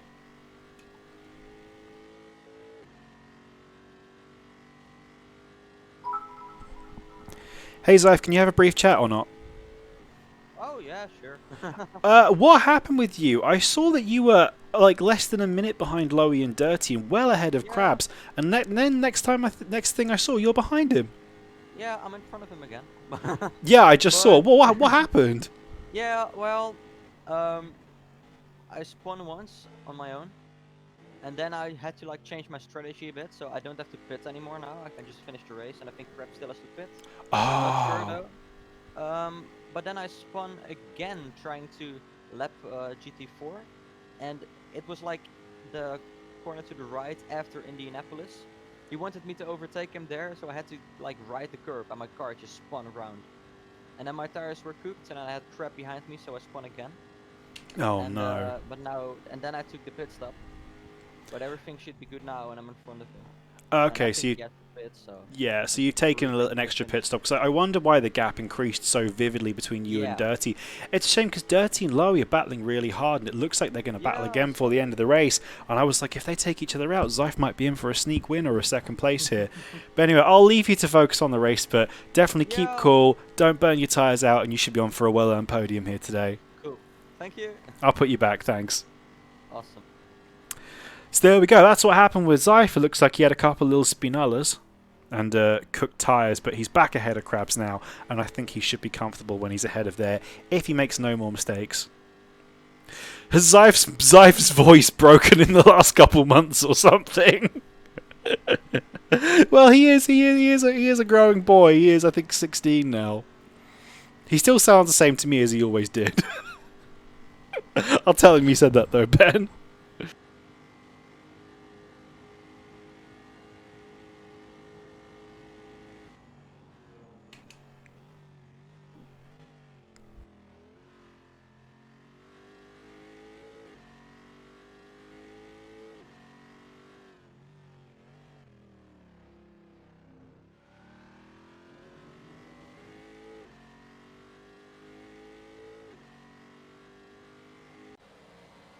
Drillo and Gamus are still fighting. It's been an epic battle with these guys. It's been going on again pretty much the whole race. Been many twists and turns to it, but they're still fighting. What can Drillo do? And he's hosting the inside. Gamus goes really wide trying to get a cut across. Still side by side. There was some really close action. There's a GT4 that's going to get in their way. Are they going to split him and they're going to go either side? They're not quite going to catch him on this straight. I don't think they have quite enough time. This is going to be 3 cars going into Indianapolis at once. This is going to be hairy.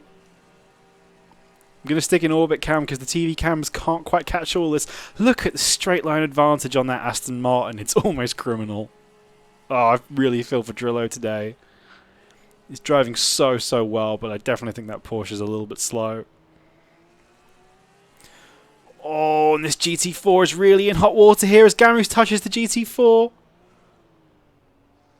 Oh, and again, this GT4 is really causing trouble. He's just not yielding any place to these guys. Now, finally, we get that 3 wide. I'm taking a screenshot of that. That's great. I'm going to keep that one. Oh, and they're coming into the Porsche curve side by side. This is suicide for Gamus. This is absolute suicide for Gamus. What's going to happen? Oh, and he gets so sideways, he's understeering off, but just manages to keep it on. That was really brave driving from Dr. Gamus there. Yes, Polybius does have the right to keep his line, but he definitely didn't give those guys an easy job at all right there. Maybe it would have been more sensible for him to have yielded. Polybius is not battling anybody right now.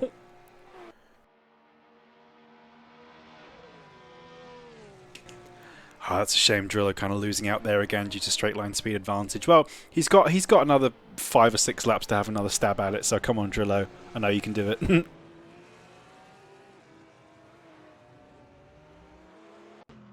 And Krabs appears to have had more problems and has dropped well back now, 27 seconds behind Zyfe. I don't quite think he had enough time to take a pit stop. If he'd taken a pit stop, that gap would be bigger. Maybe it was just a quick splash and dash. Or maybe he had a spin, I'm not sure. But I think Zyfe is now quite comfortably back in 3rd place as Lowy absolutely smashes the lap record in GTE. That is absurd.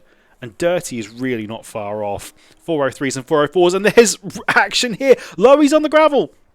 Lowy is on the gravel. Lowy has been caught up by traffic. There was one of the, I believe that was Charles Leclerc and possibly Dr. Gamus there. Maybe one of the Space Raider cars. But that's really going to hurt Lowy. That's such a shame. He just set the fastest lap of the race in GTE, an absolutely blisteringly low 403. And then he has a trip through the gravel, but it wasn't quite enough to hold Dirty up. Wasn't quite hard enough to let Dirty through. He's still got some work to do if he wants to take that win. This battle is not over. As Fyodor is still comfortably out in front. Josh Brooks is taking his final pit stop of the race. He's got a comfortable gap over Sleepy. I think whatever happens now, Joshua will win this championship. All he has to do is just bring it home. All Fyodor has to do to win this Le Mans 2.4 is bring it home. At this point, I think Sleepy might have to pit again. Based on his gap to Callum Dunn, possibly.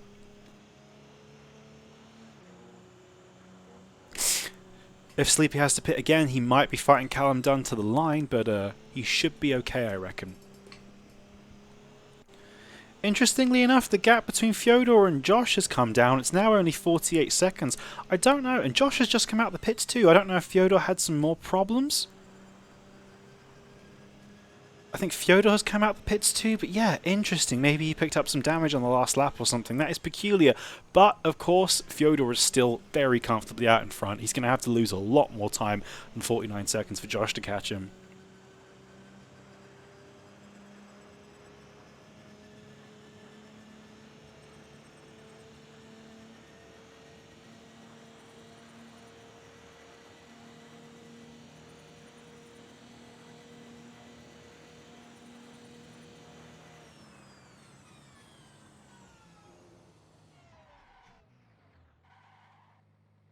Oh, and as I say that, Josh has spun. Oh, that's a real shame. The gap between him and Sleepy is now, after pit stops, only 36 seconds. So, it's a big gap, but if Josh does that again, that's not good. I think everyone's tired at this point. John spun in front of Dirty. Oh, that's gonna lose Dirty more time. But yeah, I think everyone's tired at this point. Everyone's legs and arms are going. It's just who can hang on for the last 10 minutes. I don't think there are too many battles going on. I think Drillo and Dr. Gamus are the closest cars I can see, apart from Lowy and Dirty. But Oh, and Dirty's getting hunted here by John Ramekers in that LMP1.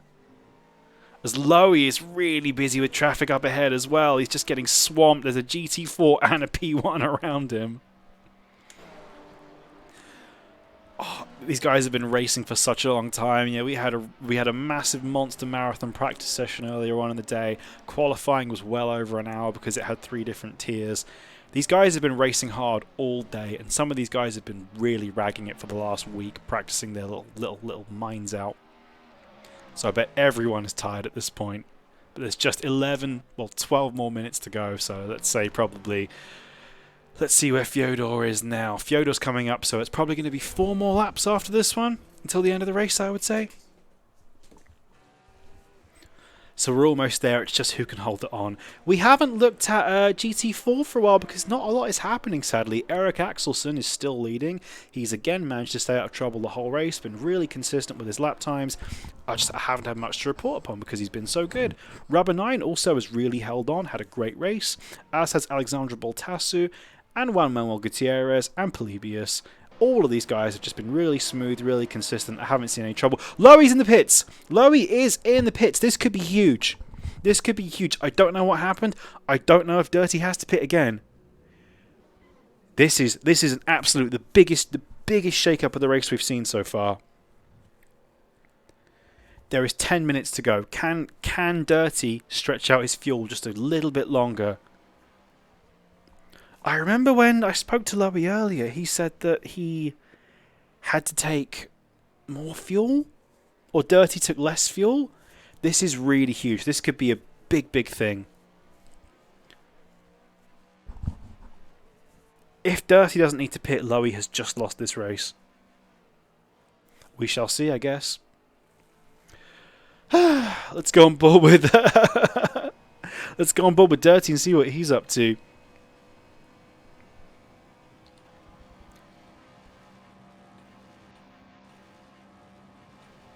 All these camera angles aren't very nice. But yeah, that is, yeah, maybe Dirty's been doing the fuel saving, I don't know. We will just have to see. You are waiting if Lowy would pit or not, so in that case, I don't know how much time he's going to have to lose by fuel saving, but I don't know if Lowy can make up 5-6 seconds a lap. That's insurmountable. Could the mighty have fallen? Could Lowy have been felled by a misstep in strategy?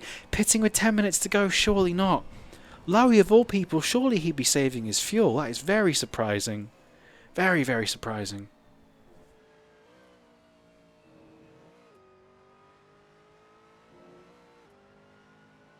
And the gap's not really coming down from what I've seen. We'll watch Dirty here. Let me see, I might be able to get his pedals on, actually. We can. Let's have a look. Let's see how early Dirty's lifting here, if he's lifting at all.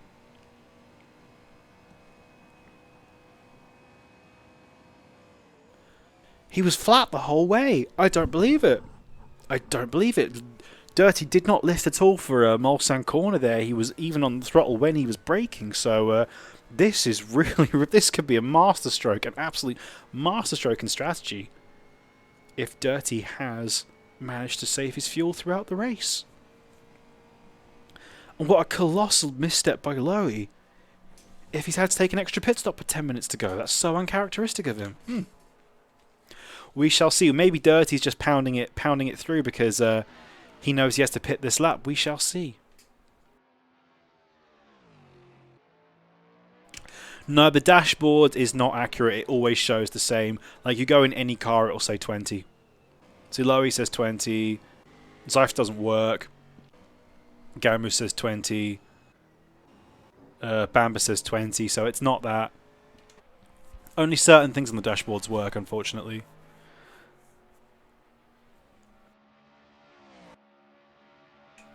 Maybe I could open my ACRL fuel app.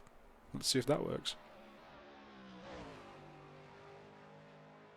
No, that's showing the fuel in my car, which I haven't driven all day because it's not left the pits. So maybe not.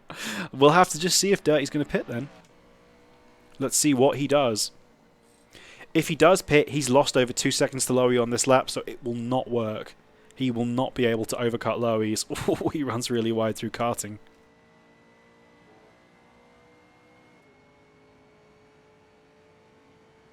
What does he do? Is he pitting?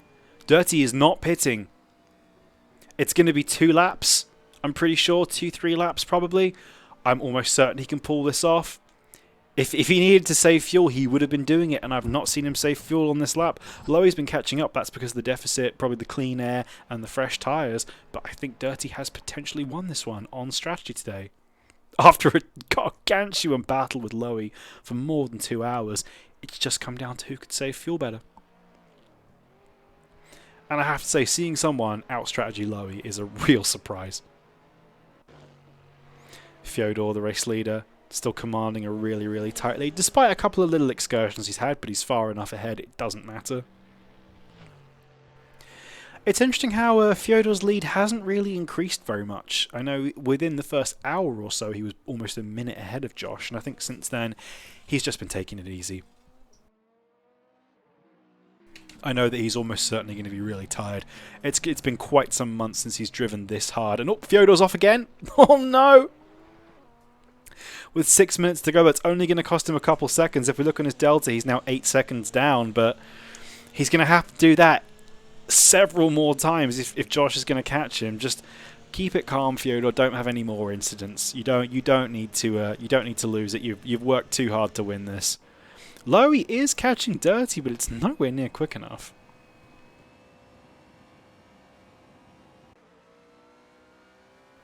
Once again, it looks like Dirty's just full beans on the throttle. I don't see him lifting for any of these corners.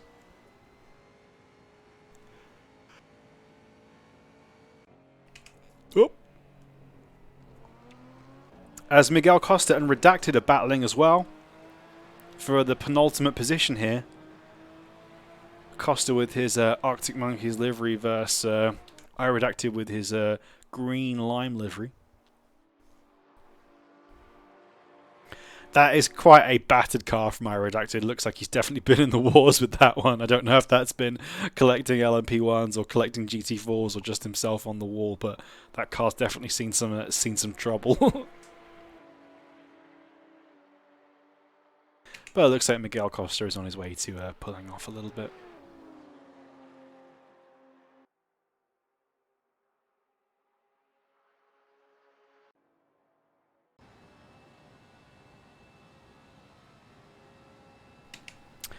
And Drillo is still fighting with Dr. Gamus. The gap is less than 2 seconds. It's not quite close enough yet. Drillo's kind of running out of time if he wants that, I believe that's 6th place? 5th place. If he wants that 5th place from Gamus, he's going to have to really pull his finger out these last couple laps. And Redacted and Costa are still battling. It looks like Redacted had a little bit of a whoopsie there and dropped back behind Costa. Charles Gregg is sitting pretty in 5th place. It looks like he's a bit too far behind Callum Dunn to make a move, but he's got almost a lap over Bink Sim Racing, so he can take it easy. But he's coming up to Zeif here. Got to be careful passing him. Don't want to take Zeif out. He's sitting in 3rd place. Very well deserved 3rd place from Zeif as he very cautiously goes through. Nice move.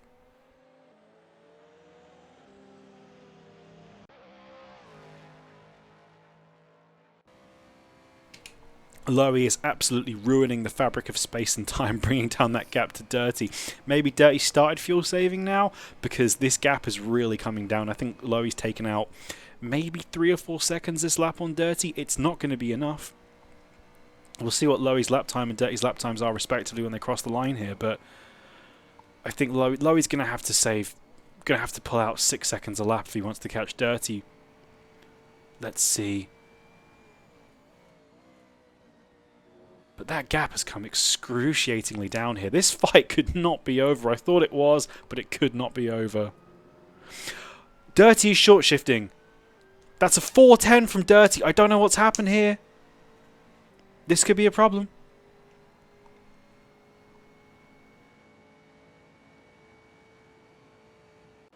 Low, the 403.7. Oh wow, that was a 7-second gap. If there are 2 laps left, this could be it. Let's have a look at his pedals now. What is Dirty doing? Oh no, Dirty's short shifting, but he's not lifting off. Oh, what is he doing? That's not going to work at all. How fuel is calculated in AC, it's almost exclusively done by throttle position. So what Dirty's doing here, he's just putting his engine in the wrong rev range. If he was driving normally and shifting at a normal rate, but lifting off like 400 meters for the corner, he'd be saving far more fuel than what he's doing right now, I believe. We are good, I think, but oh, that was some serious short shifting from Dirty there.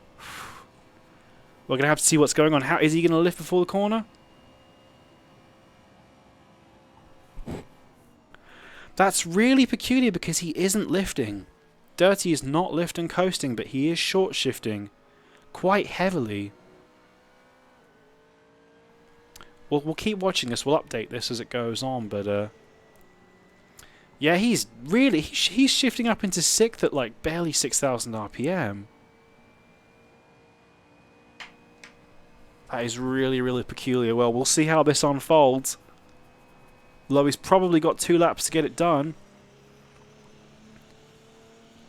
Fyodor is coming up to the Porsche curves right about now. I'm almost certain we will get 1 more lap. That's if Fyodor doesn't just wait at the line. No, Daniel. Short shifting definitely doesn't make that much of a difference because I know in AC, the way that fuel was calculated, it's throttle position times RPM to a certain value. So rev range does matter to a certain extent, but throttle position is overwhelmingly the deciding factor. I have done quite a lot of yeah, Fyodor's going to do 1 more lap. I have done quite a lot of research into fuel saving in this game because I remember trying it out for a couple of events where you'd have to really extremely fuel save to no-stop it, and that was faster than pit stopping. Lifting off the throttle is exponentially more effective than short shifting. Because if you think about it, when the throttle is fully depressed, you're still pumping the same amount of fuel into the engine, it's just turning at a lower rev range. And the engine is still having to do all the work, it's just not doing it as efficiently. And you might save a tiny bit of fuel by shifting at a lower rev range, but when you're out the power band like that, it's just robbing you of time. It's far more time effective to lift and coast even 500-600 meters before a corner when you're traveling at 280 kph than it is to short shift on a straight like that. That's just going to eat your lap time. And the gap is now down to 9.751 seconds, and the leader is on the final lap, so Dirty and Lowy have to do 1 more lap. He has 10 litres left, that is worth 1.5 laps. Maybe tell Dirty just to lift and coast before the braking zones then if he wants to make it to the finishing line.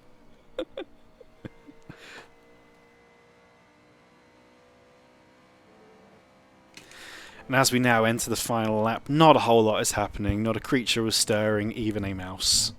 I think this has been a fantastic race so far. It's been really, really clean. I've seen a lot of respect given from these drivers. There haven't been really too many incidents. You know, it's nice that the track is big enough where the cars can space out and you can focus on your own race. You know, guys in the slower classes haven't been being bombarded by LMP1s every single lap. Dirty with a 406 there. Someone was much more on pace. Maybe he just had a bit of an off lap last lap. Lowy is still catching with a 403.4. Lowy is just absolutely going to space with his times as Lowy puts it in the gravel. Sorry, Dirty puts it in the gravel. He's got to try and hold off. Lowy is 8 seconds behind. And it's going to be a bit bigger after that. But it looks at this point that Dirty is having to really fight his car to keep it going with this fuel rate. Apparently we are good for fuel. Let's see. This could be heartbreak. Danny, you guys have got to get ACRL fuel. Get ACRL fuel and watch your fuel rate go down by like the percentage, by like the decimal, when you are short shifting and when you're lifting and coasting. It's dramatic how different it is.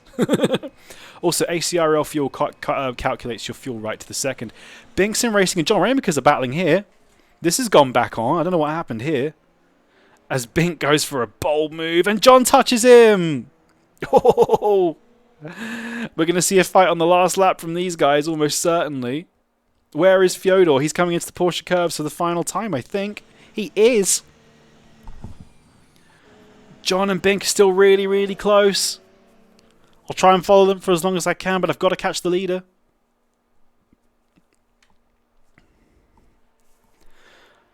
Bink and John are still side by side. Where is Fyodor? I'm going to follow him now. He's coming through the final part. He's coming through karting.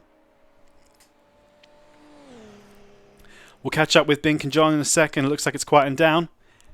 Anyway, and Fyodor42 wins the Assetto Friends Le Mans 2.4, the final race of the AF2 season. Congratulations, Niels. Amazing drive. Fantastic victory from Fyodor. Absolutely superb. His pace has been just incredible. No one's been able to catch him this whole race. Let's go see what Bink and John are doing. I'd love to congratulate Niels, but there's still fights going on. It's going to go to the finish line. What's going to happen? And Bink is going for it on John. They are side by side through the Porsche curves here. What can Bink do? Can John hold him off? We have youth versus experience here, and Bink is running wide. What can he do? He's got one corner left. Sorry, I'm going to have to stick in orbit cam here so we can see the action. Bink's going to have to dive him here. He's going for it, and they touch. And Bink is off. And John is off as well. Oh, that was a bold move there. I'm not sure if that was legal. That will have to be looked at by the stewards. I think Bink is slowing down. Bink is giving John the place back. That's some great sportsmanship from Bink Sim Racing there. I thought that was a little bit unfair if he took that place. Anyway, once again, Fyodor42 is your Le Mans winner today. A fantastic drive. And let's see what's happening with the GTEs. They are still fighting. It looks like Dirty can hold off Lowy. We'll catch up with those guys as we're going. We also have, it looks like Eric Axelsen has won as well, has won the race for the GT4 class with Rubber 9 second and Alexandra Boltasu third. Dirty is still holding off Lowy by the looks of it. Still more action. Unless Dirty's car must be on fumes at this point. John Ramakers disconnects. Let's see what's going to happen.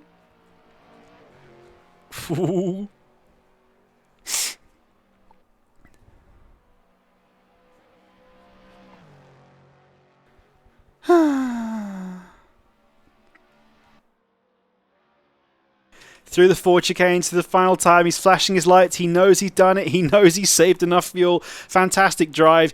The giant has been felled. It's Dirty has taken the victory in the GTE class in the Assetto Friends AF2 season finale Le Mans 2.4. Lowy with a second place. By God, those guys had a great battle, didn't they? Let's give you a final rundown. So the LMP1 winner was Fyodor42, Josh Brooks second, Sleepy third, Callum Dunn was fourth, Charles Leclerc fifth, John Ramakers 6th, Bink Sim Racing 7th, Charles Bertrand 8th. And in the GTE class, Dirty was your winner, Lowy 2nd, Zyf 3rd, Krabs 4th, Dr. Gamu's 5th, Drillo 6th, Bamba 7th, Lipsy 8th, and Alan is going to take 9th with Albotta in 10th. Your winner for GT4 was Eric Axelsen with a superb drive. Rubber 9 takes a very well-deserved second place, and Alexandra Boltasu with an excellent third. Juan Manuel Gutierrez was 4th place. Polybius will almost certainly take 5th. Miguel Costa will take 6th, and I Redacted not too far behind in 7th, with Benjamin Garcia bringing up the rear in 26th and final place. Right, okay, interviews. I'm going to try and snag some interviews. Okie dokie, let's go.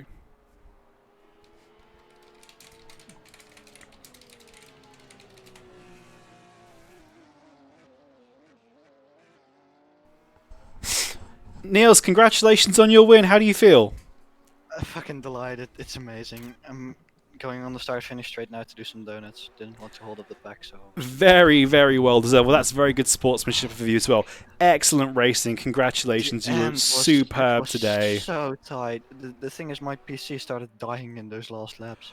I saw the gap was coming down. You were having a few little incidents. Spins, and it just wasn't going well. And I hit the wall because of one of the leg spikes, so I had to pit and accidentally put on softs instead of keeping on the mediums I wanted.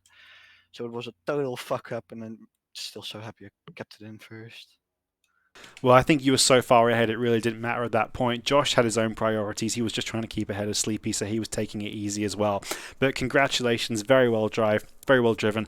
I know you've been looking for like a serious event like this for a couple months. You've been out doing stuff like running charged and doing race control in GT4 over there. So how does it feel getting back into a big event and just dominating it? It feels so good. I'm so happy. You led Time for some donuts. every corner of every lap today. Yeah, I had the full head. Led every lap. All right, I'm going to get some more people in into you, but congratulations again, Niels. I'll talk to you Yeah, later, thank you mate. very much. Excellent drive there. Let's put you back. I'm going to see if I can get Dirty. Where is he?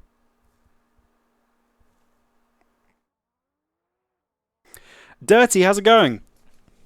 Hey man, how's it going? Fantastic drive today. Oh my god. You know what? It's so funny. I feel like I've let you down because you haven't had very much screen time in AF2 this season because you've just been winning every race by an absolute margin. And today you finally had an opponent worthy, and by God, you put on a show. What was it like battling with Lowy? It's like old times in Lotus days. It's so good battling with Lowy. It's always so fun. We gave each other space as well. So Oh, it was we raced. beautiful. The racing between you guys was so pure. I spoke to Lowy on the stream earlier when he was driving, and he said that it was one of the best battles he's ever had. So really, congratulations. And Oh. also, clean sweep of the season. That is some serious commitment. Very, very well done. Yeah. What was going through your mind when you saw Lowy pit? I mean, I think for the last stint, he just get out of the pits. I mean, 1 second quicker than me. So I just surprised, like, is he get like less fuel or something? Then he just fast slap after fast slap. He was so quick after that 2 second stop. Then I just start saving fuel after that. Yeah, He, I was watching on your screen. I noticed you were really short shifting, but you weren't lifting going into the braking zones. I don't know how it worked, but Yeah, I definitely. lifted at the end, but yeah. Yeah, get ACRL fuel. You'll see short shifting isn't that effective. Lifting and coasting is the way Oh, to go. But anyway, congratulations, okay. Dirty. You put on a great show for us today. Thank you so much. Congratulations on your win and your excellent season. I'm going to see who Thank else you. we can get. I have a plethora of people who want to talk to us, so we'll see who we can get. Thanks again, Dirty. Bye bye. Thank you. All right, I want to talk to Josh Brooks. Let's get Josh in. Josh, do you have a few words for the stream? Oh my god, I did it! You did AF2 and AF3 championship in the same year. Congratulations. Same. I cannot believe it. How does it feel? It feels incredible, honestly. Sleepy pushed me so hard throughout the race. I knew if I made one too many mistakes, he got me. But Yeah. I have to say, you owe a Christmas fruit basket to Callum Dunn because he held Sleepy up for you for a very long time. Those guys were battling for an awful long time. oh, honestly, the racing today was incredible. And so clean as well. It's amazing.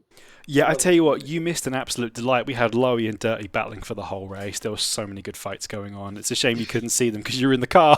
I did see a little bit. Up towards Indianapolis, I ended up going around the outside of the both of them while they were side by side. Yeah, I think I saw that on stream actually when you were passing both of them at the same time.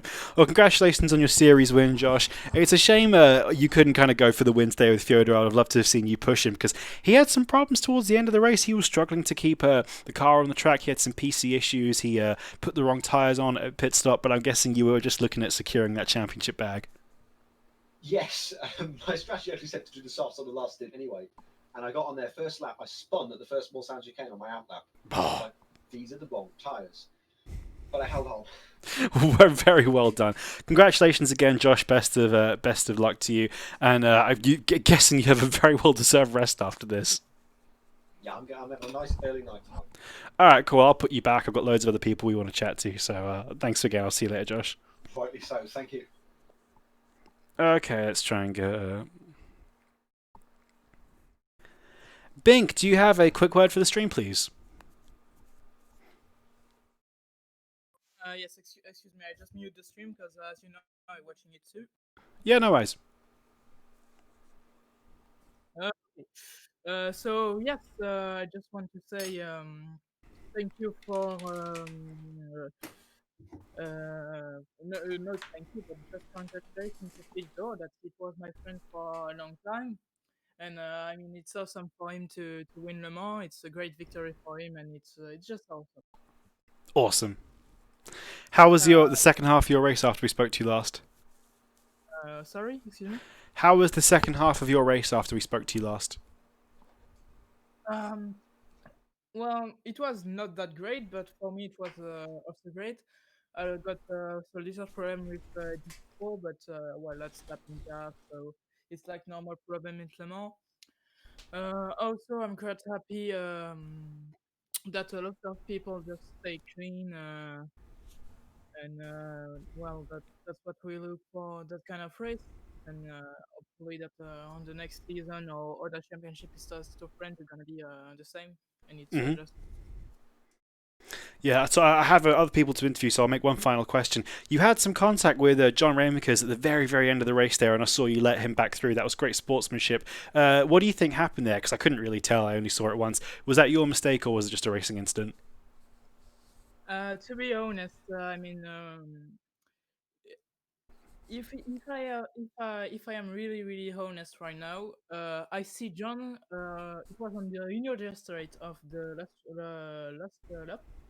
I Hmm. see John on my like real time leaderboard, and I said I'm gonna lift off and for the man in Twitch have a like a last lap battle. So as you see at Indianapolis and Porsche, so that was quite nice.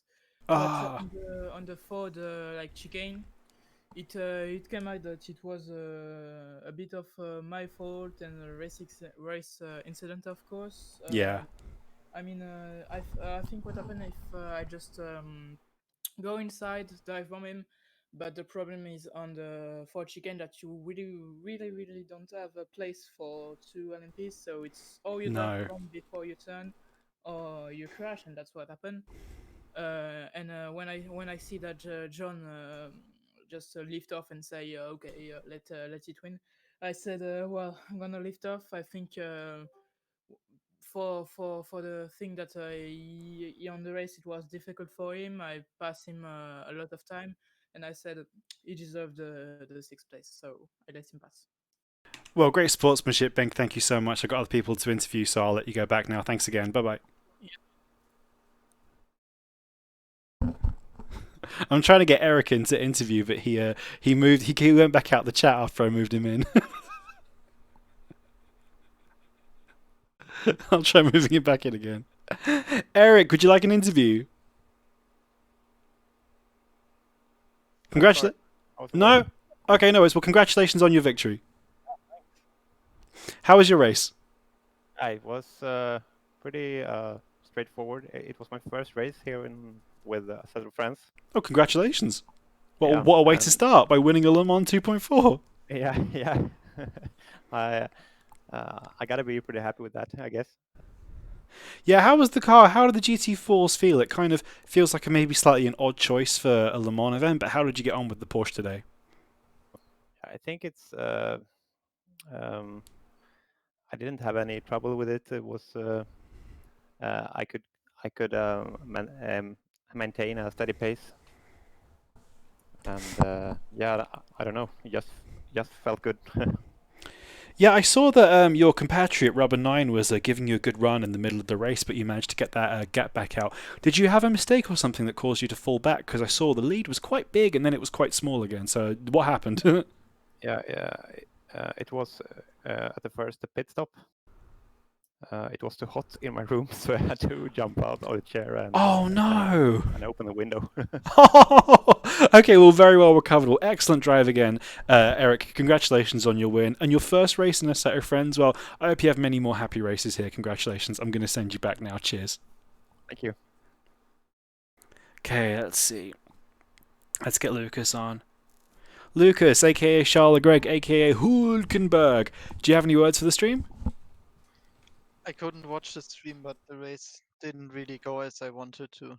Oh, I'm sorry to hear that. What went wrong? The fact that Simon couldn't drive just made it impossible to get the championship. There was no way that I could catch up to Josh. I'm just happy that I was the first Toyota and before the last Audi. That's probably Yeah. the I could have gone to. Well, that's a fantastic achievement, so you should be very proud of yourself today. That was a fantastic drive. Yeah, I'm just quite salty right now. I'm very Yeah. sorry I could have gotten a championship with Simo. If he could have I think he could have been faster than Callum Dunn, and if he could have held him up, I could have also passed him. So that Yeah, would that's a real shame. win the championship. Yeah, we had a couple of DNFs today due to technical issues. I guess that's just how it is sometimes with racing. I mean, in real life, people's cars break down. Sometimes, PCs aren't going to work, or servers aren't going to work, or internet's not going to work. So that's a real shame that you were robbed of your championship fight today. But well done nevertheless. Well, I look forward to seeing you in the next season. Gonna start practice tomorrow. I already need to make every possibility to get ahead of everyone else now. Okay, well, congratulations again. Well done today, and I hope you well, commiserations for the championship and best of luck for next year. I'll send you back now. Thanks for chatting to us. All right, I think we probably have other people that want to talk on the stream, but we've been streaming for 4.5 hours, and I am beat. We could be here chatting all night. I'm sure some people happily would. If you want to go see what everyone's talking about, go join the voice chat in Assetto Friends Discord. I'm gonna head off now. It's been me, your boy, Flat Earth Mom, Flat Daddy, Flat Gang, Flat Baby 420, Flat Earth. That's been me. For the close of the AF2 season, it's been a journey. We've been here for several months and we're finally done. So everyone get some rest, have a relax, give yourself a little bit of a break after the next race, after whatever you do, because racing's tough. Anyway, Merry Christmas to everyone. Best wishes for 2021. I know this year's been a bit naff, but loads of us have come together and managed to contain our sanity and find new friends and make the best out of it with sim racing. So bravo to Assetto Friends and all the other Assetto Corsa communities who've been a fantastic host to all of us this year and given us a lot of fun. I'm going to go to bed. I'm absolutely beat. So it's goodbye from me, and I'll see you next time. Bye-bye, everyone.